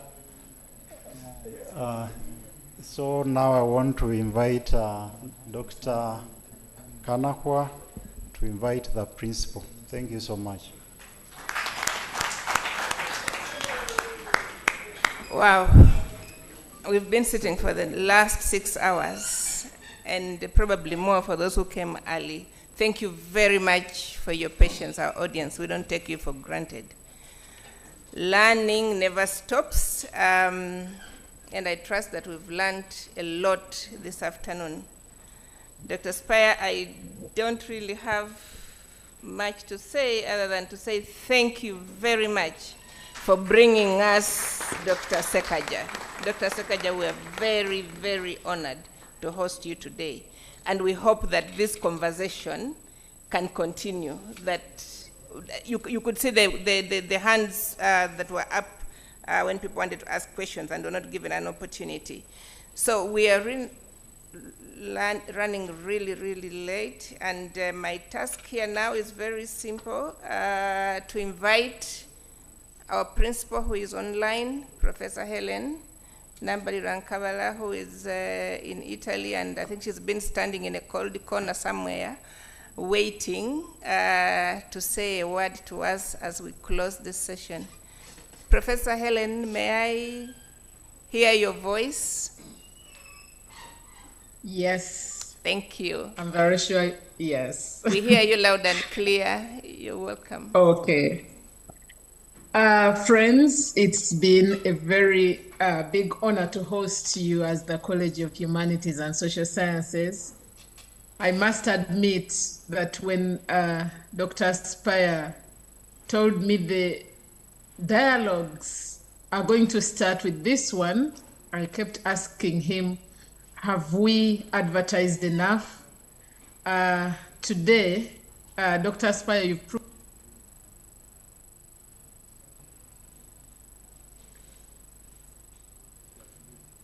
Prof, you are muted. As the College of Humanities and Social Sciences, we are delighted to have hosted you, Dr. Sekagya, and I want to congratulate you, Dr. Ssentongo Spire. Thank you so much for bringing this to bear.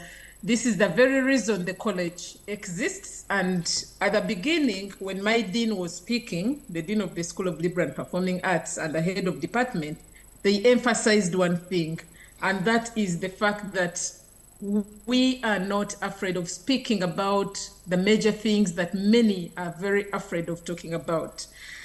Today you have proved that as humanities and social sciences, part of our critical engagement is to broaden perspectives and understanding.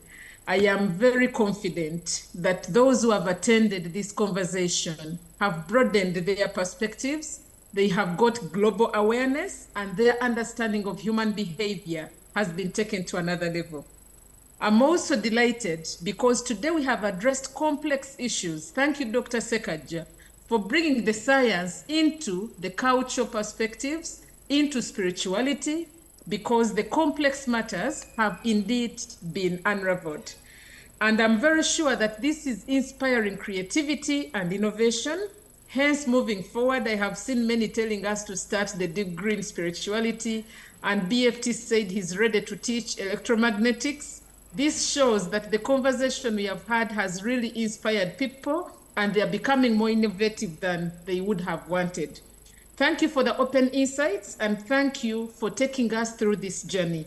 I want to really thank all the people, all the Choose family, the communications. Dr. Ssentongo has mentioned you individually, and indeed management, as Dr. Spire has said, thank you for according us this space. And we can invite you already that just watch the space for the next dialogue that we have.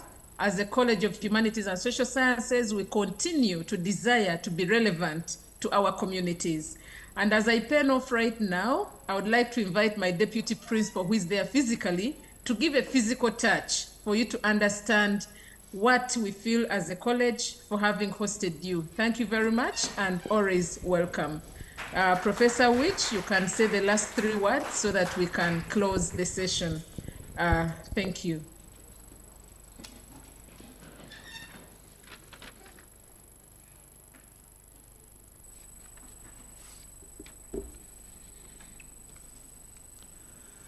Thank you so much, my dear principal, Professor Ellen Nambalirwa Nkabala.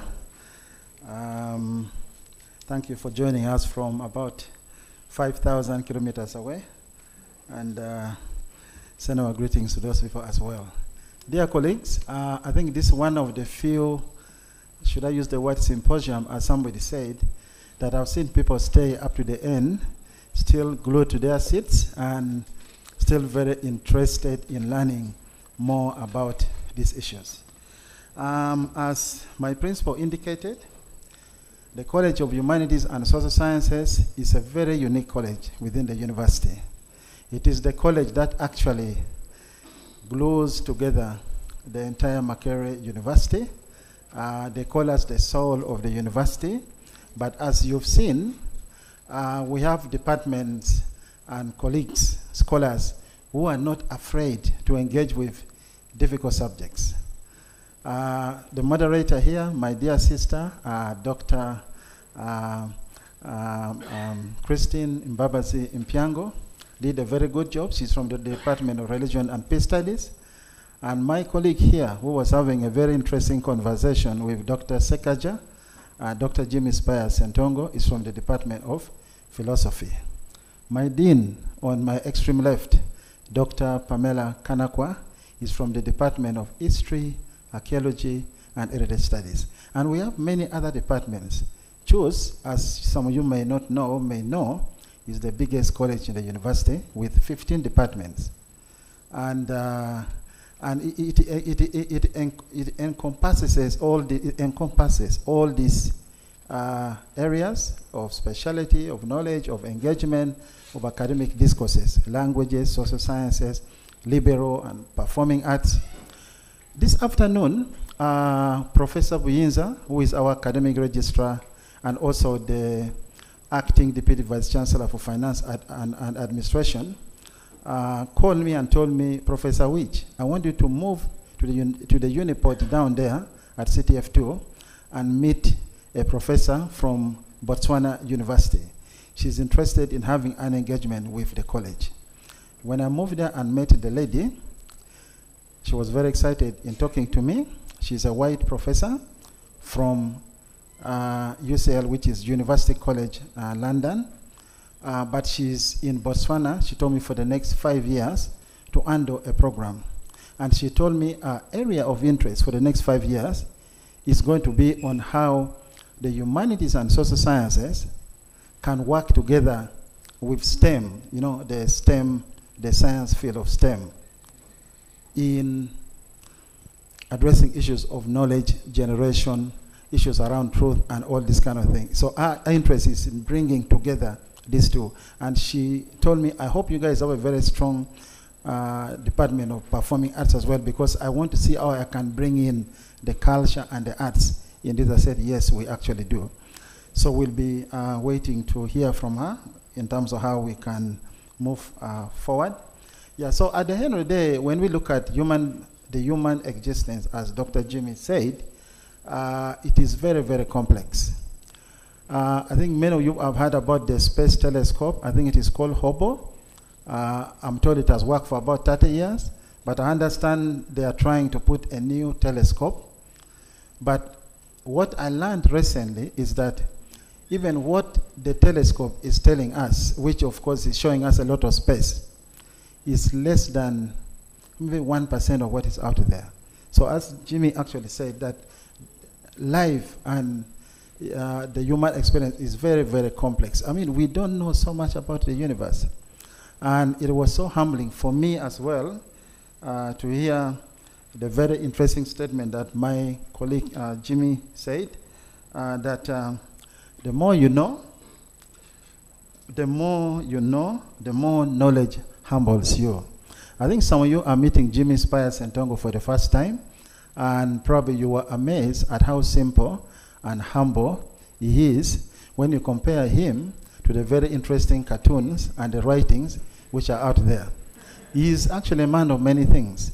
In the next few days or even weeks, he's going to be exhibiting, or they're going to be exhibiting some of his work. He's here having conversation. And one of the difficult things for us as human beings is showing or accepting to be humble. So I think many of us have learned a lot of things today, and I think this is also very good to our students especially. So without saying much now, I'm also a humble person. I've also been humbled by this engagement. I want to thank you again for coming, and as my principal said, keep watching for the next engagement.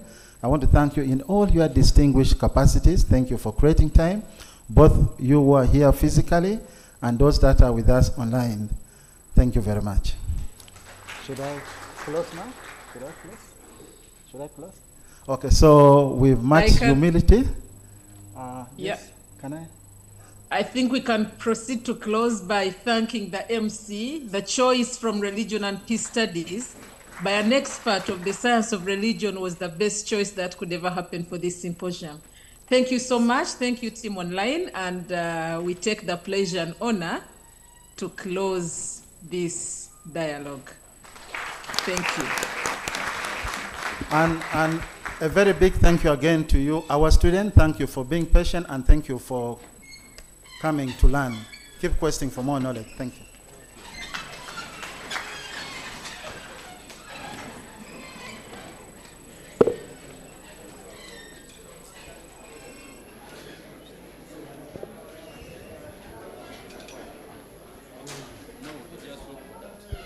Just type in that.